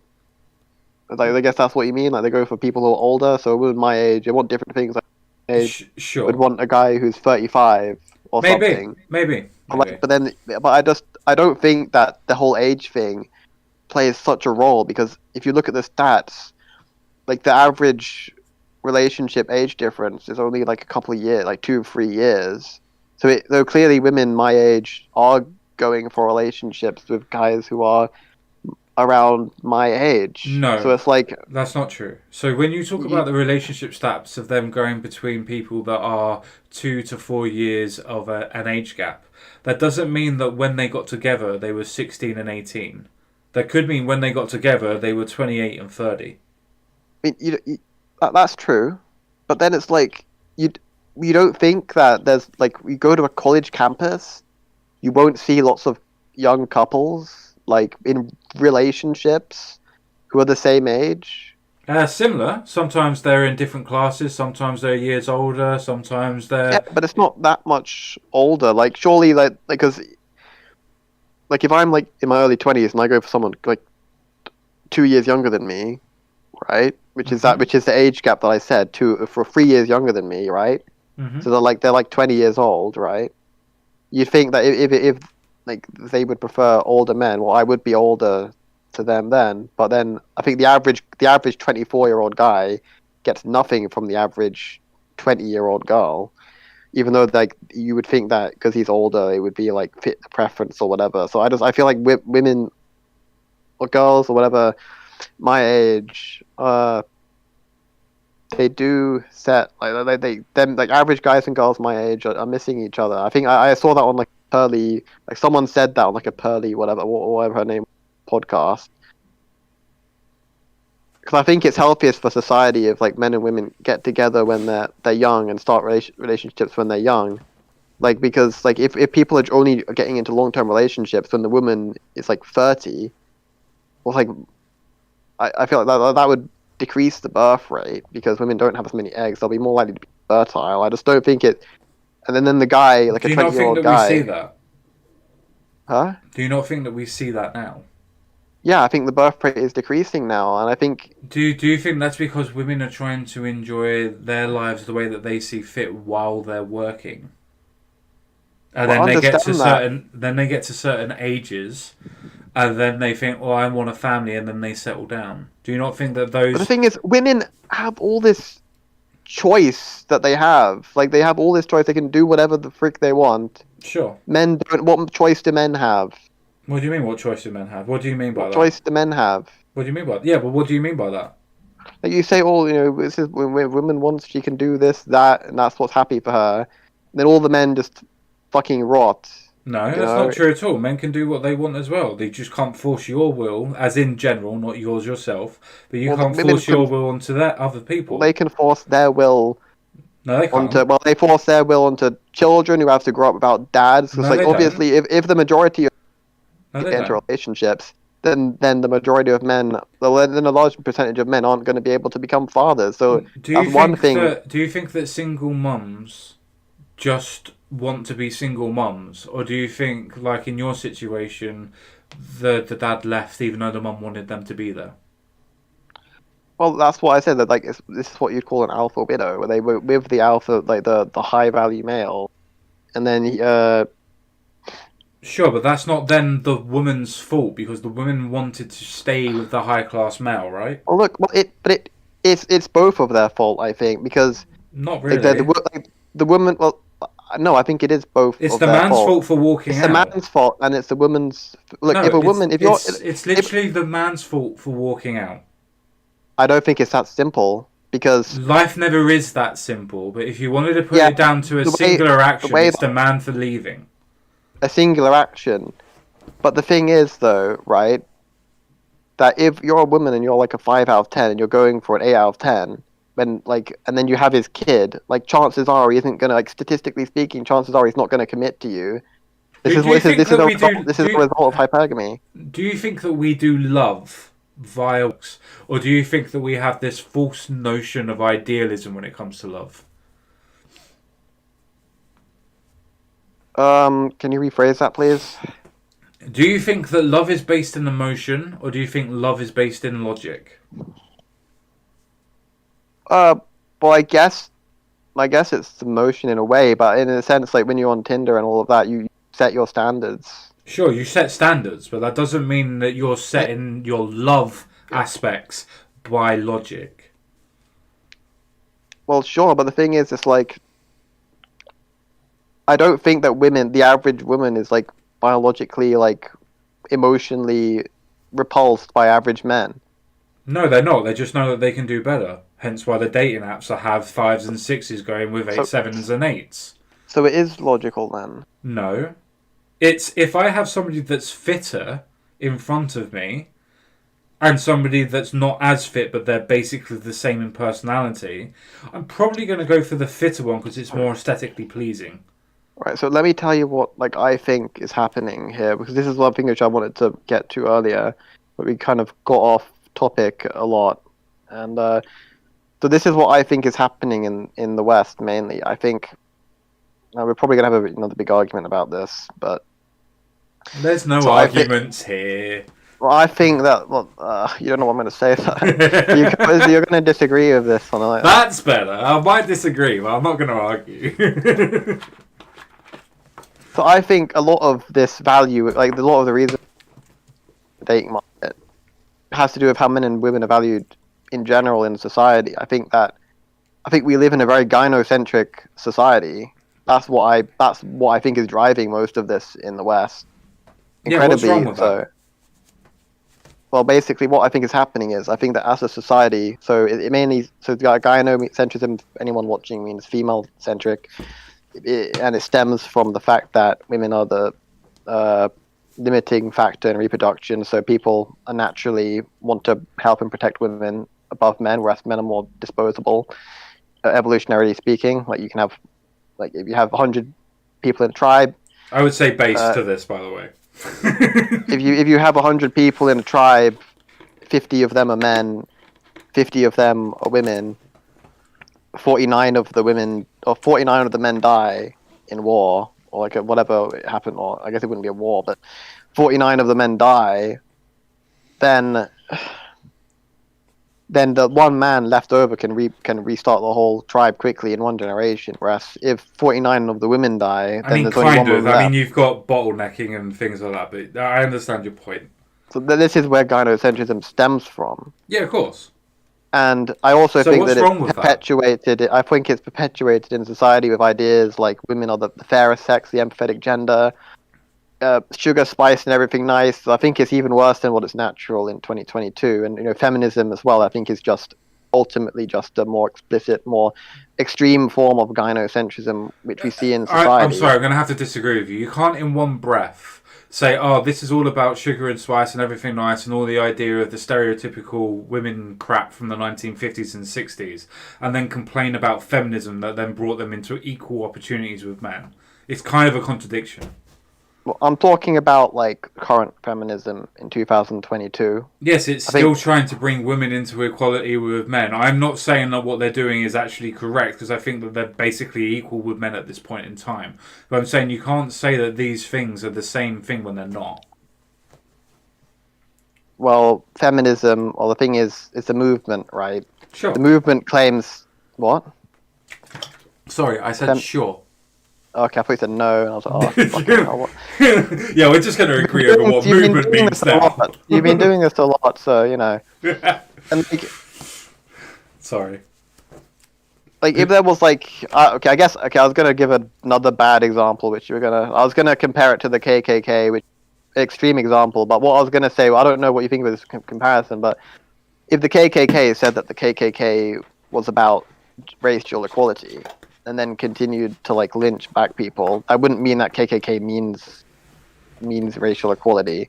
I look at what feminists do, not what they claim to do, and that's why I think that feminism in its current form is a more extreme form of more explicit extreme form of gynocentrism. I mean, you'll have to explain what you mean by where the lynchings are in your analogy for the feminism. Okay, so I'll start by explaining what gynocentrism is in society, in modern You already society. I did, think, which is the idea of portraying women to be the centre of our society, meaning we must protect them and we must do what they want because they're the ones that are arbiters of our society and what yeah, we can get from it. yeah, and if you treat one gender above the other, then that means you're treating the other gender below the other. So Well, that's not essentially, necessarily true, but I understand your meaning behind it. and I know that the lynching thing is obviously a very extreme comparison, but sometimes I make extreme comparisons to try and make a point more obvious. No, that's fine. I don't mind that. I was just saying, where's the comparisons of the lynching So in your I'll analogy? give. Okay, so if you think about when I talk about gynocentrism, I'm talking about how we as a society we care more about the wants and needs of women above men. We treat them with more empathy than we do men. We we more like to pedestalize them, of course, and we attribute more virtuous characteristics to women than we do men. And that's what I think at foundation is gynocentrism. And the point that I wanted to make about this is that this is what's happening in Western society. And if a whole gender is being treated as being better and like more virtuous, more intrinsic value as a human being than the other gender, then either consciously or subconsciously that gender is going to view themselves as being above the other gender. And it's no wonder why in dating women, the average woman sees herself as above the average man, and the average man might undersell himself. And so when you talk about how it's just supply demand, like this whole supply demand stems from a whole society which in general is just not like, it's gynocentric, which is I think incredibly unjust towards men. So the whole stream we've been talking about women, but this is what I've been wanting to get to. Like I kept diverging. Sure, And let's this say is that what all of that's correct. Let's say that all of that's correct. I still don't understand, and I know it was done as a hyperbolic aspect, and I get that. And I'm not condemning you from using it. I'm just asking where is in your analogy the lynching of men or whoever or whatever in your analogy in this idea? well, well, the only point that I was making was that is that because I think the point that you were trying to make was about how I might be wrong about this, but was because you said that feminism is about equality, right? I And said that's it's what supposed feminism to is. be. I said it's supposed to be, yes. Okay, well, so when I said feminism is an extreme form of gynocentrism, I was talking about what it is, what not what it's supposed to be, and I kind of just maybe okay. To be honest, I probably just countered an argument which you didn't make, which I thought you were making, which you probably weren't making. And the argument I thought you were making was that I thought you were going to make the argument that well, feminism is about equality, and you can't say that it's a form of gynocentrism. And I was going to make the Well, no, counterpoint by to that, definition, it is a form of gynocentrism because it's and trying then to and advocate for women, so I wouldn't be against that. And okay, because I don't. Well, the thing is, I've seen different definitions. Like, well, the main definition I see is that it's like equal rights between men and women. Yeah, Yeah, why fighting for women's rights? So it's a more gynocentric movement. Otherwise, you'd be yeah, saying we're egalitarian rather than feminist. because when I've seen the definition of feminism often used where it says like it's equality, like political, economic, and what was it, social equality between the sexes. So that's what I see the definition of feminism usually drawn as. Because I don't know, my brother actually told a story about this where his teachers were like, "Put your hand up if you believe in gender equality," and then everyone put their hand up, and then the teachers were like to the kids, "Congratulations, you're all feminists." So like it does seem like a lot of people, like in general, the message that they claim to give is that feminism is really about equality and it's not gynocentric at all. And I thought that you were going to make that point. I apologize for assuming that. But anyway, past that point, yeah, the point that I was making overall was that I think that the whole mating market is kind of largely predicated on this overarching gynocentrism, which I think plays into that, which I kind of overvalues women in general. I don't think that women are just more valuable in the dating market. I think they're more valuable as human beings in society in general, and that spills over to the dating market. Sure, but let's say that's all correct and true. Then even in your own worldview, then women should be valued higher than what men are in the dating market anyway, which is true, and they are. Regardless of market sensations, if you want to put it into that terminology. Well, but I don't think that we should live in a gynocentric society. I think it's unjust. Unjust in what way, though?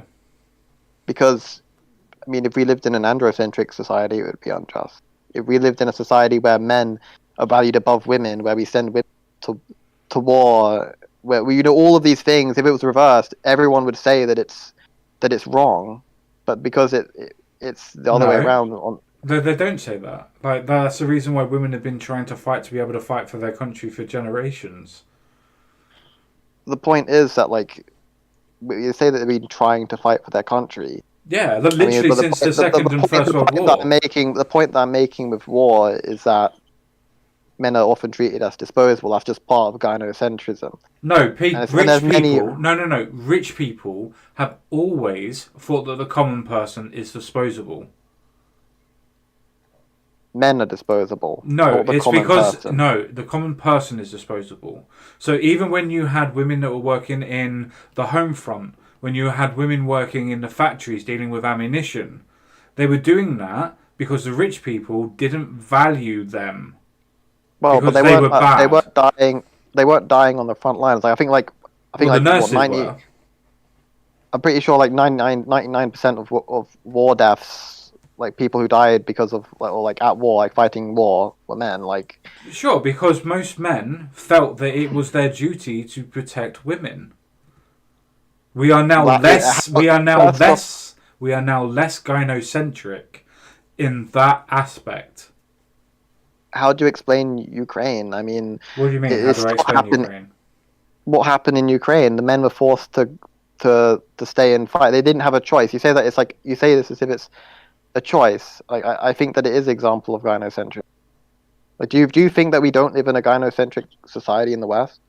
It depends on what you mean by the West. So most people, most people wouldn't classify Ukraine as being a typical Western valued society. Well, so I think that all of societies are gynocentric in the sense that it stems from nature. But I think would you say that that's the same thing for Muslims then?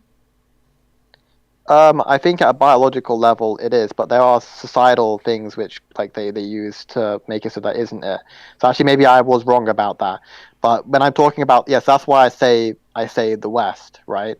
And when I'm generally talking about America, UK, I think also Europe and also Central and East and Western Europe, sure, but I wouldn't say too much about Eastern Europe, especially Hungary and the old bloc. I wouldn't say that they're the same principles of Central and Western Europe. When I say Western, I'm talking about the country that I'm living in, and I do see that it is quite gynocentric. I don't see anyone really caring about men's issues at all, but when a woman has a perceived issue, then it's much more important, and a lot of the time men are just valued for their utility, and it's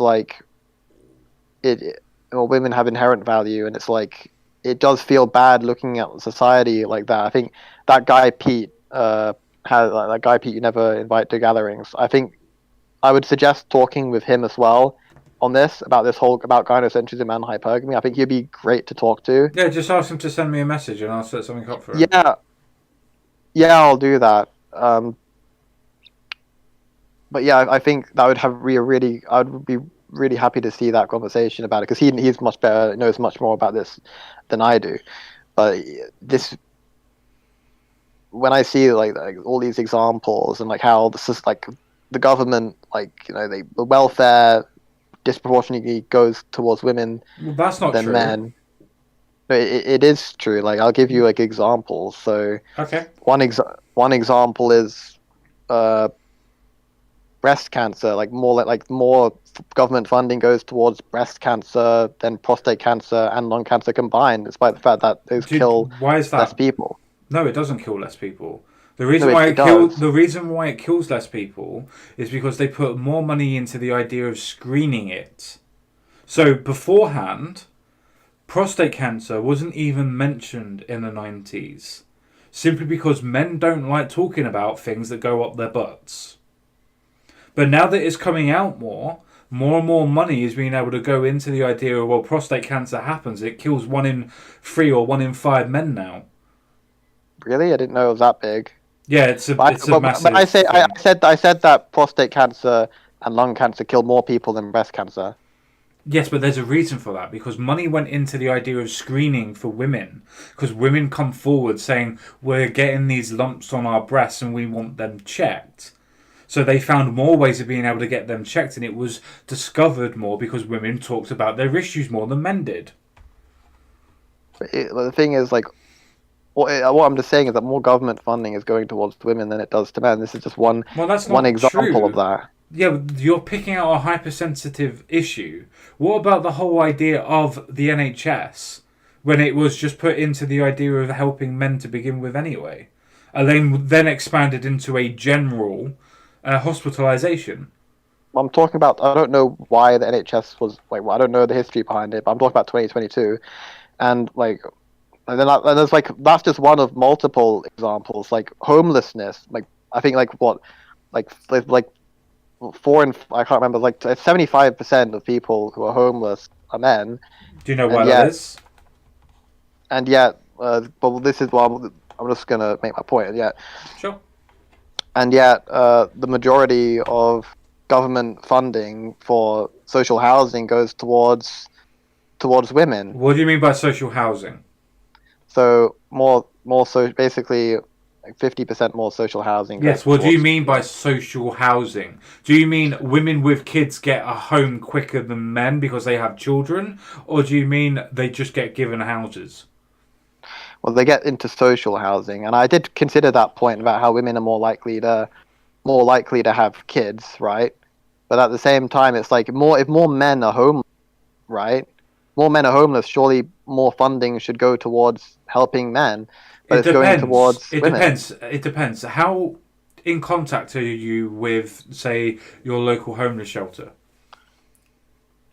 Uh, well, I know I have someone in the family who used to work at a homeless shelter. I've been there before, and most of them, Ask them you know, about the that types of people that live and visit there. Ask them about if they feel that they wanted to be there or not. And if they're honest, they'll give you a true answer. Most of the people that use those services are there because they want to get drunk, because they want to get high, and that's it. There are lots of people that want to get away from being homeless. but Those when I say people that homeless, those people that do want to get away from being homeless don't stay homeless for long. so when I talk about like social housing, I'm talking about like they get like because there's like social housing where you can pay much less rent than normal than the open market because it's social housing, Mm-hmm.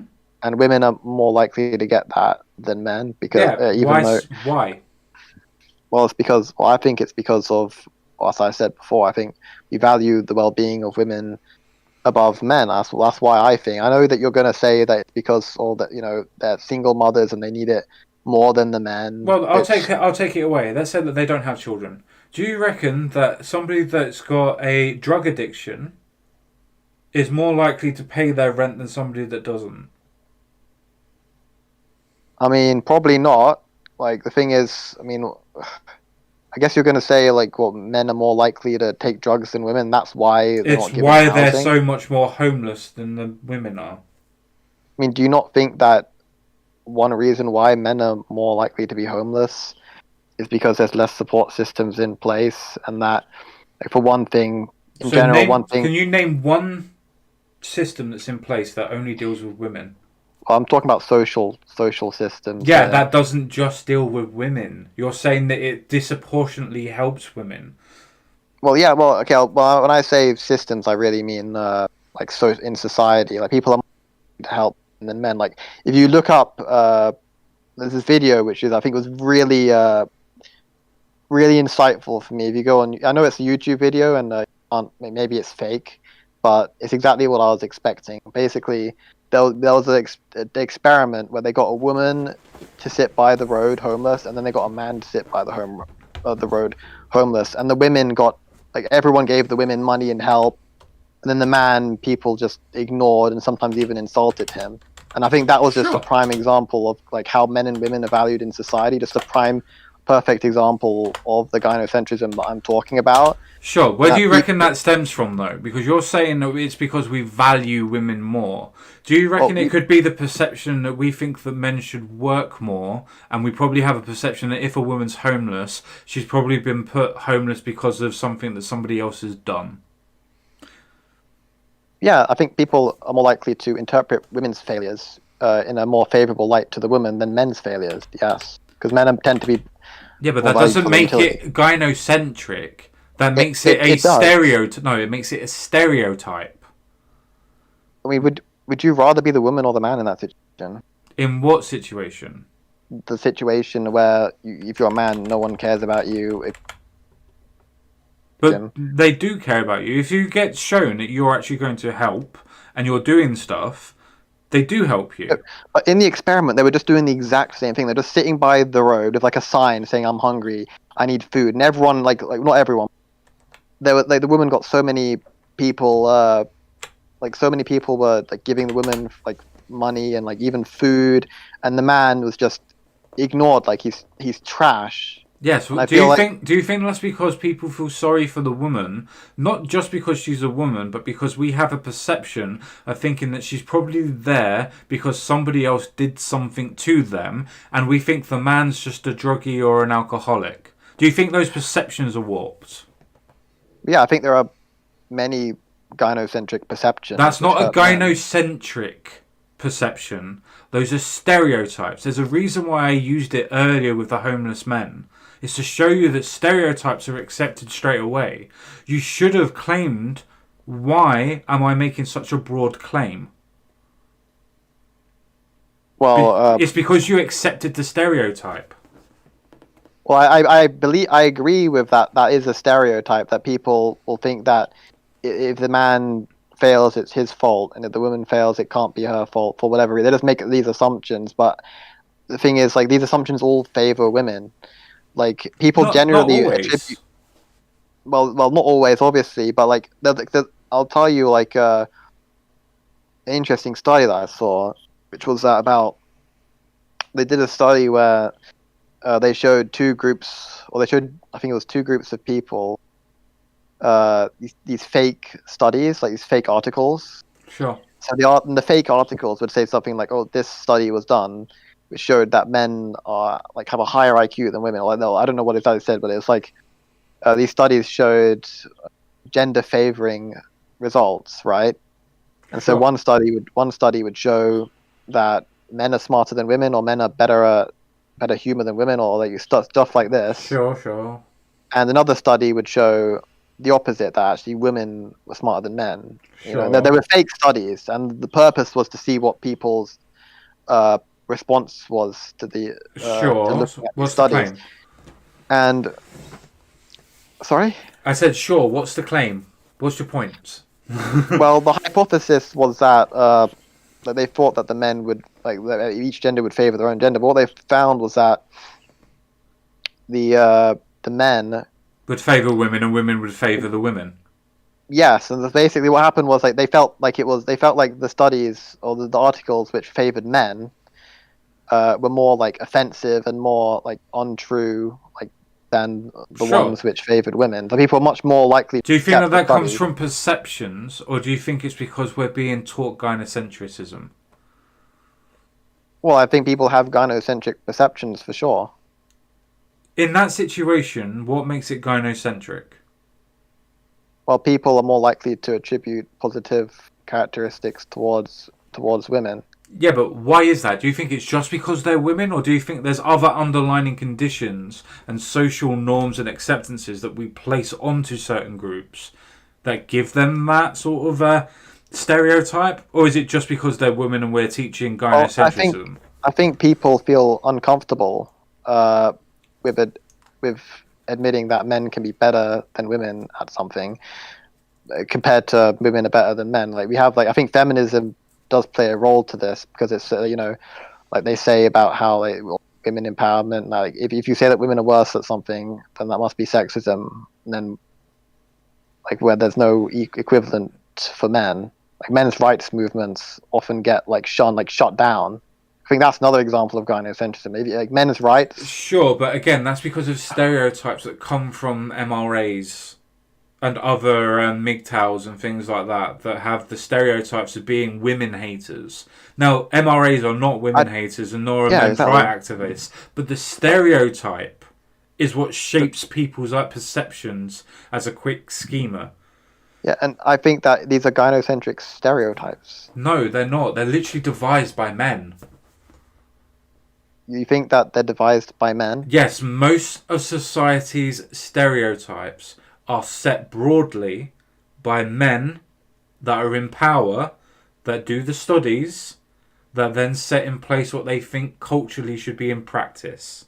But most people in psychology are women. What do you Like the mean women in are doing the most. psychology? What do you mean? That's not what I'm talking about. I'm talking about science. But you're talking about these studies. Like you said that it's just men doing these studies, creating these perceptions. No, Like, you picked as if up like on are they one being thing. biased or what? You picked up on one thing.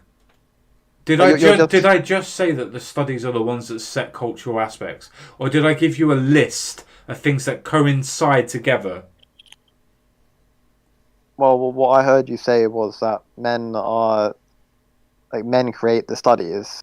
And that No, create I these said they perceptions. create part of the studies. They set what they are. I also put in the aspect of they set cultural norms.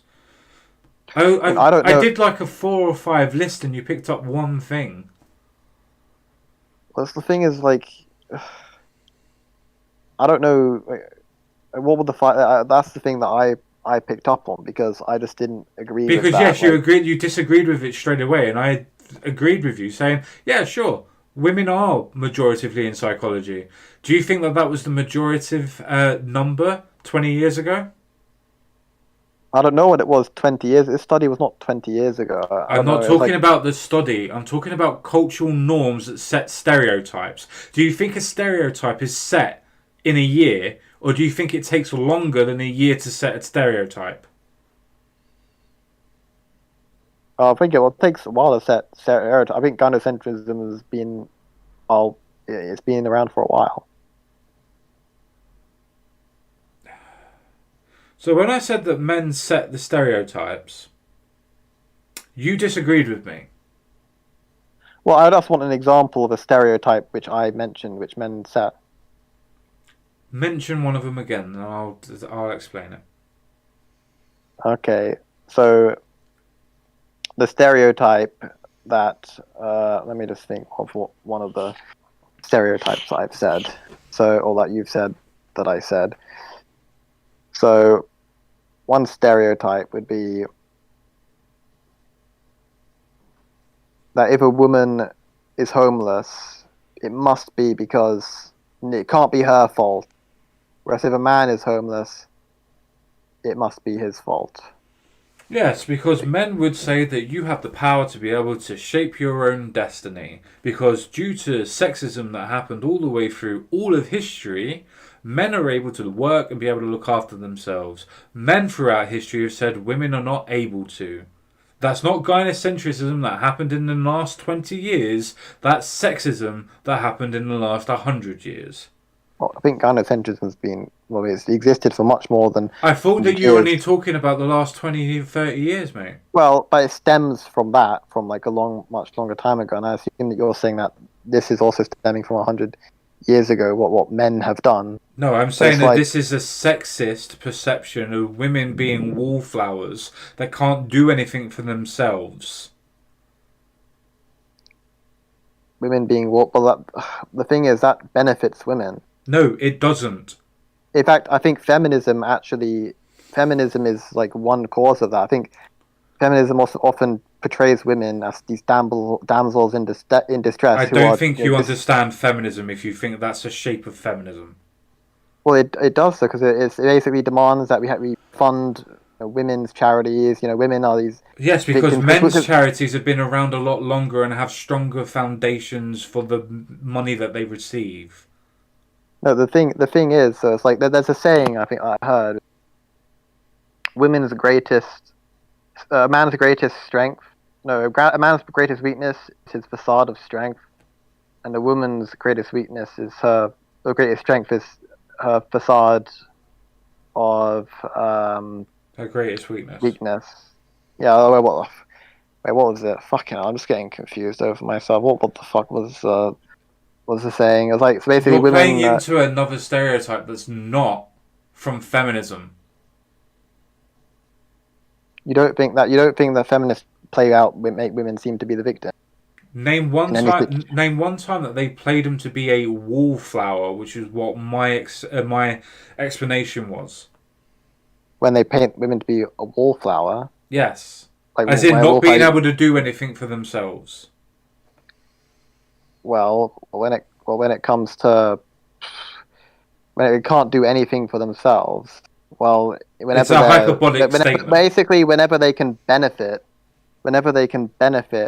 from that, like essentially, like they'll like when it comes like to equality, they'll say, women deserve equality, right? Sure. But then it's like, what woman is pushing for women to be forced to war if a Ukraine situation happens? Did you not know in the that UK? people in the UK and the US fought for women to be a part of the army since the Not Second World not War? forced, but not forced. Nobody it's wants different. the draft. Nobody in our countries want the draft, bud.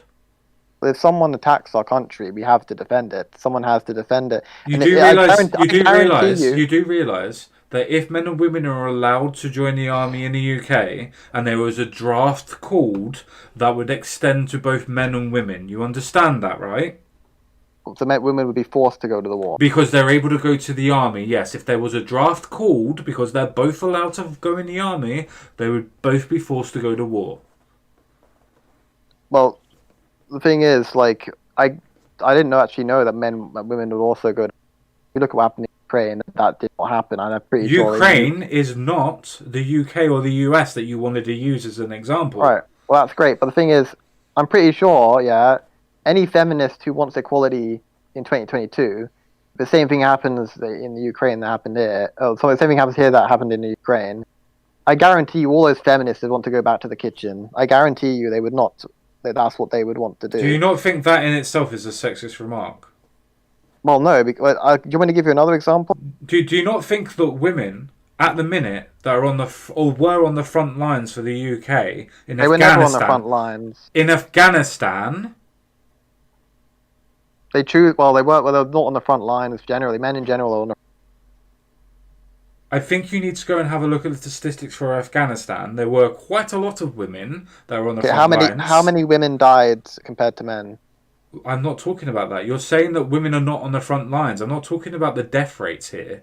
I'm talking about... If you're on the front line, you're more likely to die. Unless if like women are just more skilled at surviving on the front line. No, if there's only 10% of women that are on the front lines, and you only have a 1 in 10 chance of being fucking shot, aren't you?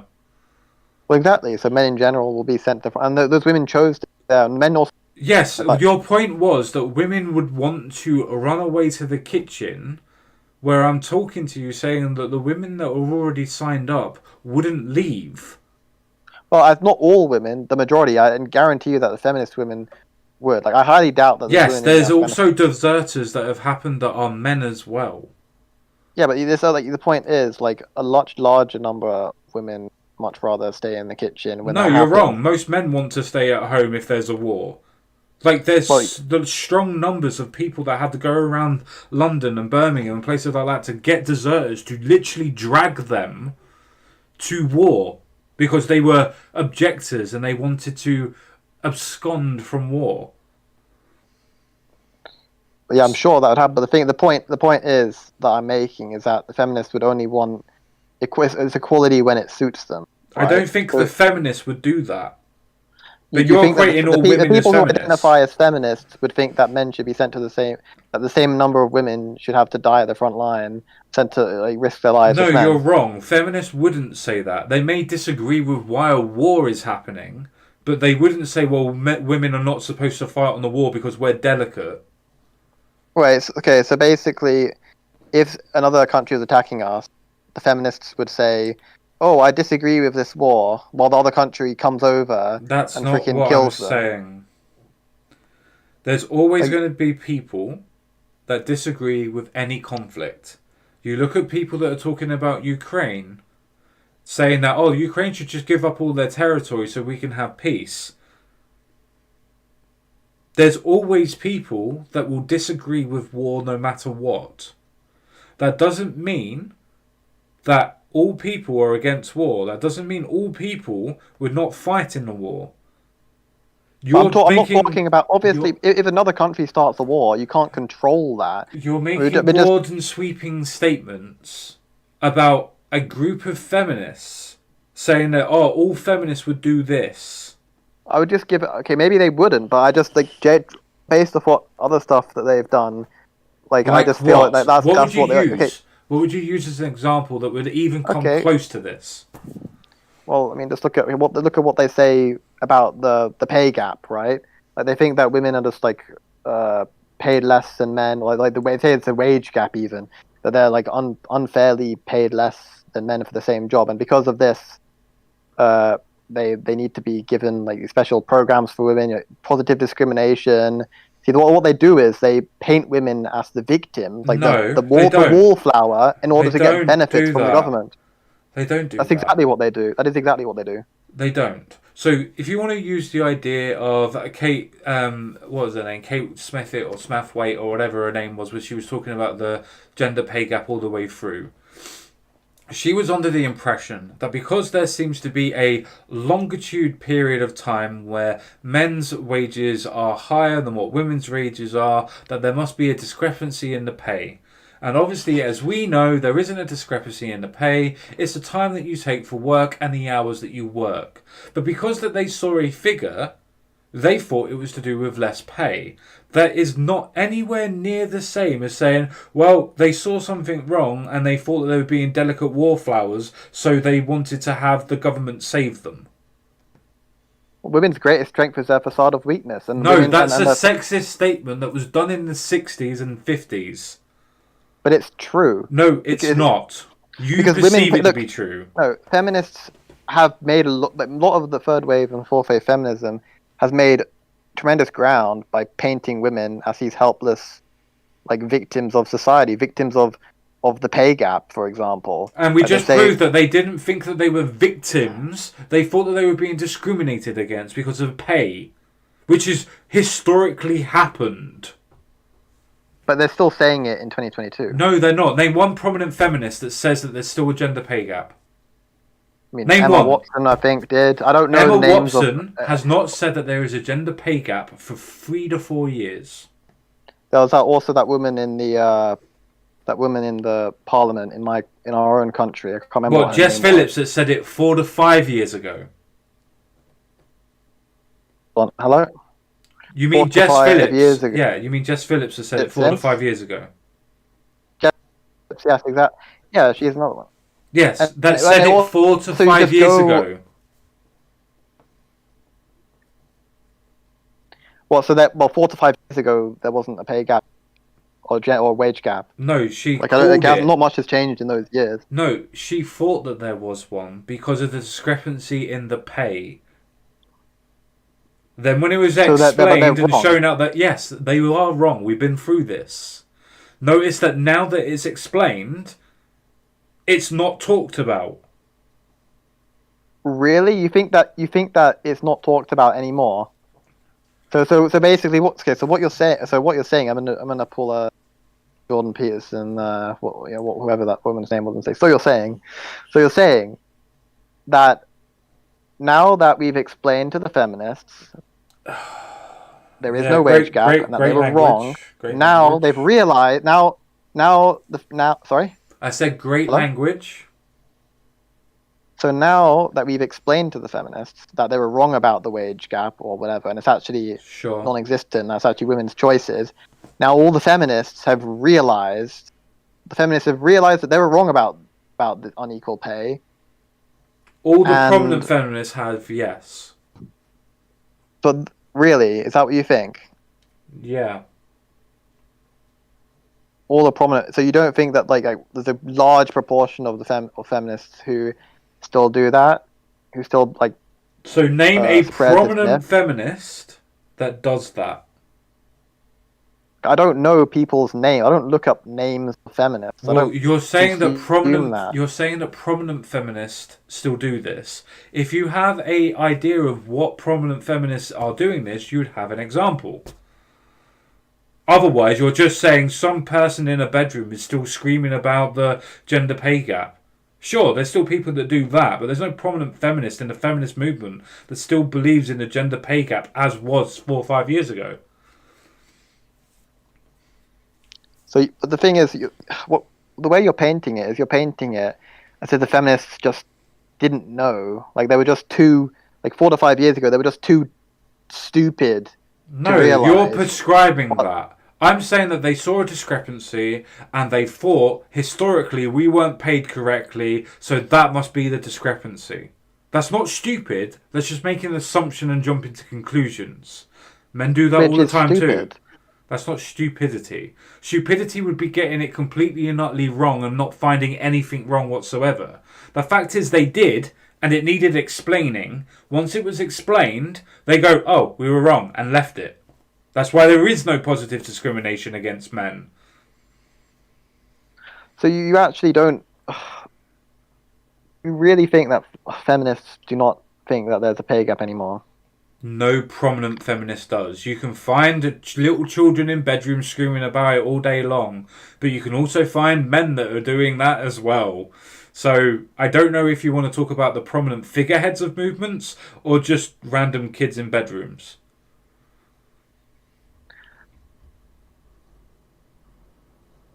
The thing is, like, just look up gender pay gap on Google. I'm sure you'll find a lot of stuff about yeah, show me a year on it. Gap. Just show me a year on it. Show me a year on it when it was last mentioned. Fucking hell, mate. Hold on. Hold on.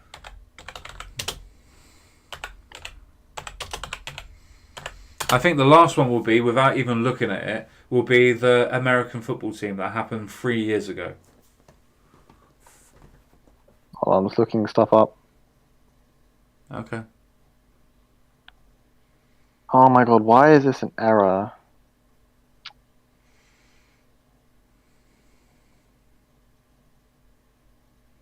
So it's globalcitizen.org. What is the gender pay gap and how do we do it? 2021, 11th March. Yes, there's lots of people at the minute.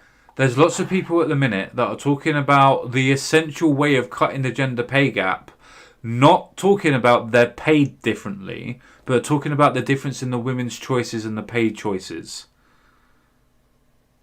So notice how that's changed. I just don't think that it. Well, I don't think that it's really changed at all. Like honestly, let me just see. Like even the OECD, UN, even the OECD, UN women. Even the OECD, which is a data aspect that is talking about the gender wage gaps, defines the gender wage gap as the difference between male and female medium wages divided by the male's medium wages. So that's even the OECD's definition of it. Give me a sec. To be fair, I don't really have an idea of why this is so prominent and why we need to talk about it that much. Well, the thing is, it's like, it's like this whole, like, for years, people, like, the feminists were, like, they kept on going on about this thing. And the thing is, I just don't believe that they believe the reason why they kept going on about this gap is because they knew that if they paint women as victims, then they'll get leverage in society because we see women as victims and women will get.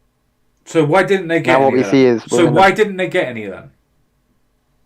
What do you mean they didn't get any? They didn't get any sympathy. People come out and told them what was wrong and why they were wrong. That's why no legislation was put into place to directly help them in the way that they wanted. There's only like one MRA and like one or two MRAs in government. And I was like, what's that got to do you're with saying what that like I they just didn't have said? any influence. What has that got to do with what I just said? So asking me like what, like you said that everyone just ignored it. No, right? I'm saying, and yet you say that. I'm saying to you that you're claiming that the reason why these feminists did this is because we're in a gynocentric society. That they felt that if they played victim, they would get all the help that they could because society is gynocentric and would believe the women and follow the women. Yet, we see that did not That's happen. exactly what's happened. That did not. That is what happened. What legislation was put in place then? That is exactly what happened. What legislation was put into place? Well, look, if you look at I'm not talking about legislation in particular. I'm talking about. Then nothing was done to help them. Well, there were literally there's positive discrimination laws. There is no positive discrimination laws about the gender pay gap. There was literally a leaflet thing sent out by Sadiq Khan last year where it was explaining about how they're going to help women by funding women-only programs to help them in work and shit. And there's nothing like that's not legislation. And it's that's not legislation to tackle gender pay gap. They can't make legislation which literally discriminates against the gender. They do it more. Do you not understand what positive discrimination is? If you look at, well, I'd say I don't know. I don't think positive discrimination. I think that became illegal now. No, it doesn't. That's the reason why we still. No, it doesn't. That's the reason why the police last year were able to advertise for only BAME applicants. The thing is, when I'm saying I never said any specific legislation, but if you look then at then society doesn't and isn't gynocentric. Well, the thing is, I said they look at the family courts, for example. What's that got to do with the gender pay gap? What's that got to do with the gender pay gap? Well, it's got to do with gynocentrism. No, I'm talking about the gender pay gap and how you felt that was an example of gynocentrism. The fact that the pay gap was an example. No, the pay gap was an example narrative that feminists spun, and I think they still do spin it. Although I think they're getting called out on it, so they're not able. Sure, so that means that society isn't gynocentric then, doesn't it? Because they couldn't get what they wanted. No, the point is that was an example of them framing women as being these delicate flowers. That was the whole point. How did them saying that they felt that they're discriminated against describe them as being delicate flowers? Because they can't. They're just delicate flowers that they can't actually make their own way in the world. And the only reason why a woman could fail is because they're being discriminated against. It has nothing to do with the fact that they were historically discriminated against and did actually have a pay gap from men and women in the 60s, 70s, and 80s. I'm talking about third wave feminism. When do you think third wave feminism happened? I'd say, I'm not sure the exact date. I'd say around 2015. No, that's maybe 13. That would be fourth wave feminism. Third wave feminism. Third wave feminism would have happened in the 70s or 80s. Third wave, fourth wave, I consider just the same thing. I don't know what really the difference is between it. Quite a lot. I'm curious what that should do. Quite a lot. Quite a lot of difference. 1990s. My mistake. Third wave feminism became in the 1990s. Alright, because when I first understood when I was a kid, when I was 16, 15, that's when I started learning about how feminism misconstrues things. And that's what I think when I think third wave feminism. Those kind of feminists back then, when I was 16, back in the early 2010s, it would have been more early than 2015. It would be 2020. That's what I think when I think of that. Okay, sure. Well, that would have been round about fourth wave feminism, but I still don't understand how that in itself would make or push the idea that we're in a gynocentric society. Well, the point that I'm making with the whole, was about the delicate flowers and how women are often portrayed as being victims, while men, essentially, are not. They're often seen as perpetrators. That's the whole idea of patriarchy that they go on about how women are oppressed, which is just not true. Sure, but let's say that what you're saying is completely not true. if they think that they are being oppressed by society, by patriarchy, how can it be that we're gynocentric? Well, the point. I'm just making another point about delicate flowers thing. Sure, I understand because you see Stubby in the chat, right? Oh, Stabby's in the chat. Well, not our personal chat, but in the live stream chat, yeah. Yeah, I haven't been looking at the chat. Probably a good idea. Yeah. Never mind. Don't worry. So I don't understand how you would start grabbing onto the idea of delicate wallflowers and things like that, which is something that I said, and it wasn't a primer or anything. I'm just surprised that you decided to jump on it. I don't understand why you jumped on that while trying to say that, oh yeah, we're gynocentric. Well, I think that's how feminism pushes gynocentrism, by claiming that women are these victims, and that if they're victims, then we need to push them up. So, and in fact, they're not victims. And if they're pushing up someone who's not a victim, then they're just pushing them up in general. So you think that gynocentrism is coming from feminism that think that they're victims? I think it contributes. I think it increases it. I think the reason why the West is more gynocentric than maybe like Russia or something, I don't know, other country, is because of that. It's largely because of that. It's because of what? Let's just to make sure that I understand what your argument is. Because of these general feminist ideas. General feminist ideas, which is we want to make sure that we're in what, equality? No, the idea. Well, when I say ideas, I mean push women up when they're already at the same level as men, which basically means that we're just pushing them up above men. But they claim that women are delicate flowers, so they need to be pushed up. And that's what that contributes to women, like, because if you look at most of the lowest levels of society, they talk about like the glass ceiling and stuff like that, without any mention of the glass floor. Like, no one mentions about how most homeless are men, most suicides are men, most workplace deaths, all like, if you look at, apart from sexual assault, pretty much every level on the lowest level of society, men are doing worse than women. Apart from how killing can you other look people. at that? Like you just think that that's all just stereotypes and it has nothing to do with gynocentrism. Like, no, how does that link in your mind to gynocentrism?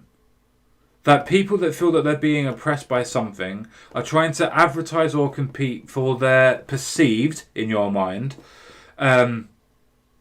deception or whatever. How does that go to them being and society being gynocentric? Well, I just think it's one of the causes of it. Because you just want, this mainly stemmed from you wanting me to talk about why it's like portraying women as, or like why I think women are portrayed as delicate flowers. You thought it's because of men, and I'm saying that it's not. Like, men aren't the only ones who portray women as delicate flowers. Men have done that for years. It's the most sexist claim that any man can make to a woman, saying you're not able to do what I do, regardless of what they can and cannot do. Well, I think, as I said, I think it stems from the fact that we care about women's lives above men's lives in society. Does that come from men or women, though? How can it be gynocentric if the men are saying, I want to do this? I think it's from both. I mean, I think women also, because women also want self-preservation, because, whilst men is often self-sacrifice, like, it's actually considered honourable for a man to self-sacrifice himself, especially for a woman and for the country. Sure, but it's literally for the evolutionary trait that you said before. You only need one man to be able to populate something again if necessary, as long as you have other women. Yeah, that's where it stems from, yes. Like, I think, that is where the gynocentrism stems from. I think we need to overcome this, I'd say, as a society. I kind of recognize that. Say that, just because it's, natural, technically, it stems from nature, doesn't mean that it's okay, and that, You do realise that the only time that it becomes a fallacy, or the nature fallacy, is when you're saying that it is correct because it's in nature. Which I didn't make that argument. I'm saying, well, you understand that the reason why we do this is because it stems from our nature. Yeah, I guess that's the reason why it happens. Racism stems from nature. Yeah, as well. And that's also bad. I'm telling you, the reason why that we do this is because of innate Sexism Against men or against women? against women. Sexism against women. So women are succeeding, and that's sexism against women. I'm sorry, what? So, so women. So we have society which values women above men as human beings, and that's sexism against women. How? How does our society value women above men? Well, I mean, look at all of the I've said about war. Men are seen as disposable in war, and even Do in you think modern that comes society. from women, or do you think that comes from other I'm men? just I'm just explaining ways in which male disposability is a thing. But So if that's you look not any from women, though. That's not gynocentrism. That's from men. really, you think it's because of men that happened? You don't think queens also sent men to die off in wars? It depends on what type of country that you come from. If you want to talk Well, about the Amazon and things like that, I'll then women tell were you, and sent. I'll tell you, and I'll show you a study afterwards. That you can list a bunch of studies at the end, 'cause I probably won't remember them. There's one where they actually there was like a big study of I think it was 400-year period, or I think it was 18 European countries, Yes, most wars were fought by men. Nobody disputes that. Do you think that and that's? they've Do, no, I didn't finish what I was saying, and they found that queens are actually during that period, queens are actually a bit more likely than kings to wage war. So this idea that like it's just men I wonder if who are that's doing because it at makes the no sense. time more men were trained in the art of war and were able to see war firsthand. So they were more squeamish about fighting on the front lines than what the women were. Well, so It's it's no, a no. weird aspect that you're going down, mate. The point that I'm making though, like, is that like you're saying that the reason why men are all sent to is because of the men who are doing that, and it's like Yes, because because men see we women as weak. decided that men should fight wars and women should stay at home. Well, yeah, no, well, that's because we see men as disposable from No, gynocentrism. we see men as stronger fighters, which is a false comparison and a sexist one. But that is how society worked. That's not gynocentrism. That's we are strong, we go fight war. That's just ridiculous, though, because no one would use this argument on if the shoe was on your foot. If we decided to send women off to die in wars while men got to stay home safe, you would not be saying that's sexism against men. That's ridiculous. It depends That's if the women were the ones that were absolutely in. It ridiculous. depends if the women were in charge and saying we're going to war because you're weak and you should stay at home, doesn't it? You know what? I would love that kind of sexism, if I'm honest. I would love that kind of sexism Yes, against because men. you're trying to get even rather than actually understanding the issues that are involved. Yeah, when I say I love, obviously I don't think it's a good thing to be in inequality, but I think Then that would you shouldn't definitely, even say you definitely shouldn't would. even say that at the minute as a joke. It does not look good for you. Well, the thing is, like when I say that, essentially, I think it would. When I say I'd love that, what I'm really saying is that it would definitely benefit me. Like all of these issues, Why would like it benefit you for women to go to war? Why would that benefit you? personally, on a personal level, like, would you rather go to war? Like, I mean, no one wants to freaking die No, in war. listen to what you're saying. How would it personally affect you if men or women were going to war? How would that make you happy? Wouldn't make me happy. It wouldn't make me happy, but I think that it's definitely beneficial to the gender which doesn't have to die in war. Sorry? Obviously, it's a shitty situation. War is a shitty situation in general, but in general, it's much beneficial. It's much more beneficial for someone. It's much more beneficial if your gender is a gender which doesn't have to go fight for war, to go in war, and die. And you're saying that it's somehow sexist that you do. Like the thing is, this is No, it's sexism for men because the men will like, you stay at home because if you all die, then we can't repopulate. Like, we've been through this like 4 times. But the thing is, you said, "Oh, if we die, you can't replay." That's exactly what I was saying of gynocentrism. This all goes That's back to not gynocentrism. gynocentrism. That's not doing things because me women. That's doing things because me culture.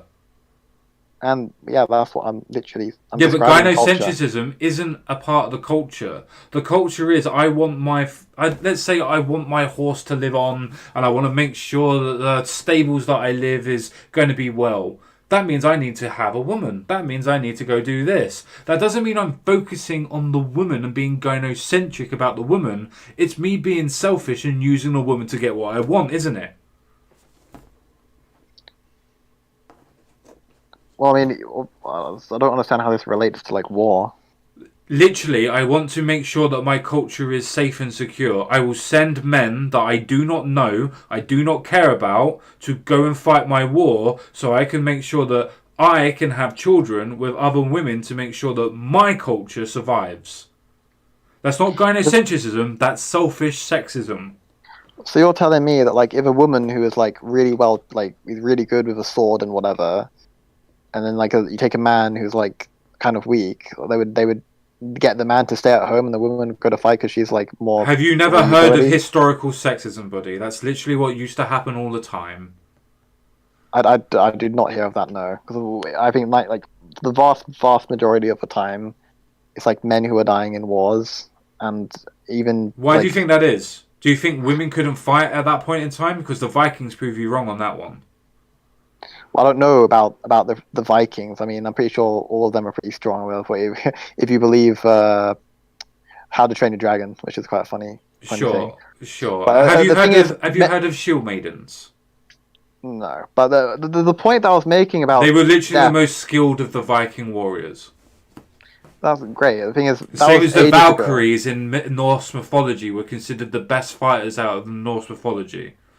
That's great. I mean, I don't know about Nordic culture. It's completely different from our culture, I completely and agree, which is why they allowed women to fight and we didn't, because our culture was more sexist and didn't value women.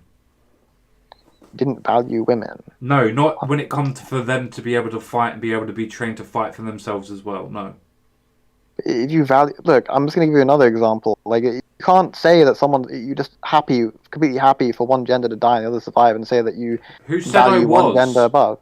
Because you said that men are valued more than women because like their strength is valued, but it's just they're not valued as human beings. They're valued for their utility. Like that's the Yes, point that I'm by making. rich men.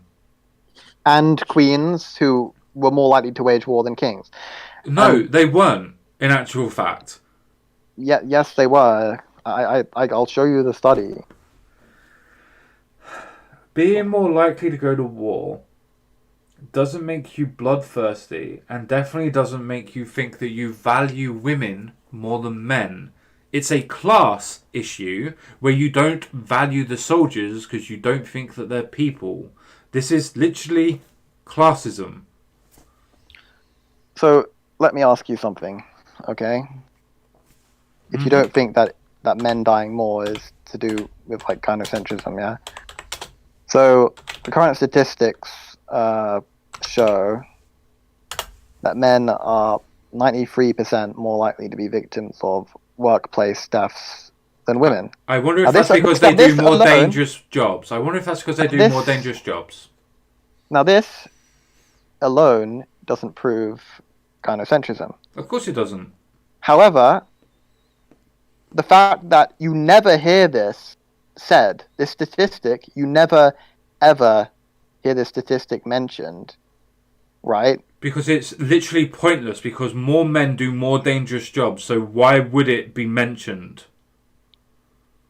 And what I'm saying is, I cannot imagine that if it was on the other foot, and if it was women who were dying, 93% of workplace deaths, I highly doubt that this would be ignored to the extent that it's ignored for men. What do you mean it's ignored? In fact, I'm much more likely to hear people. Like, the only job women do more than men, which is more dangerous for women, right, is prostitution, right? And I've seen like plenty of these documentaries and like, feminists online that I've argued with say about how this is terrible, like how like women are so unsafe because they're prostitutes and like people might kill them. And you hear people arguing that. Sure. Do you think and that's then, different to, you were working on a train and the train won you over because of health and safety wasn't in place? Do you think there's a difference between these two things or not? Well, the point that I'm trying to make is It's that making a false comparison, I know. The point that I'm trying to make though is that like people care a lot more about women's safety in their No, they don't. than men. No, they Yeah, don't. well, yes, they do. No, they Otherwise... don't. Can I explain to you that if I'm working on a construction site and I'm making a building and I fall off of a building, how that is a workplace accident compared to I need to sell my body and somebody might kill me. There is a workplace accident, yes, but the point that What I'm making is the that like prostitutes? What in one? both of the but the thing is it's just a like it's like a irrelevant point because It's the your overall point. point that I'm no but the point that you're making is irrelevant. I'm trying to say, which is that what I'm trying to say is that women are our society in general cares a lot more about the safety of women at work. And Hence I've why asked you to hence why let explain me just finish why. my point. Let me just finish my Because I've point. asked you to explain why, and you're just making a forced comparison, saying that, oh, well, people that die in workplace incidents compared to somebody that's literally being murdered is the same thing, and they shouldn't care less about one to the other. Well, yeah, exactly. And the thing No, is, not like you could. exactly. It's a false comparison. Well, it's not exactly the same comparison, but like in one case with the prostitution, they can put measures in place like regulating it and making sure that the people who No, do the that would mean that prostitution. you'd have to legalise it first, bud. Well, it is legal in the UK, No, but prostitution is not legal in the UK. since when? Solicitation, the actual exchanging of money and setting prices, isn't actually accepted. I was pretty sure that prostitution was legal in the UK. As far as I'm aware, it's not. It's only legal in certain aspects, but I could be So wrong. I just looked it up. Is prostitution legal in the UK? The exchange of sexual services for money is legal in the UK, apart from Northern Ireland, where it's illegal to sex. Fair enough. I don't mind being wrong. Right, and the thing is, like people will say, like there's like literal like they're like I've seen the Sky or whatever, not Sky, but like government documentaries where they go and speak to prostitutes and then like really all concerned about them, and well, of course they should be, but it's like in the prostitute's case, they can make it safer from doing different things from how you'd make like construction work safer. Yeah, it's different. Like the dangers are different, but the truth is that more men are dying. I think that if it was more women who were dying instead of men, then people would pay much more attention to that. Just I like with prostitution. disagree. I disagree because one is a case of people are being murdered, and the other one is a workplace accident. Well, men are also more likely to be murdered, which is another thing. And you're probably gonna say, oh, it's just by other men, although it's like it No. doesn't change. So do you not understand how these three things are not analogous to each other? But the point is that I'm You're trying not to make making a point. You're making false comparisons and trying to string a point together. I don't think so. The thing is, How are these I'll things tell you what. connected? How are these things connected? Well, the reason why it's connected is that when statistics show that men are disproportionately dying compared to women, But they're you not don't really. disproportionately dying compared to women. There's reasons for it. Yeah, there's also reasons for women dying in prostitution. I don't know there's reasons for anything, but no one's trying to do anything about it. No. Men. One is a case of workplace accidents due to lack of health and safety, due to lack of training, due to lack of just malpractice. The other is a case of, oh, I don't know if I'll be able to make it home tonight because I'm going to meet some guy and he might literally kill me. And the other is a case of, well, people go out to murder other people. How are these things interlinked to say that men are less cared about than women? I literally just said that men are also more likely to be murdered. Yeah, I know. That was the women. last thing that I mentioned. So people will care about prostitutes being murdered by men, but not men being murdered by men or whatever. Nobody's even talking about prostitutes that get murdered by men. It was just you used it as an example. Yeah, and there's lots of attention which people bring to it. I told you that. Who? There's no mainstream aspect to. Oh, these are dangerous things. Men might kill women. You've seen one documentary that the BBC did under Louis Leroux. I've seen a couple actually, and there's also I've seen in protests in Women's March where they talk about it, and I never see the equivalent. I never see the equivalent. Well, what men would be equivalent of dying under prostitution with women then? Sorry? If you want to draw an analogy, a comparison, what men are dying by being murdered at their workplace? Notice I used the word murdered. Alright, well, okay, truckers are much more likely to be men, and when they go in dangerous areas like maybe Mexico, they'd be much more likely to be killed by cartel members. So And you you're never hear. using a comparison between Mexico and prostitution in the UK. I'm just trying to draw a freaking No, comparison. you're 'Cause, trying to like, grasp the straws. well, I mean, you can see it that way, but I'm just saying, like, if someone in the UK is a trucker, it's going to be much more dangerous for him for like similar reason. No, where is he going to die or be killed in the UK?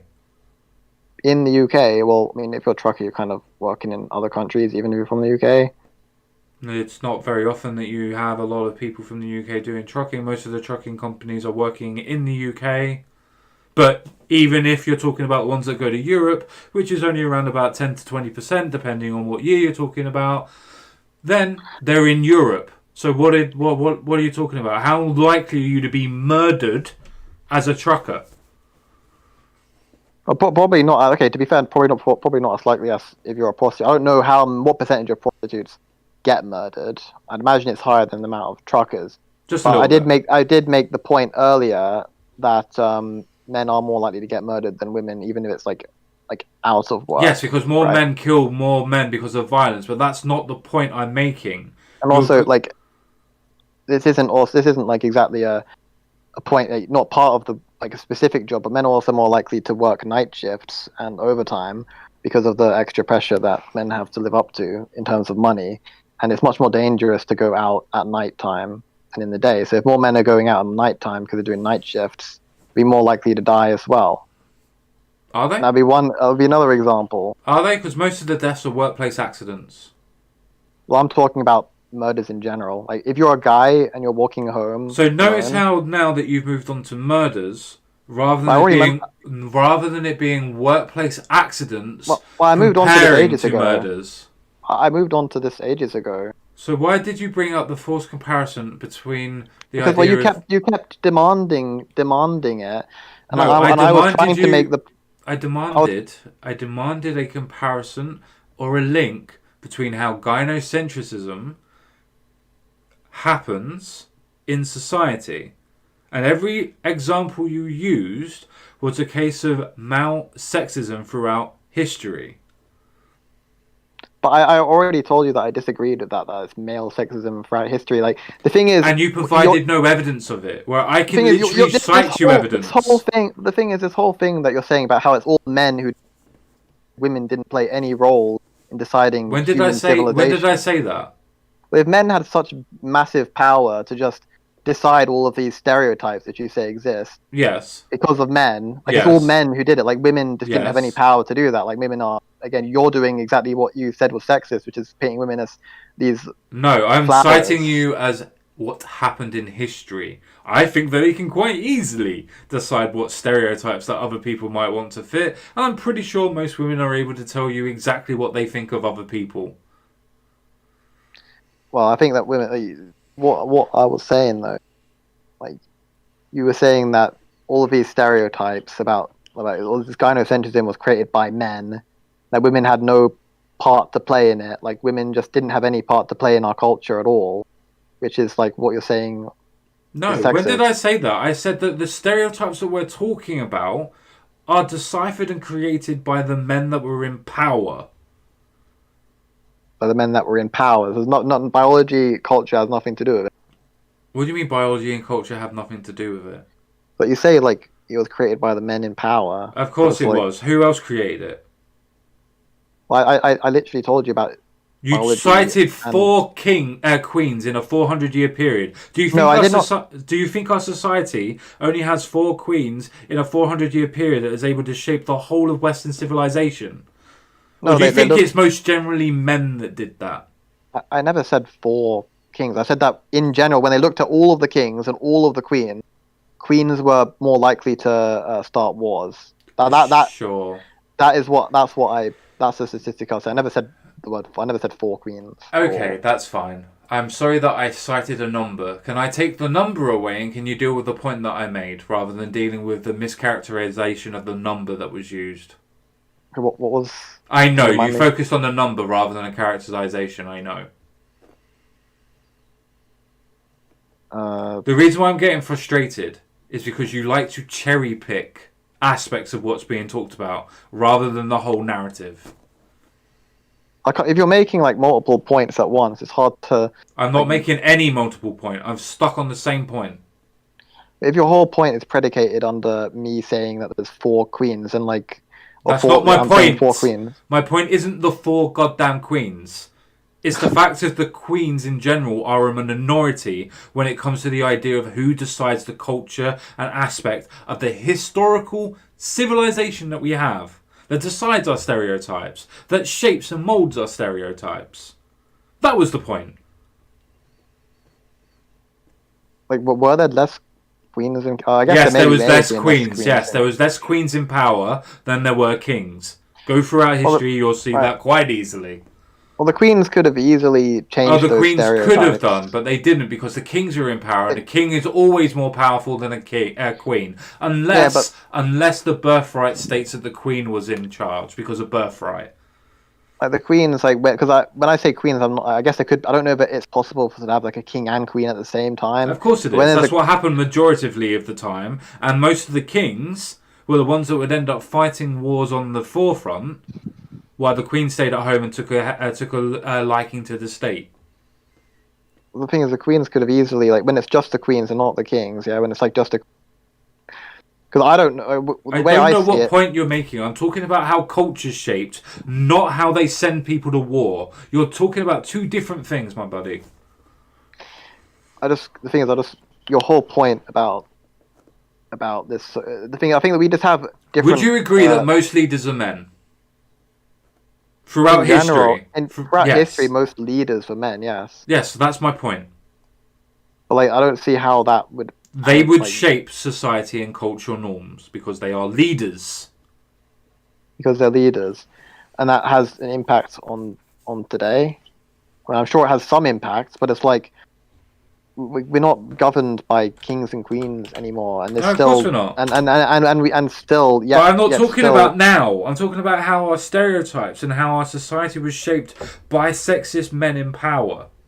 That's the point I'm making. Men in power. Yes, buddy. Yes, they hated women. That's the reason why they stepped over them. That's the reason why they didn't want them to do anything. That's the reason why they protected them. I think we just have 2 opposing beliefs. Like the thing is, your belief seems to be that the reason why women weren't sent to war, right, is because of sexist men who thought they weren't capable of going to war, so forced them to stay at home and didn't let them go to war. Literally, yes. Like, that's literally it's written. That's literally written for the First and Second World War from Parliament. That seems to be... That's what you believe. No, it's not what I believe. It's literally written by the people that set legislation saying they wouldn't give women the opportunity to fight on the front lines. Even though in the First and Second World War... women were part of the forces, they were just used as auxiliary and nurses. Sexist. That's not sexist. So we don't let kids fight in wars. That's not because we're. So you're now saying women are like kids, even though they were already part of the army as nurses. No, what I'm saying is, I'm just drawing a comparison that if like you said that the reason why women weren't allowed on the front lines is because of sexism against women. So that means the fact that kids weren't allowed on the front lines is because of discrimination, like ageism. Like, that's the same thing that you're saying. No, with kids, it would be a case of they wouldn't be able to consent to knowledge of what was going on and happening. Same as they wouldn't be able to join into a contract, because when you sign up to the army or armed forces, you sign contracts. I'm sure a 15-year-old would know what shooting a gun is and freaking... We're talking about law. We're talking about law. But the thing is, men couldn't consent at all. You're talking about consent, but men were forced to go to war. Like, there's no consent for any. Yes, that's what happens with drafts. Yes. Yes, exactly. So, like, women. So, my comparison stands. What comparison do you think stands when you're talking about drafts rather than who is being drafted? Well, the comparison is that you think that the women weren't drafted because, like, of they were literally stated that women shouldn't be fighting on the front line. The same as they used to say women shouldn't be on ships because it's bad luck and bad omens.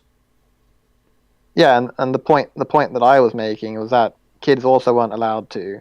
So it's like, is that because of sexism against, well, not sexism, like ageism? No, it's literally because of ageism, because we didn't think kids had agency. It's the reason why there was an age limit. You don't think that we wanted to protect the kids because we cared more about kids. No, that's Like, the reason why in the First and Second World War, if you looked old enough, we wouldn't ask any questions. This is the reason why we had 14 and 15-year-olds sign up in the First and Second World War. yeah, they did do that. The thing is, it's like, yeah, So don't tell me that they didn't it then. wasn't allowed. But the thing is, though, like they had to lie. Like the thing is, like it was point in the legislation or whatever, it would have said that children aren't allowed. Like I'm sure that if a woman looked like a man, like they just pretended to be a man, they would probably be able to go to war as well. Like it's the same kind of thing. No, that And sounds maybe like they, a story from Mulan or something, doesn't it? yeah, I'm sure there were women who dressed up as men and pretended to go to war as a man, just Sure, like and I kids bet you as pretend. soon as they found out that they were women, unlike the boys that went to war, they would have got shifted back to being a nurse. Well, that's kind of an unfair comparison because it's hard to tell someone's age. Like just that you can't like prove. Like, you can easily tell a woman by looking at like just for like their body, right? And if a boy says that he's 18, like some boys, like some 18-year-olds look young, you know. It's just that's just how it is. Like I don't think that's a fair comparison. I don't think this comparison is even remotely comparable. You're talking about the idea of children being comparable to women.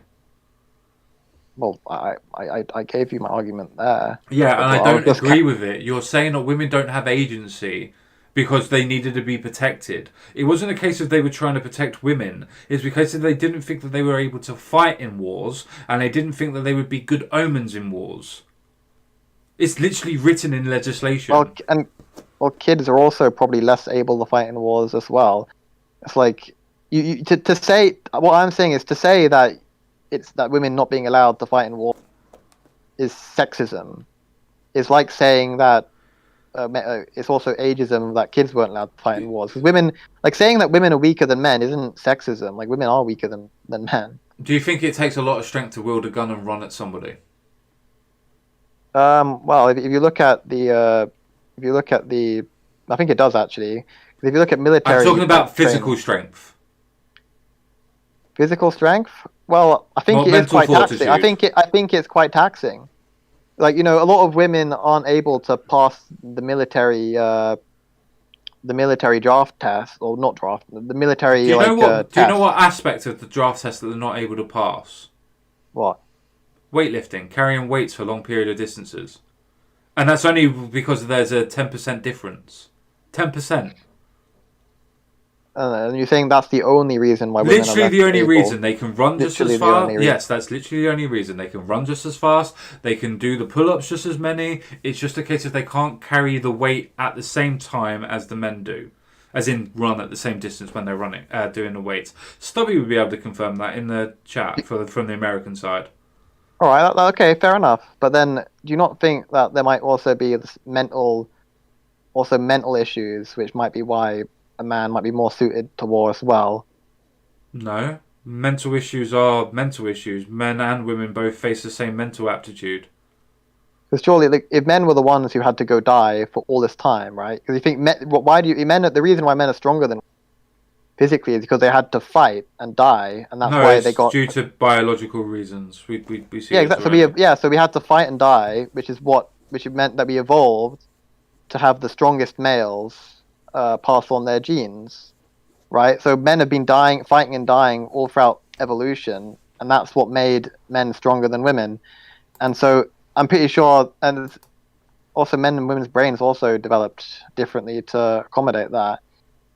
Like men are more likely to be risk taking than women, like just naturally speaking. And this has to do with the fact that men have always been used as disposable, so they had to be risk taking, because if they weren't, then they wouldn't be any good in war.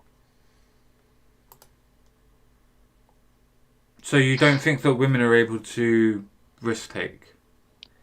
They are, but in general, like statistically, if you like, I know Jordan Peterson said about how men in general are more likely taking than women. Like, so that's why they're more likely to like climb trees and stuff. So you don't think that men and women are able to risk take at a similar level?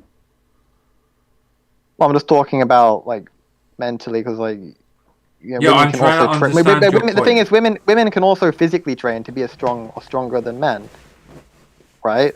So you Sure. could, and it's a similar with mental. They can probably also train themselves to be more taking or more brave or whatever than men as well. So what's your argument then? My argument, the thing is, we've kind of gone on like a massive kind of tangent here, where we Yeah, have to the go from reason for point to that is point. because you're trying to find something to grab hold of to say that we're gynocentric. Yeah. And none of this is gynocentric. The thing is, what the conversation we were having about was about like women being less capable in war, and you said that women are just as capable as men in war, right? Yes, Like agreed. mentally and physically. And I was countering that point by using these evolutionary examples about, like for example, how women or how men Yeah, in and then you general. agreed with me that they can train to be just as strong as other normal soldiers and just as mentally fortitude as other soldiers. So your argument was mute. Well, yeah, but they can train to be, but they probably don't. That's why No, that's you not generally true. see. You have men and women in army and RAF and air forces and naval bases right now training at the same level. Again, the only difference is that when women are carrying the weights to be able to do long distance running, they can't do it in the same time as what men do, which is why there's a 10% allowance. This conversation, the problem with this conversation is that it's just gone like from point to point, and then we just forget what the original purpose of everything is. I haven't And it's forgotten like anything. I it's, remember all of the purposes. I still want to it's, know how this links to gynocentrism and how gynocentrism links to feminism and how because feminism is the idea of everything being so bad for men and because in the right dating now, how service long the stream has been going on for for like about 6 hours. 5 hours, Yep. like, and I've just completely like mentally lost point of where like where the conversation's gone. Like I'm just tired at this point. Like for the last like hour, I've just been tired.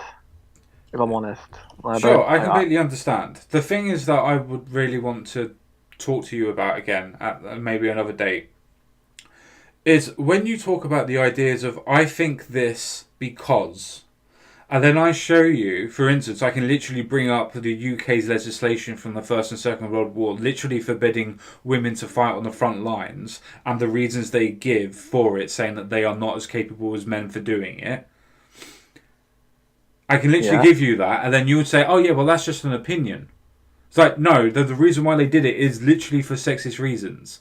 I can go back further in time and show you literal legislation stating that well, women the are thing not is, allowed. like, Yeah. but back then, they probably would have had to carry heavy weights and all that shit.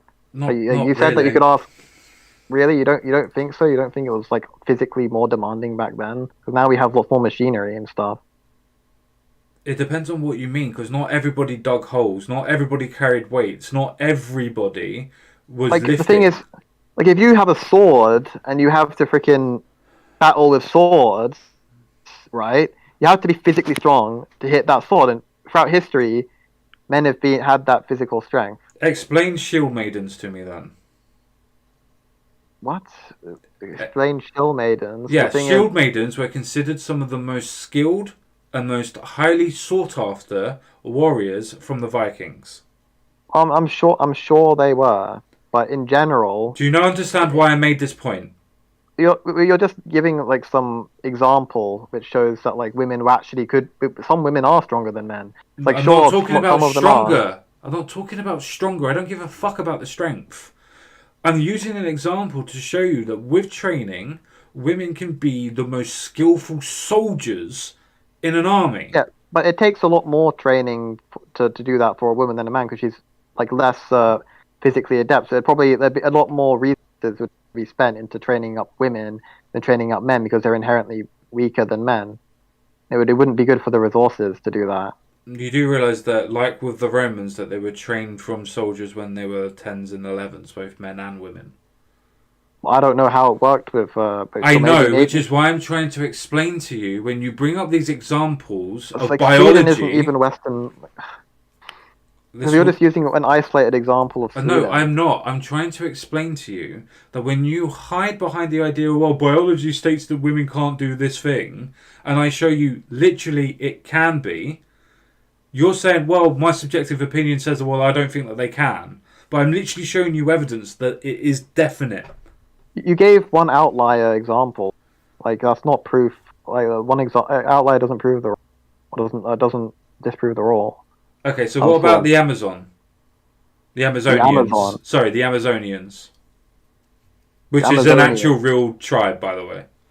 Well, I'm sure it is a tribe. I don't know how that has to do with what. They're Like the literally a thing is, warrior race of women. like like the thing is, as I told you, historically, 99% of people who have died have been men. Like like they do not send What do you women think out my to point war. is? What do you think my point is? Because this is why I'm getting Your, annoyed your with you. point, your point. Well, the thing I told you, I'm bloody tired. I don't want to talk anymore, honestly. And I know your point. Your point is that women are like women can be as capable as men if only they trained enough. They have to train a lot more than a man would. But yeah, sure, they could be just as strong Why do you as think men. that? Why do you think that it's a case of they were trained more than what men were? When I said to you that they're both trained at the same age. I think that you like you go into all of this like you don't you just get this information from like some place off the internet. No, It's I like get it from how historical accounts from the actual Norse people. it's like how the thing is okay. Well, even let's say that a men and women both trained from kids, right? If they were both given the same amount of training, the man would be stronger than the woman anyway. What do you mean A woman, stronger? a woman, or more skilled or stronger, whatever. No, that's Because not true. They don't. Just because that you're trained longer doesn't mean that you're more skilled. if you get well, if it's this, well, the thing is, if you're stronger, your max genetic capacity, once you're skilled enough, is going to be more than if you're less strong. So a No, woman would have because with swords and fighting, it is more to do with technique than strength. uh. So I'm not a swords person, but I'm pretty sure that strength would also be important because you have to like. It's a Well, factor, yes, but technique trounces strength.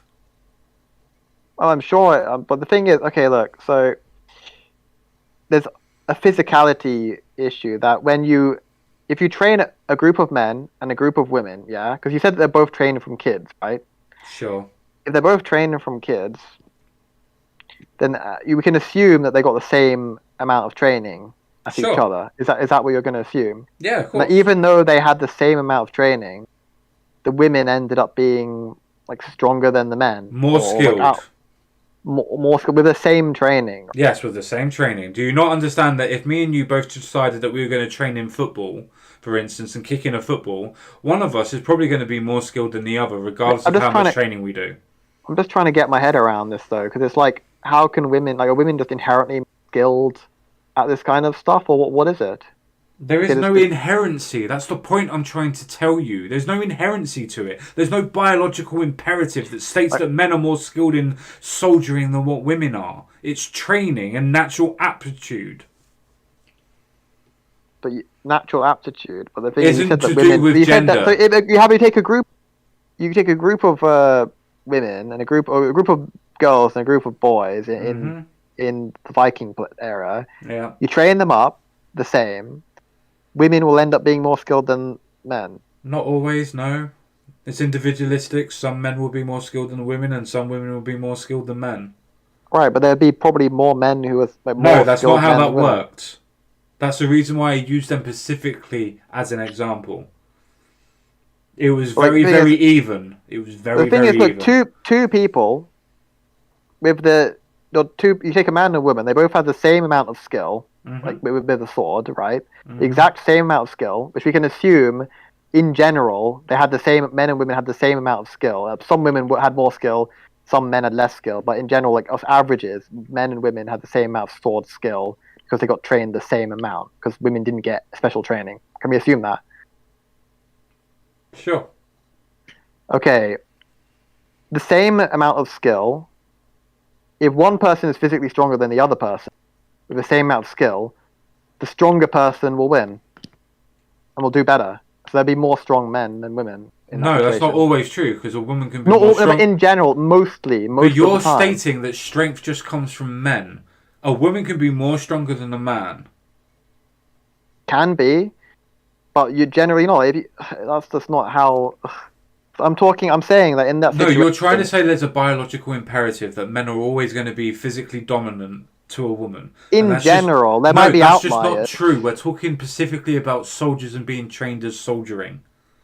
So Yeah, we're but already taking it. in No, general, no, they'll be we're already stronger. taking. No, we're already taking away the aspect of generalizations. We're now talking about training to be soldiers, which is not a general thing that people do.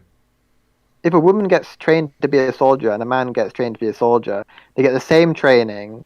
Chances are the man is going to end up being a better soldier because Sorry he's physically about. stronger. Sorry about what? I didn't hear it. If you take a man and train him up the same as a woman, right?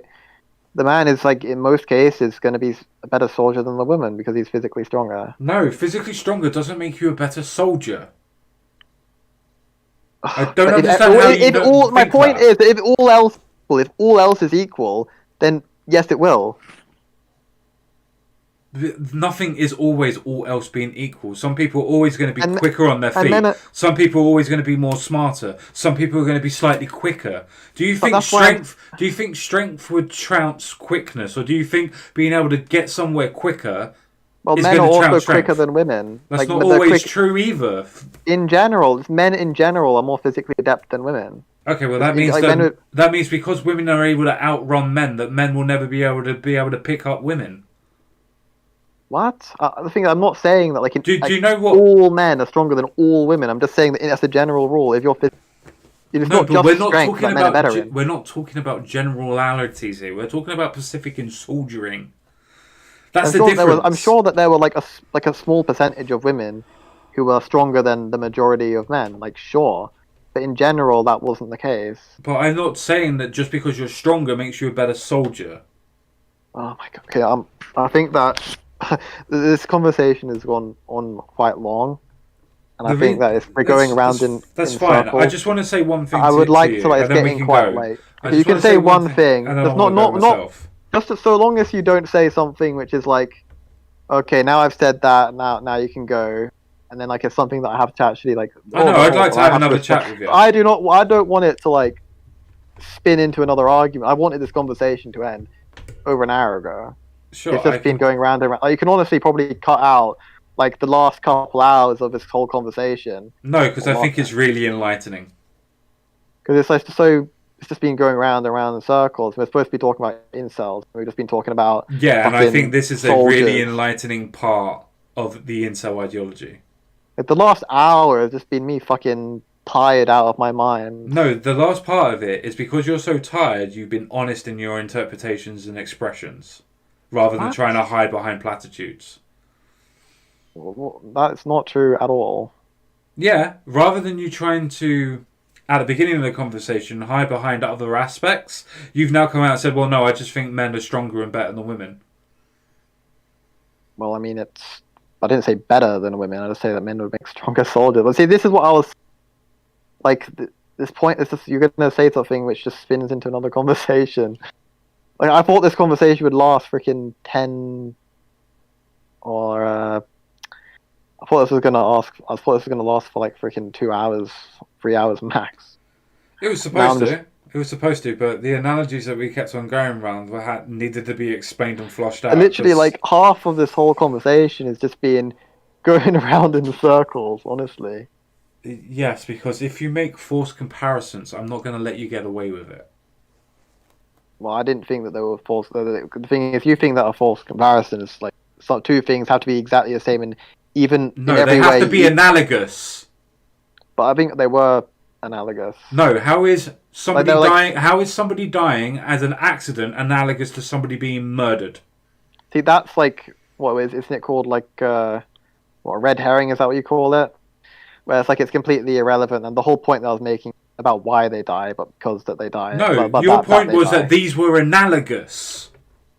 But to show the point that I was making, they were analogous. No, they weren't analogous. That was the point that I was making to show you they weren't analogous. But the point that I was making was about how people care more about women dying than Yes, men I know, dying. and I pointed out that that's not true.